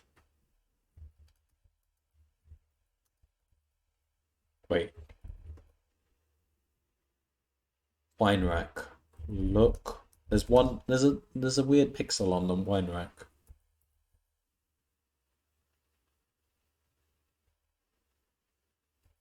Take bottle. Saw no reason to take it. You don't need a reason. It's an adventure game. You take everything.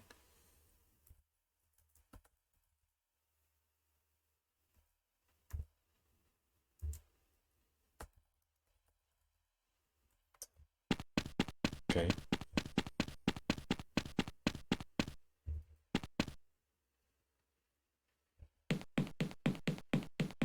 Can we actually open the door now?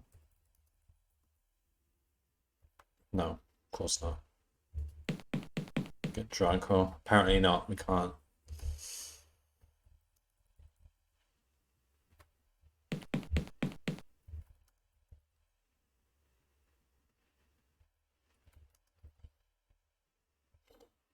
Switch on oven.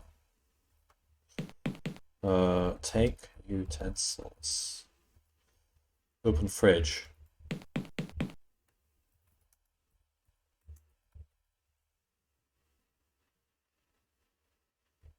Okay. Open freezer. Whatever.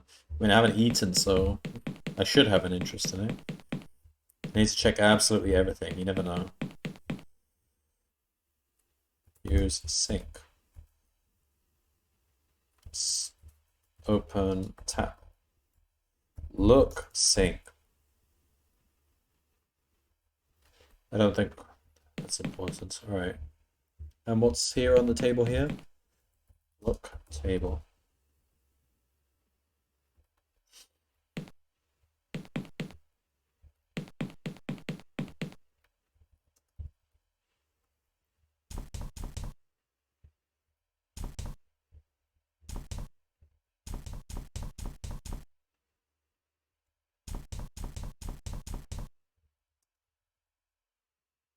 Oh, Terry, it's you. Have you seen Shoban? Uh, what did you do to the girl? I hope you don't intend to seduce her away from my service. You should be hoping I tried to seduce her. What I did was far worse.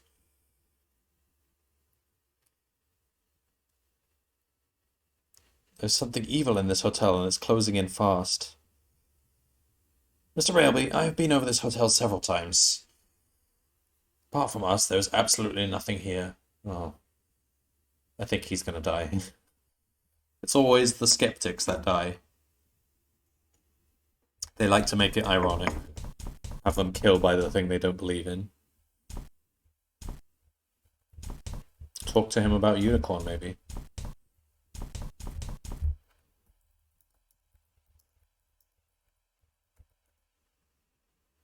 Toke.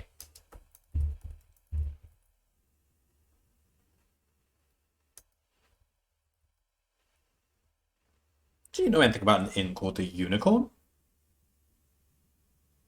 Ah, you noticed my shingle. I picked it up as a curiosity at an antique fair a couple of years ago. Dates all the way back to the Elizabethan period, from what I understand. But I just can't find a buyer for the damn thing. Don't suppose you have any clients who might go for it? Possibly. Do I have your permission to examine it? Of course. I may have to touch it to assess the texture. By all means do so. As long as you're not going to test its strength of your knee or anything. Alright, save then.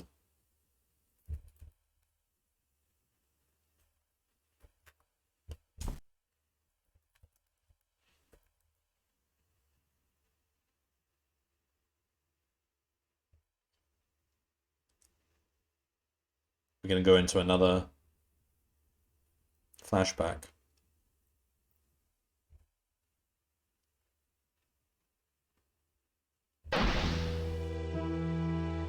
Somewhere in Wales, July 28th, 1581 AD. Owen Somerset, a travelling merchant, was on his way back to his wife and family in London, having concluded some business dealings in Ceredigion. So we're going further and further back in time. So this, I'm guessing, is going to be the inn where the wood came from. Caught suddenly by a summer storm, he spied an inn by the side of the road and marvelled at his good fortune. Faith, 'tis an evil storm that blights the sky tonight. I must have the Almighty on my side to find myself so close to an inn as it broke out. Perhaps. The innkeeper seemed quite taciturn, but Owen was in a good mood and was determined for it not to leave him. It was probably too late to continue riding. Even if the storm cleared, Owen decided to inquire after a room for the night. Ask man about room. Good evening, sir. Would it be possible to secure a bed for the night? Be a wiser man than I. Go from this place and never return. What? What? There is a curse upon this inn. I will not have an innocent doomed to the same fate as I. Then why are you manning the desk? Just lock the door. Talk to man about curse. I have plenty of gold to pay for my board.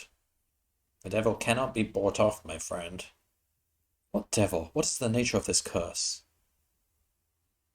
This inn was built by my father 20 years ago. From the wood of a fallen oak he stumbled upon on an island north of here.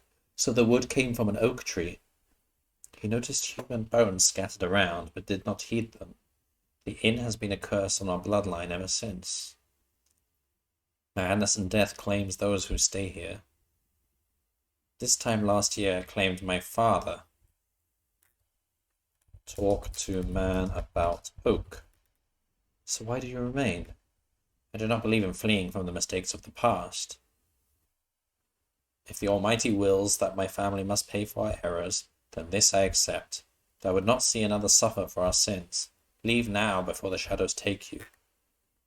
Well, why are you still... Just burn the inn down then. What more? Why are you still working in the inn? Yeah, exactly. If you don't want anyone to face the curse...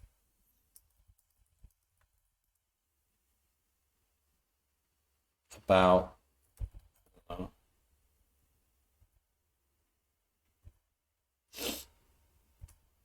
You will insist? Not only will I insist, but I will pay whatever price you ask. Go then, take the upstairs room, and if you remain by the morn, you shall pay nothing at all. Free room. Score. Bargain. Let's just go to bed then.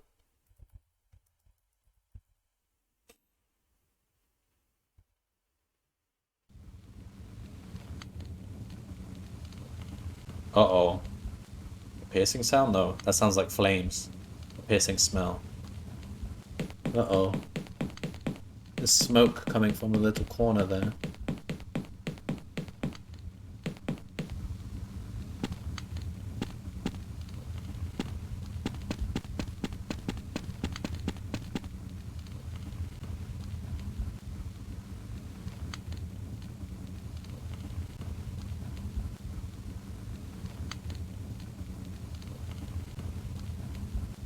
It's on fire.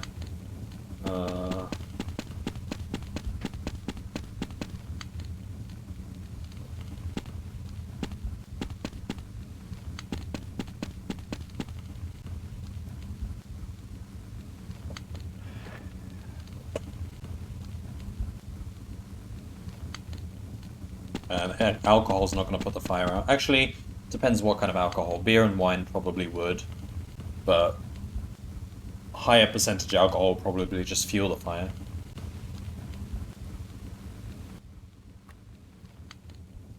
Can we use the bed sheet to smother the fire?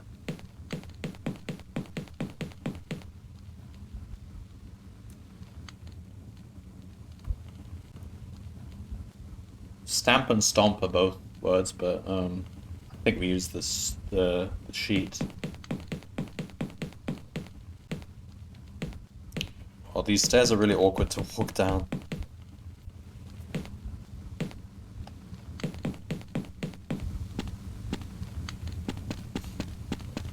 Right, need to smother the fire.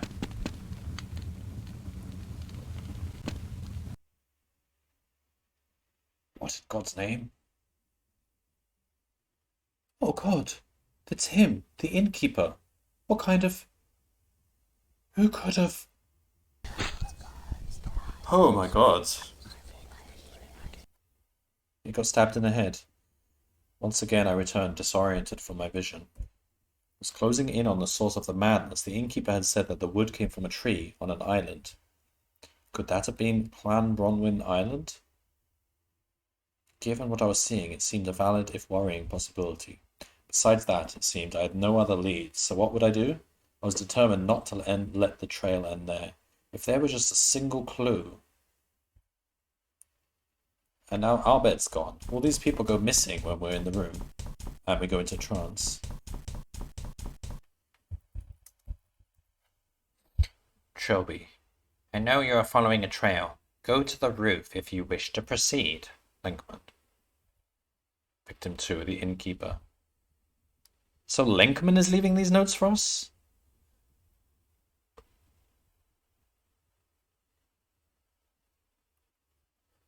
The second man who desired judgment was the innkeeper, who had bought the wood of the tree and built from it his house. The prince came to him and his guest, and he struck the innkeeper down, and the innkeeper knew the name of the king. And the prince turned to the innkeeper's guest, and he said, You I shall not let live, for once before have I made this warning, and still my soul aches with what is done to the wood that is my soul, and I will spare no man who injures me in this way. So all this started because he just doesn't like the fact that they used his wood.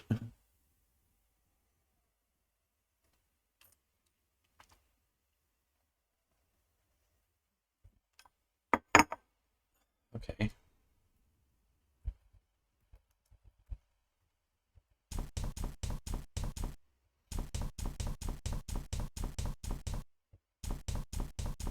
Wait, what's this on the table?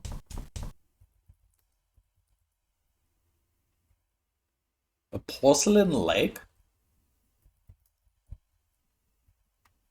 Fine, we'll take a porcelain leg with us. What could we need that for?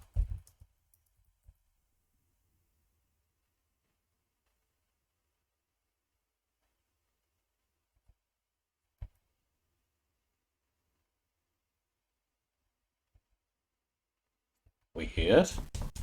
Alright, let's go to the roof.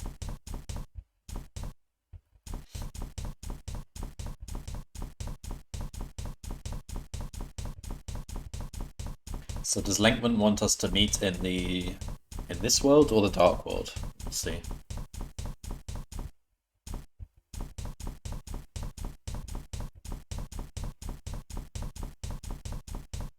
I wonder if the porcelain leg goes with the dummy.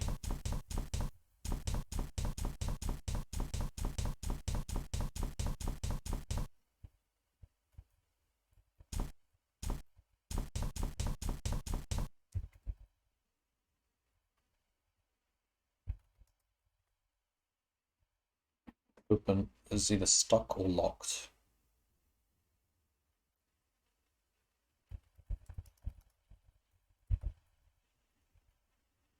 I think we're supposed to, okay, use the leg on the dummy. Let's try that.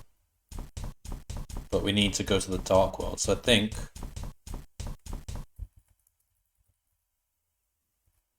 okay, if we go here, go back.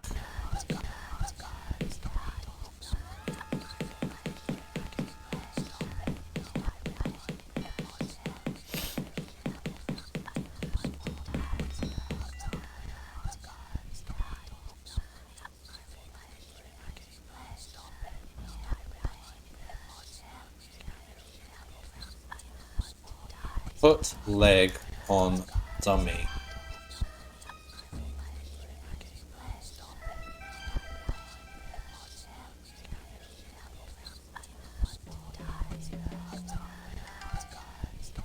Bring her back. Don't tell me, do I need to go find all the parts of her body?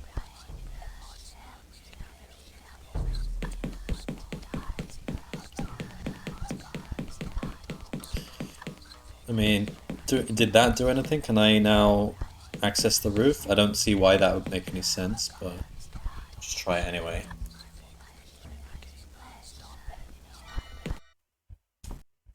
Yeah, that's not going to open the door. Do we need to go find all the parts?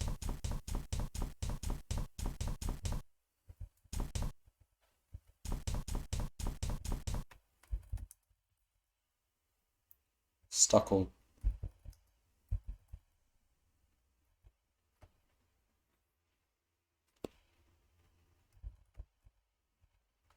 Lenkman's on the roof, is he? I don't Let's have a look around then. Well, it's probably... Okay, I don't know how many parts.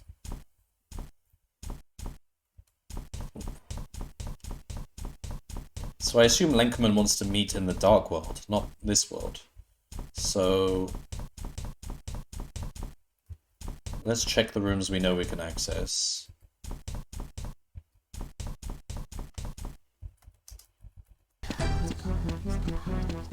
What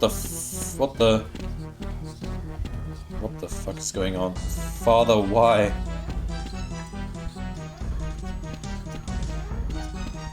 So... okay, this is the basement of the mansion in the first game. This is where the body of John Defoe... this is where John Defoe lived as a child. He was manacled to that wall, and this is him wearing the welding mask and everything, and he's come to kill us. What the heck? Father, why? He just keeps saying, Father, why?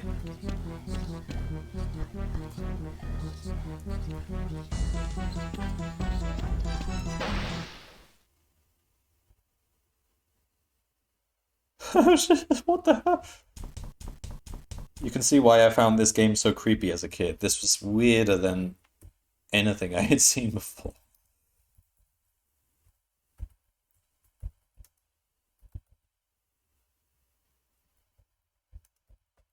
Weird, he doesn't say anything.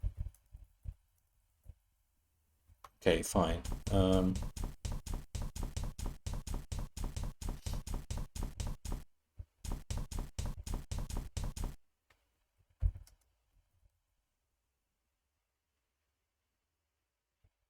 Okay, nothing here.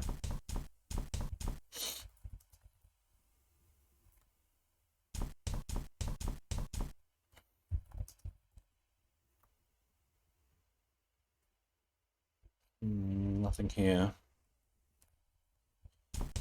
Let's just check all the rooms then, and it won't take that long, I guess. It's just we just have to check all the rooms we know exist.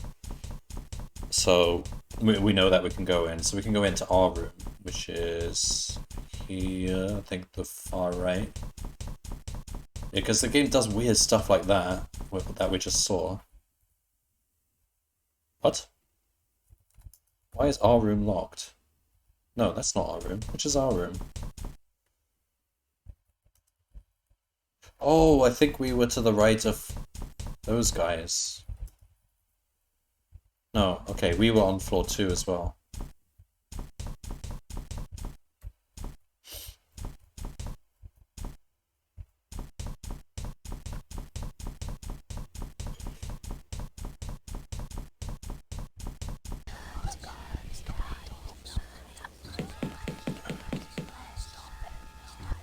Oh, I have an idea.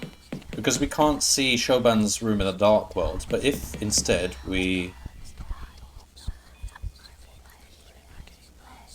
come to the Light World, drink the cola, and now go into Shoban's room. 287, 287, 287. Okay, remember that, because I bet they're going to need a code at some point. And then the code is going to be 287.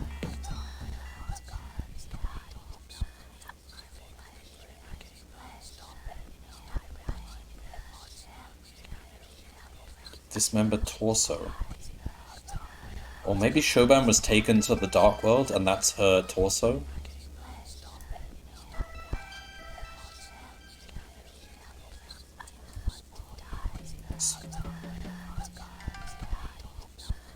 Pick that open? What do you mean pick that open?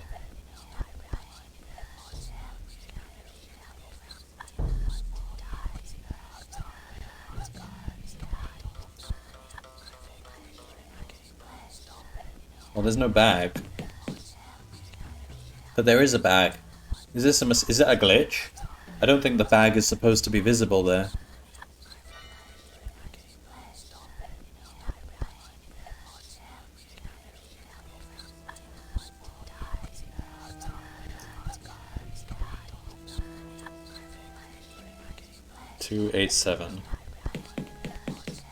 Alright, well we've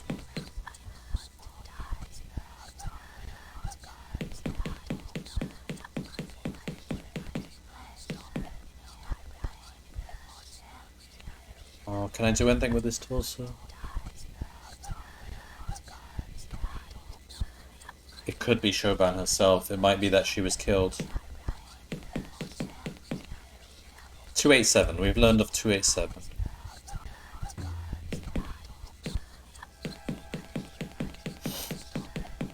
I think this is our room.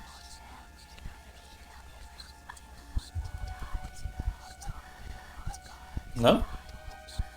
Where did we... Were we on the 3rd floor?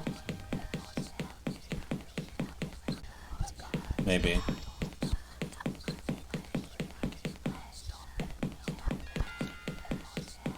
Oh, it's coming up to 4 hours. This is twice as long as they claim it takes.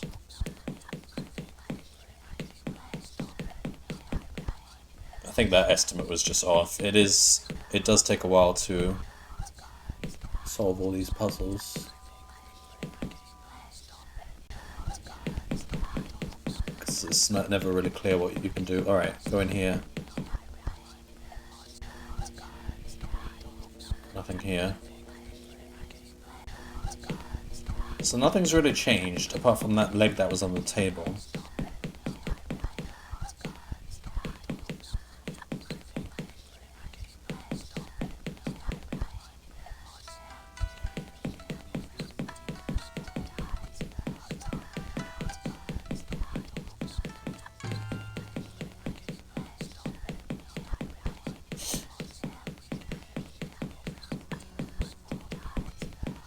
$287.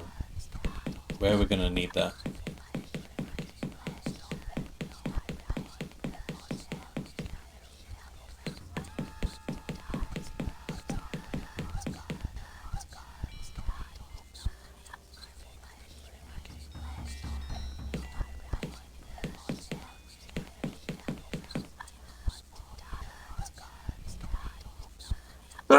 Excuse me. Let's go back to the...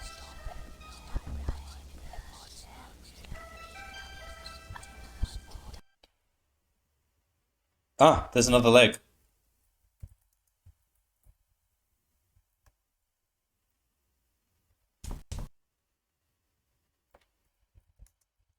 So we have a leg. Should we look around for the arms?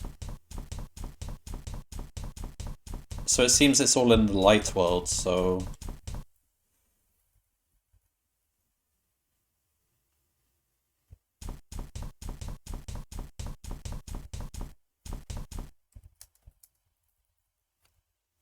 Adele? Why'd I call him Adele?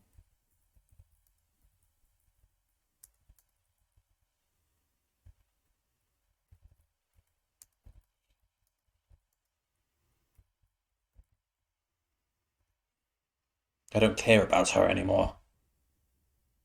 If she wants to run away with any old smooth talker, why does he assume she's banging us, that we're banging Shoban? Like, he's got no indication. What? This head will be my new assistant. It'll be... Why does he have a head? Let's take that head from him. I assume it's part of the dummy.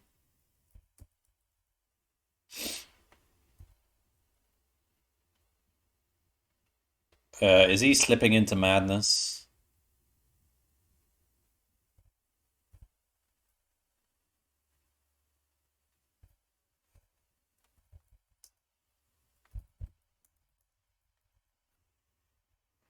He wants a drink. Oh, we know where there's a drink, don't we? But of course he didn't want to take it before.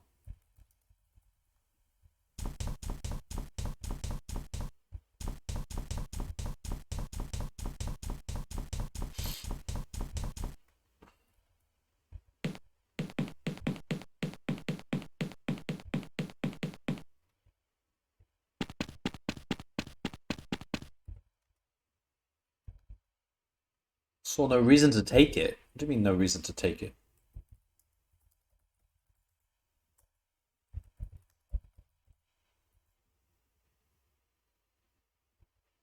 Right, that's weird. He doesn't actually want to take the drink. So, what does he want to drink? Something else?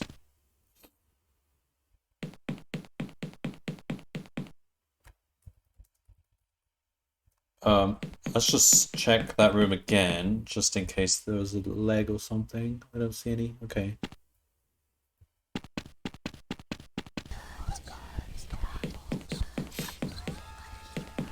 Okay, we'll check in the dark world, I suppose. There's no more meat, so we can't go to the other side.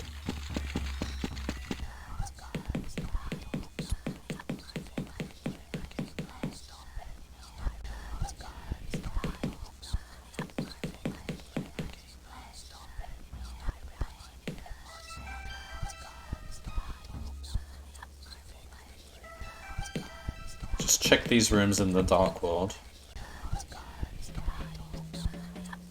Nothing.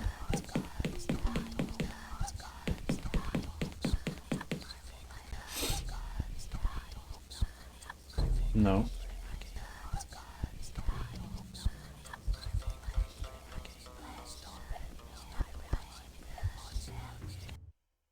So, I mean, there's drinks on behind the bar there.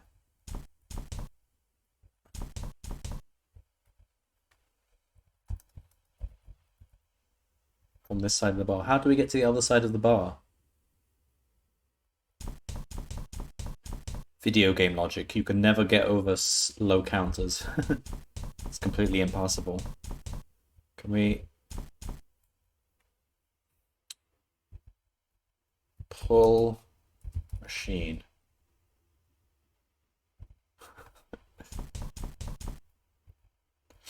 Climb bar. Use the cursor keys. What? But I mean, there's drinks right there. I don't think. Okay, so grab head.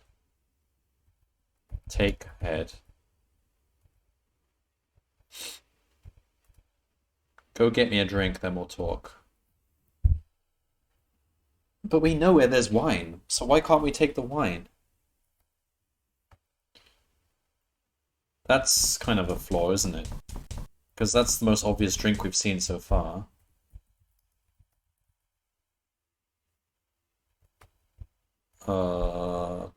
Okay, we can try that. Talk to bed about wine. Ah, good idea, food. I think that's it.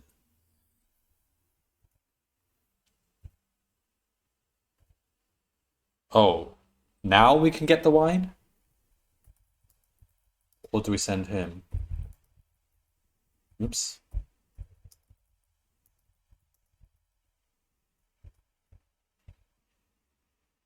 I think we can now get the wine. That's really stupid.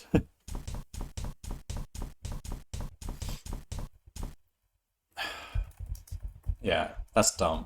Like, you shouldn't have to... Oh my god, this is from the second game. We're on the ship. This was the coffin that they found the idol in. Man, I feel literal chills go through my body when I go through those scenes. It's just so weird. And jarring. And I'm scared every time I open door that I'm gonna go to another one.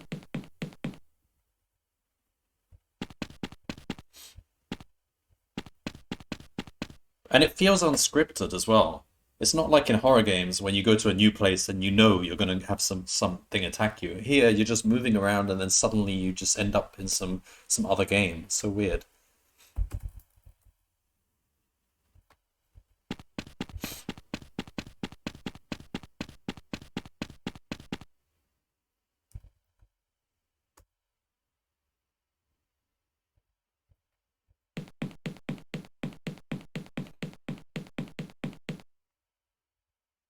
Oops. No, cancel.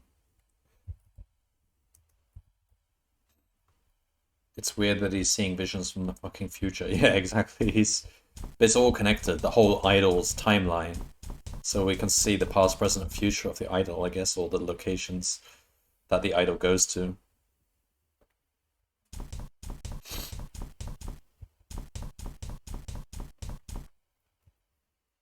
Professor? Where's he gone now? Damn it. He's gone and he's taken the head with him.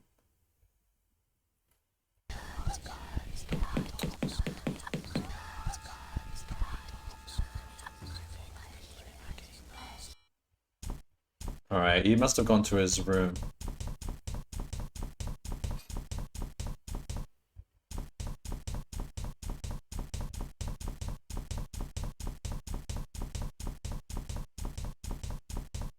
I guess I'll have to play the next game in the series tomorrow, because that's like the final day of the month. And then it's no longer spooky Spooktober. I can still play the game afterwards, but I'll try and play it tomorrow. What do you think he needs with that head? What? I don't want to know. No, don't take pill. Open door. This is his room. He's not here.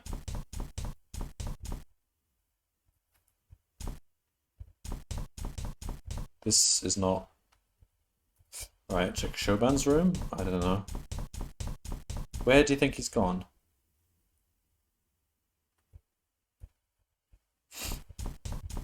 Damn it.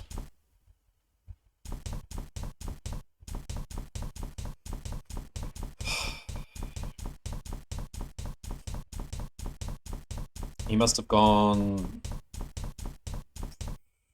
the kitchen or something? Or gone outside? He's in the bathroom. He could be in the bathroom. Maybe he's drunk.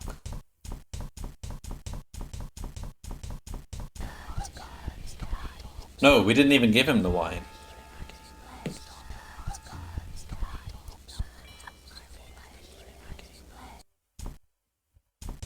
Did we actually check? Maybe he left the head behind.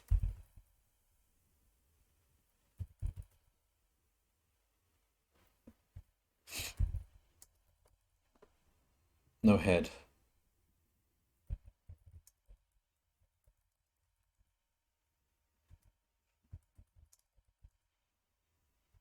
No, he's taken the head with him. Where would he go?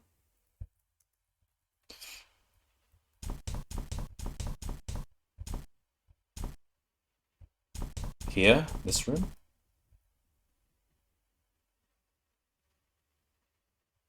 No. Yeah, I don't really like how there's a lot of running back and forth, but you don't even know where you're running back and forth in this game, so you end up having to explore everywhere over and over again. I don't like that in the game. The previous games, there was a bit more direction in like it was clear you were supposed to go to certain places. He's not going to be in the basement because we came from there, so that wouldn't make sense.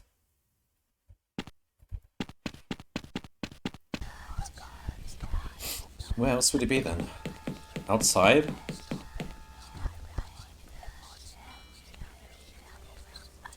Yeah, I suppose it's the only place left. We did check the toilet, didn't we? Check again. Yeah.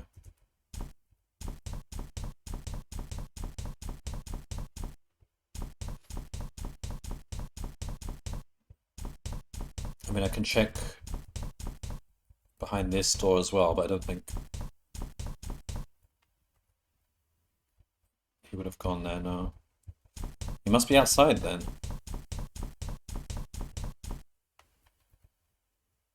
What there?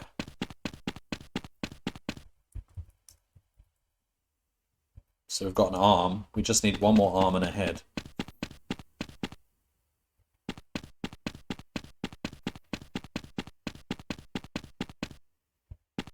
It's not out here.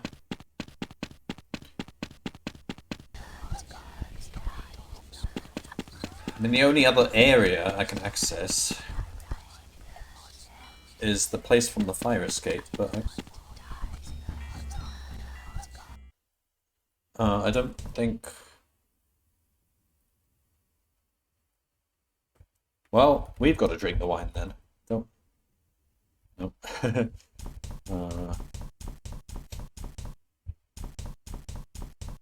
Should we go through the fire exit then? So, I don't think all the fire exits would open. I think the one next to my room would have. Would still be open, maybe. I don't know.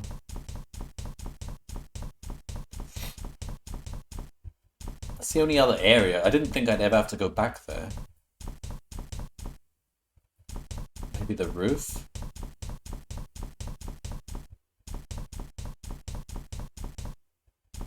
Can try, but I don't think...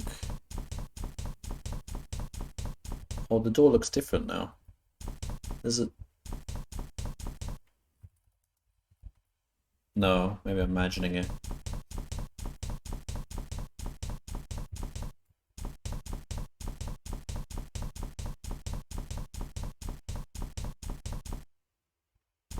So we're in 3C, right? Let's check our room first. Oh, there's an arm on our bed. Wonderful.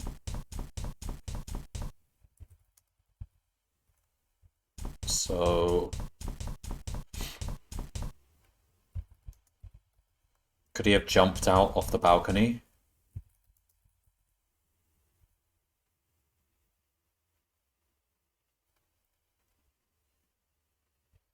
No, nothing here.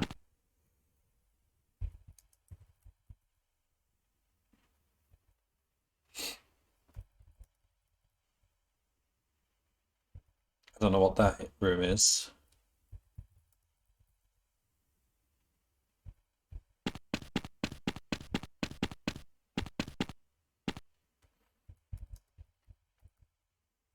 We need the head that he has.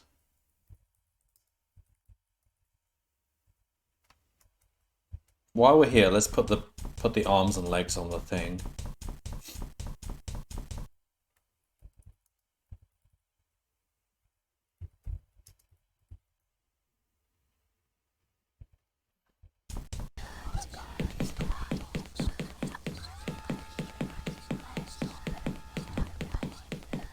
Bring her back.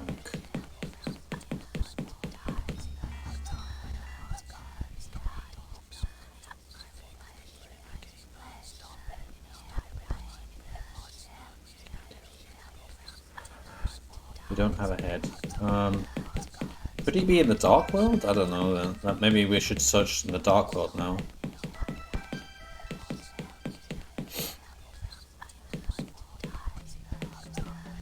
Is there any location I didn't go? No, I'm pretty sure I went everywhere.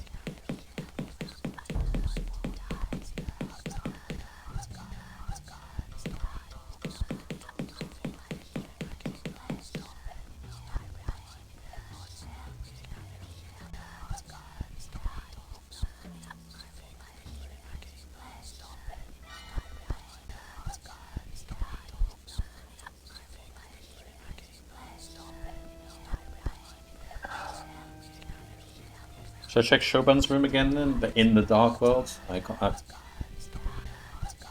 So I need to drink.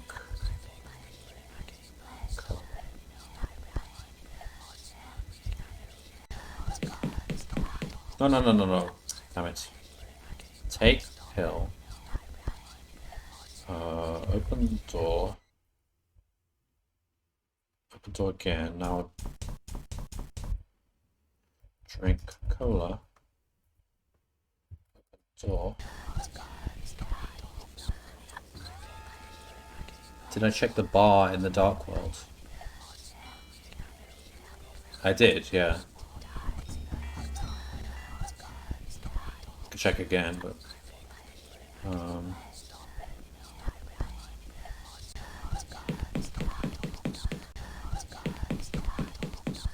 mean, at this point, I guess I have to search everywhere in the dark world.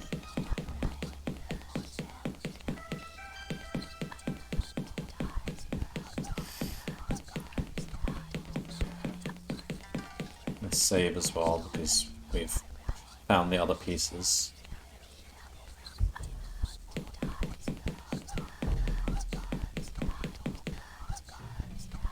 So...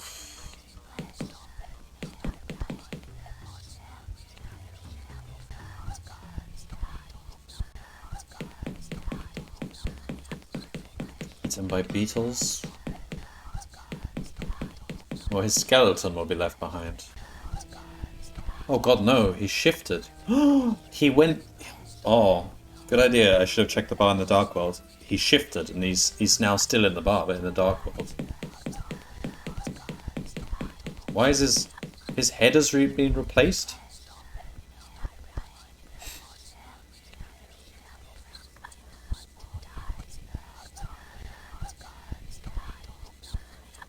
Oh, it's because he got drunk. That caused it to shift.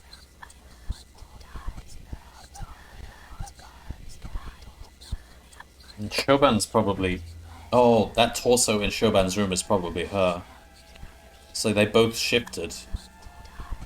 Shoban shifted because we kicked her and put her into a sleep, I guess. And he shifted because he was drunk.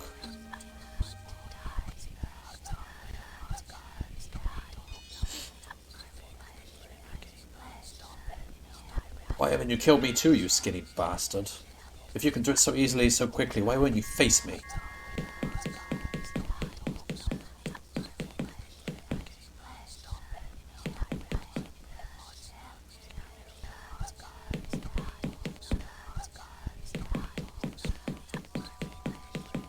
Killed 2 people. Well, I didn't kill him.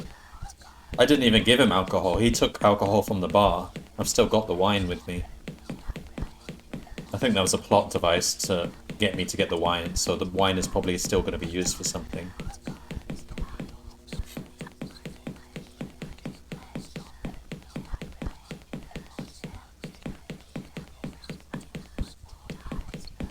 We must be nearing the end of the game now. Did not expect it to take this long. I guess it's the longest game. The next one is definitely supposed to be a bit shorter.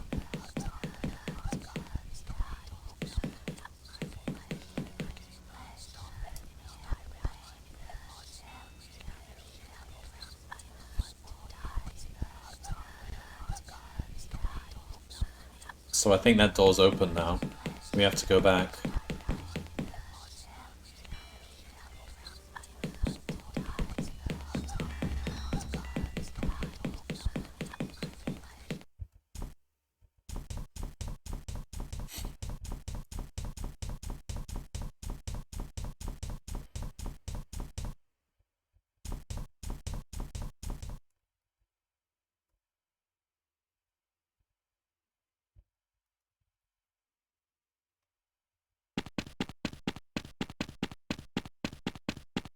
What is that? Is that a note? And a rock on the note?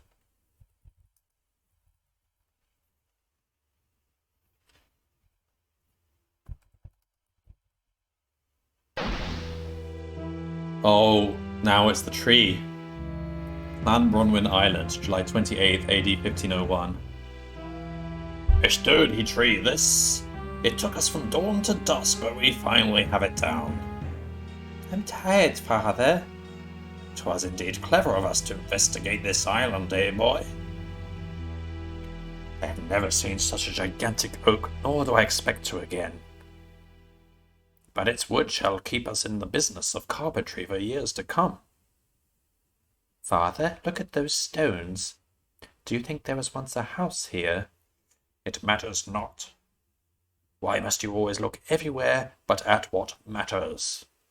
This is your... Father?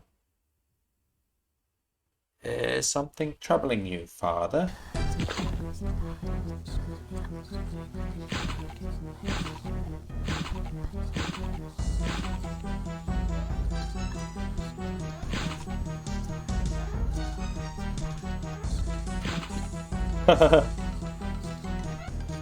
Uh-oh. Oh no. Oh no.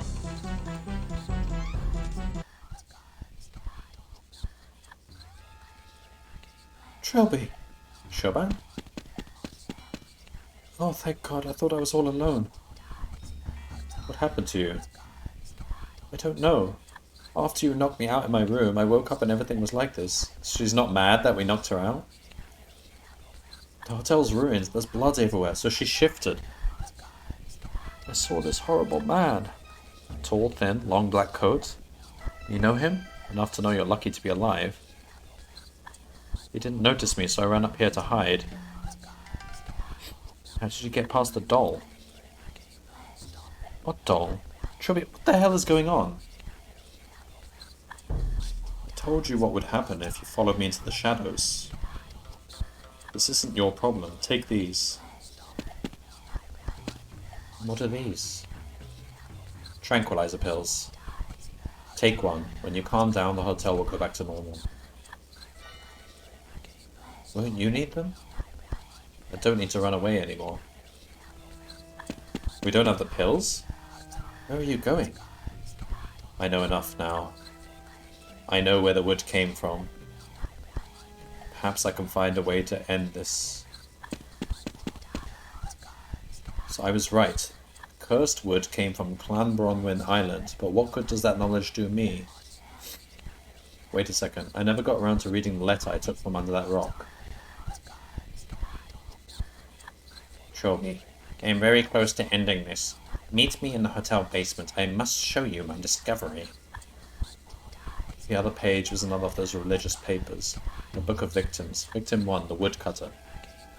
The first of those against whom the prince sought vengeance was the woodcutter, he who had held the axe that first felled the tree. The prince came to him and his son, and he struck the woodcutter down, and the woodcutter knew the name of the king. And the prince turned to the woodcutter's son, and he said, You I shall let live, for you are young and are of the innocent, and that you may go among your people and tell them of what I will wrought. And the woodcutter's son fled and told all of what he had seen, but the men of technology are arrogant, and his words were unheeded. Alright, let's head to the basement.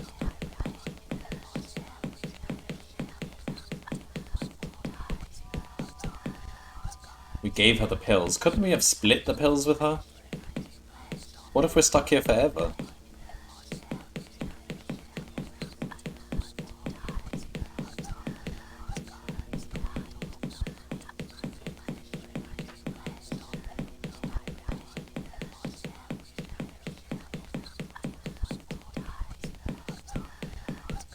We know the water could bring us back, but... Oh, I think the water has to be combined with the pills.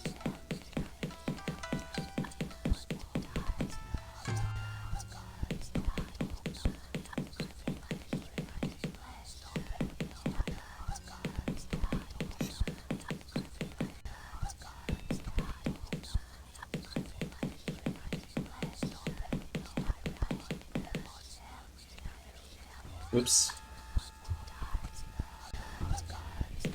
Right, before I go in, I'll save.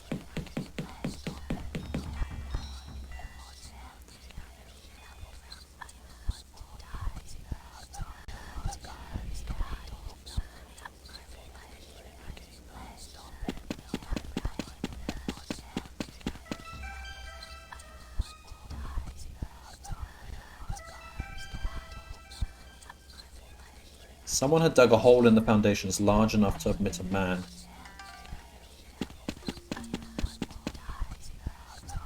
Wait, Venkman. Oh! Oh, the hole is bigger.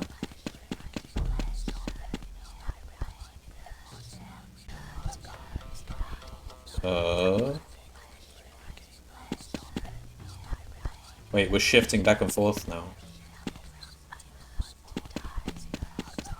Oh! This is the stump. This is the stump of the tree.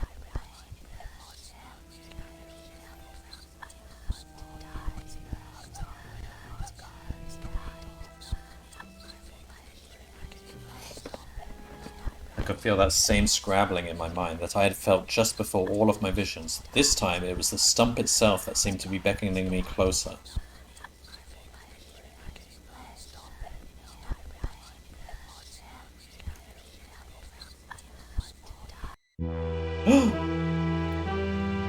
Now what? Is it going to be how the stump got planted? 55 BC! Oh my god, that's a really long time ago. Cabadath, a Celtic druid, awaits the return of his friend and colleague Galden, who brings news of the invasion of Anglesey by the Roman Suetonius Paulinus. Having fallen out of favour with his fellows for certain radical beliefs and activities, Cabadath lives in solitude in this remote forest clearing and prefers not to travel himself. Kabadath. Garden, you bring news? The foreigners have landed. They could not be deterred by our sorcery.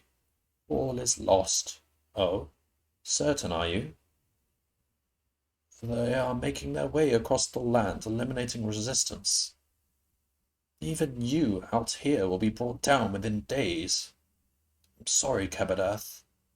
And the great druids of Anglesey bow so easily to this brash foreign power?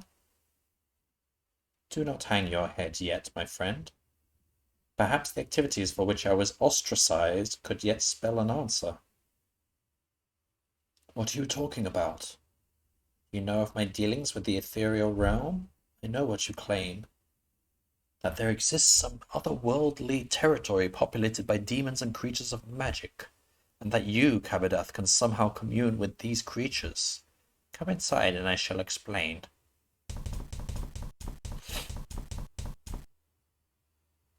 Kabadath, what is this madness? In my dealings with the ethereal realm, I have learned of many powerful demons and elementals. But there is one spoken of only reluctantly, a beast possessing of awesome power. You plan to summon a demon? The most terrible of them all, who strikes fear into even the most inflippable creatures I have spoken with. A pain elemental, indeed the only pain elemental, ruler of a desolate wasteland where none venture. An invulnerable, hugely potent beast that feeds on the agony of others. And today is his day. The day when the boundaries between the realms weaken and he glimpses our world. To bring him through at that point should be simple. Even if you could conjure such a thing, how would you have it defend our land? I have much knowledge in the ways of magic. With the correct bindings, any demon can be forced to my will. I completed the preparations while I waited for your return. All that remains is the summoning. Kabadath, it pains me to see you build your hopes on such nonsense. Be silent and watch. You shall see your nonsense soon enough. In this hall of death, and by the light of Belana's gift, I summon you. I feed you with pain. I call you with madness. I summon you with the greatest loss. And I bind you by your true name. So, by the gods, I have reached out to you through the void, so I command you by your true name. Show yourself. Kabadath, please stop this. Show yourself. By Totalis, it's huge. It is larger than I anticipated. But Chiso must obey the rules of magic. It is bound. I can command it. No, it is far more powerful than I thought. Garden, help me. Forgive me, Kabadath. Garden, I beg you. Don't let it take me alive.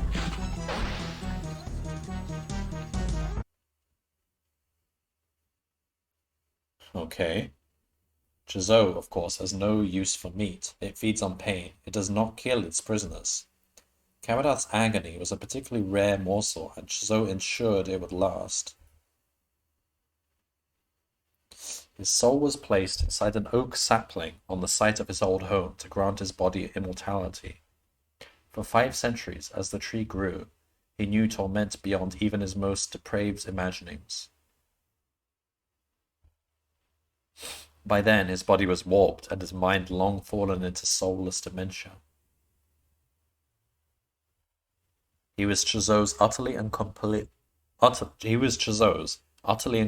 his slave. Trilby, Chauvin, you were supposed to leave. I couldn't. Abed, the professor, he's dead. I know. He was killed by the shadows. But how did she know? Did she go back to the Dark World? What is this place? This cave is the center of the reality shift. The stump is what's causing it all. How? It is the vessel for the soul of the tall man. Oh, it's Vinkman. Okay. Linkman, I mean. Nice to see a friendly face.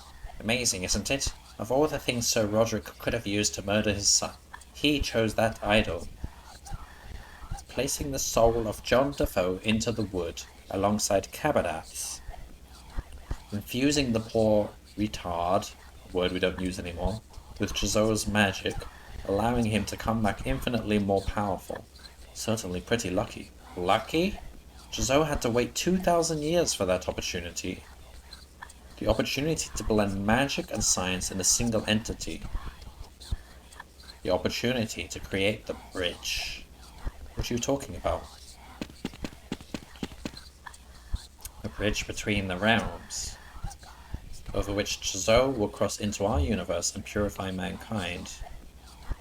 Our order has waited 200 years for the prophecy to be fulfilled. You're not with the Ministry of Occultism. Who are you? 200 years ago, the prophet Jack Frehorn founded the Order of Blessed Agonies. Since then, we have grown and watched and waited. It was only in recent years that the events foretold in the Book of Jazzo began to occur. It mentioned John Defoe, and it mentioned you. Me? You were the one prophesied to guide the Bridgekeeper to his destiny. But you didn't finish the job. All three aspects of John Defoe had to be destroyed to create the bridge: body, mind, and soul. You only destroyed his body. His soul and mind remained. Had I known about this, I wouldn't even have done that. That would truly disappoint my superiors. They were quite adamant that I should try to persuade you to join our cause and fulfill your foretold duty. Is that why you were helping me? They thought if I guided you through your visions and showed you the appropriate passages from our holy books, you'd understand that the prophecy is real.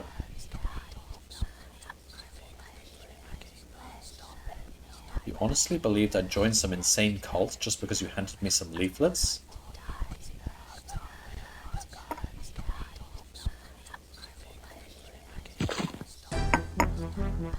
A knife in my gut brought an explosion of ice-cold agony. I heard the pitter-patter of my blood on the rocky floor. The pain, the surprise, and my exhaustion went together to cause immediate unconsciousness.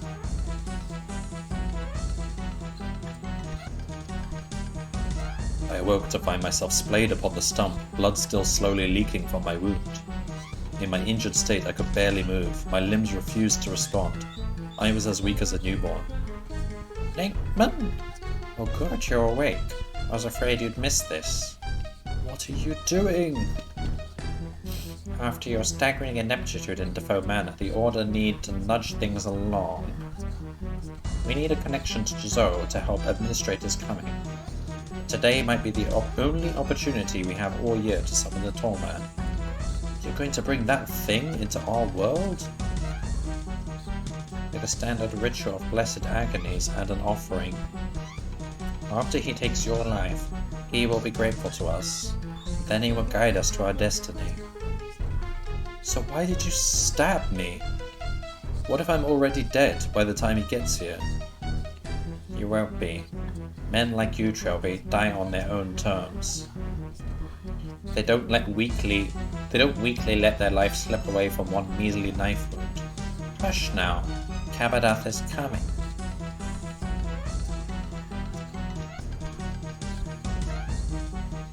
The idol of John Defoe on the stump beside me, my bloody waistcoat lying discarded in the corner.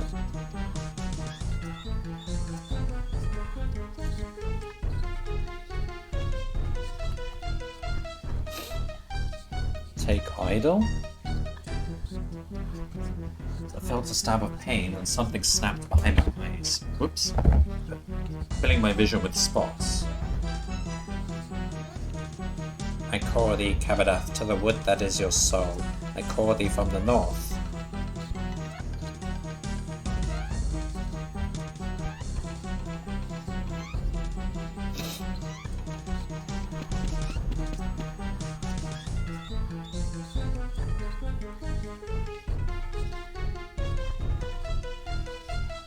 She's here, but she can't answer you. She has nothing to do with this, Lankman. Let her go. On the contrary, it is important that all three of us be here. It is part of the ritual. Talk to Lankman. Ritual. What does the ritual entail? What are you going to do to us? To you, I have done all I need. To bring Kabbalah to us, we must tempt him with the three blessed agonies. The blessed agonies of the mind, the body, and the soul.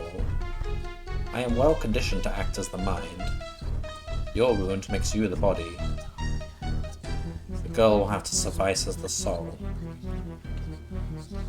I call thee from the east.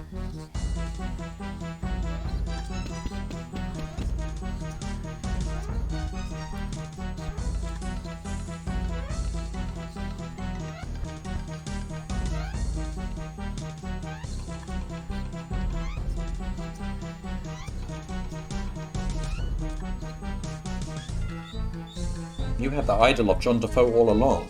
I did. Kabadath will appreciate the sentiment. Why is John Defoe the bridge? What makes him so special? He was born in the scientific realm and killed with magical wood. The magic brought him back as a wraith. As such, he is an entity of both realms, of both magic and science. 1 foot on each side of the border, he is the bridge, just as the prophecy said. The room was swimming before my eyes. To Lankman about bridge? There are two universes.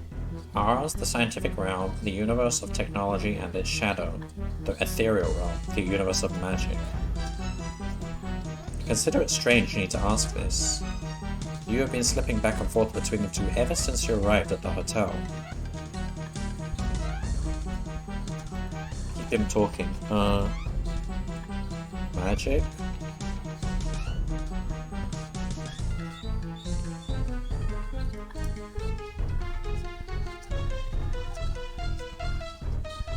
The stump is causing the reality shift. It's partly that.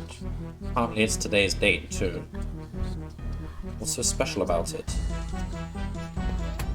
July 28th is the day when the border between the ethereal realm and the scientific realm weaken.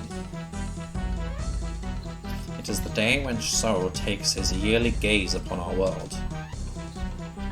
And the day when the Torman is given leave to exact vengeance on those who torment the wood that is his soul.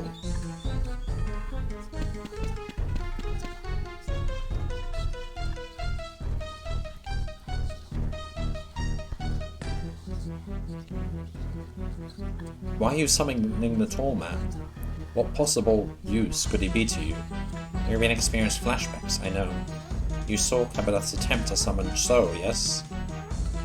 I saw that he failed quite drastically.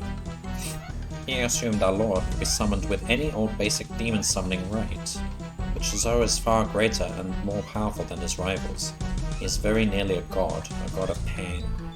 It takes a great amount of magic and a much more complex ritual to summon one such as he. We do not know it, but the tall man does. He will guide us and teach us. Call thee from the west. I'm gonna make another save, because I feel like I'm gonna screw up.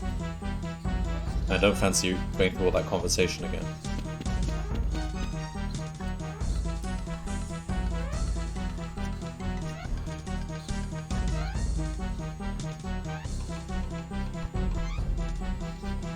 Is there anything more to say about the tall man?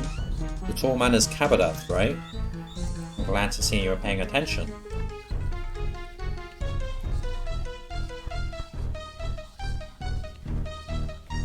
Ah, so Zo made Kabadath into the tall man, an invulnerable, immortal being.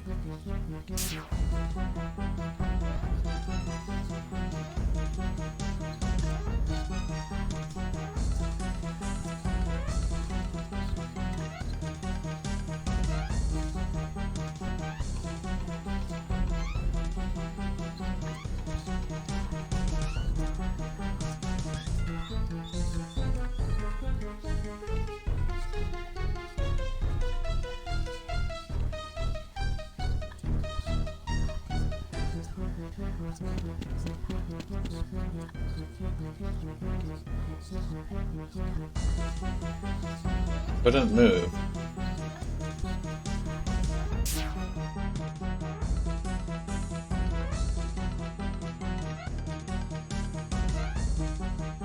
Stubborn will was the only thing keeping me alive.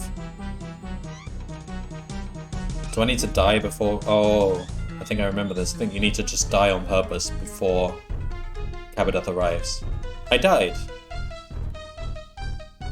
I present thee with blessed agonies. Body, mind, and soul.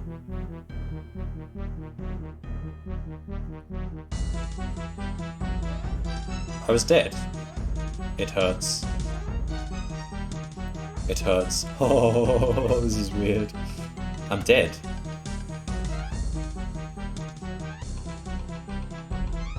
Failed in his duty for thee to judge. I still have an inventory, despite being dead. Come. I'm dead. It hurts.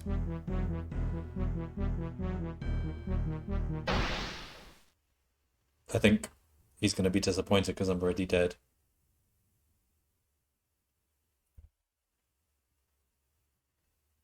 What? He's dead? No, that's not possible.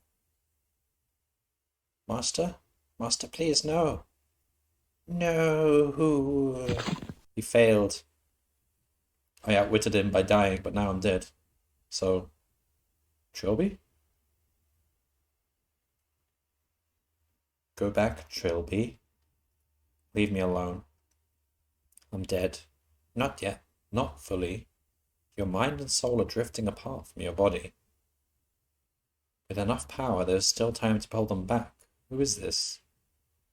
But you must have the will to return. Forget it. I've had enough. I did the assignments, I made myself useful, I lived up to the reputation Defoe Manor gave me. Today I gave everything I could.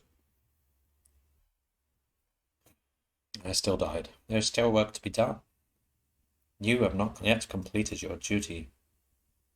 I'm sick of duty, I'm sick of prophecy. Just let me sleep. Stronger men than you have tried to fight destiny.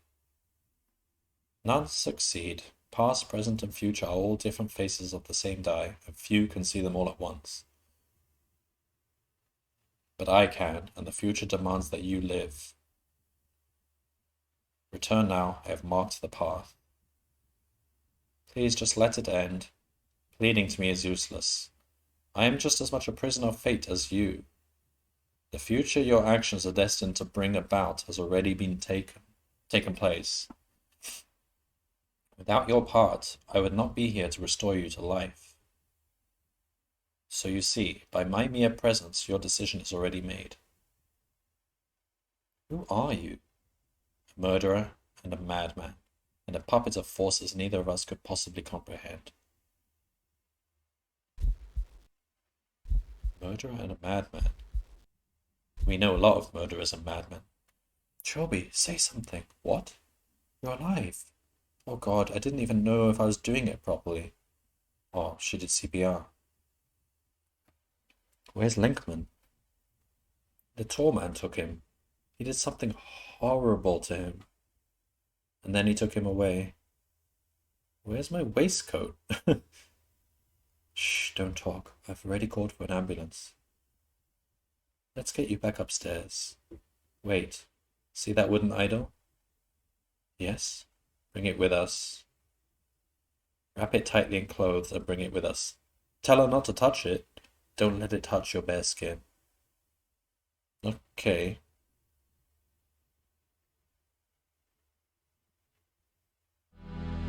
And now it sits across from me. The reality shift had cleared up and we were free to leave. STP cleanup crew arrived with the ambulance. No trace of our bed or the hotel staff was found. Officially, they've been classified as unexplained disappearances. Linkman and the tall man seem to have also vanished, which does not surprise me in the least. Shoban signed the Official Secrets Act, and last I heard is staying with her parents to recuperate. Which just leaves me to write up my notes, with the idol that haunts my dreams gazing at me from across the desk. I was dead. I can't pretend I wasn't. No amount of CPR could have brought me back from where I was. So who did? The man in red? Who was he? If not an insane hallucination in brain death. Unimportant. I am alive and that's all that matters. Just that and the destiny of this wretched statuette that I am apparently fated to carry out. Every instinct in my being wants to burn it to ashes and grind them into the dirt, but I do not. Linkman spoke of a prophecy, that the destruction of John Defoe's soul would somehow help him and his order summon their dark god. So if I destroy the idol, they win. But what else can I do? I certainly can't keep it. I know from experience that it leaks malevolent influence like a broken pipe leaks water. The only other option is to hide it. But where can I hide such a thing and ensure that it is never found again by human hands? I shall have to think about this. We know what he does. He contacts NASA and has them send it up into space in a coffin, along with the machete and the welding mask, and a note explaining to anyone who finds this coffin, put it back and send it back into space. You are in grave danger if you open this coffin.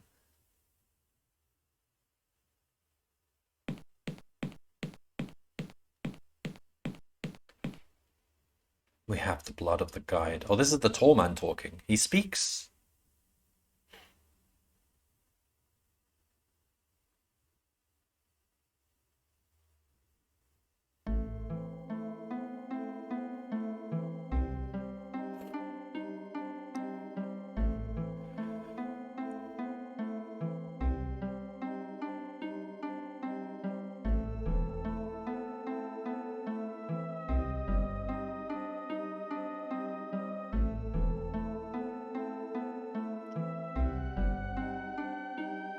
I'm too exhausted to read all this. I'll just read it quietly.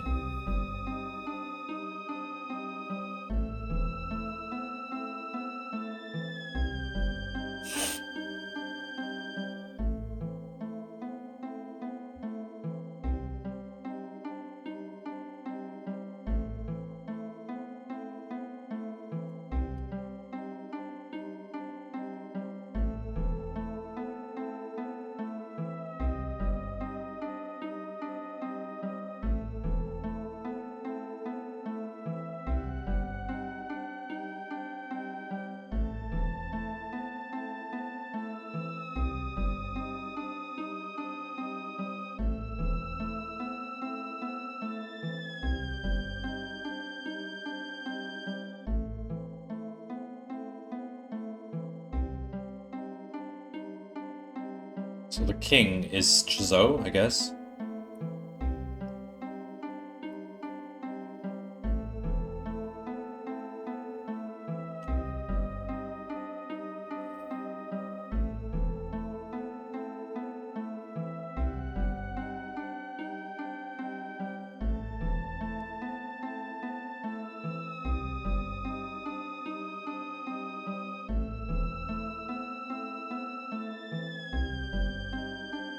Now you are the tree, and the tree is you, and the wood is your soul. But should any man interfere with the tree that is your soul on the day that it is mine, I shall lend you the power to confront them and strike them down with fitting vengeance.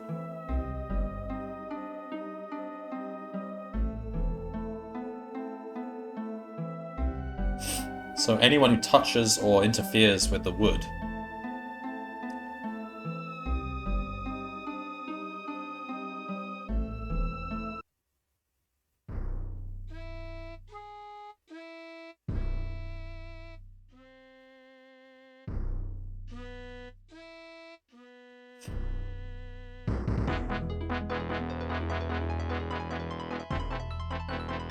Trilby's notes.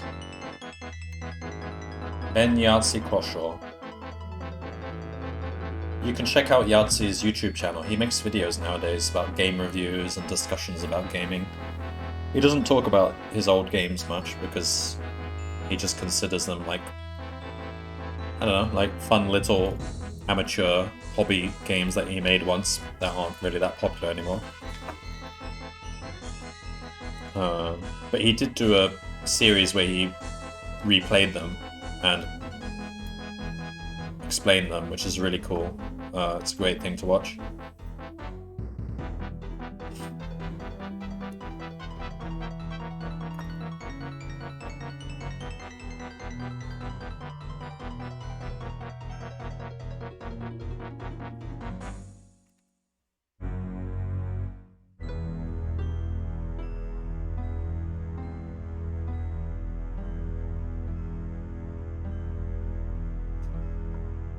PC Gamer UK, that's where I got this game. PC Gamer magazine. There was a CD with the first game on it.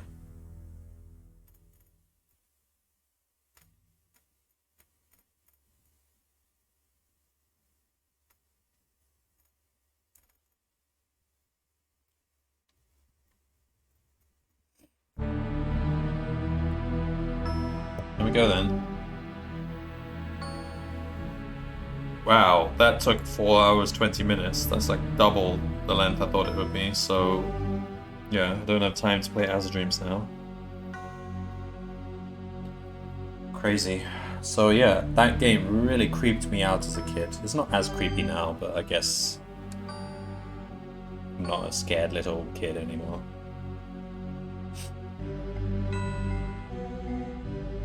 Especially those scenes where you just appear in other games. That's just so weird and unexpected.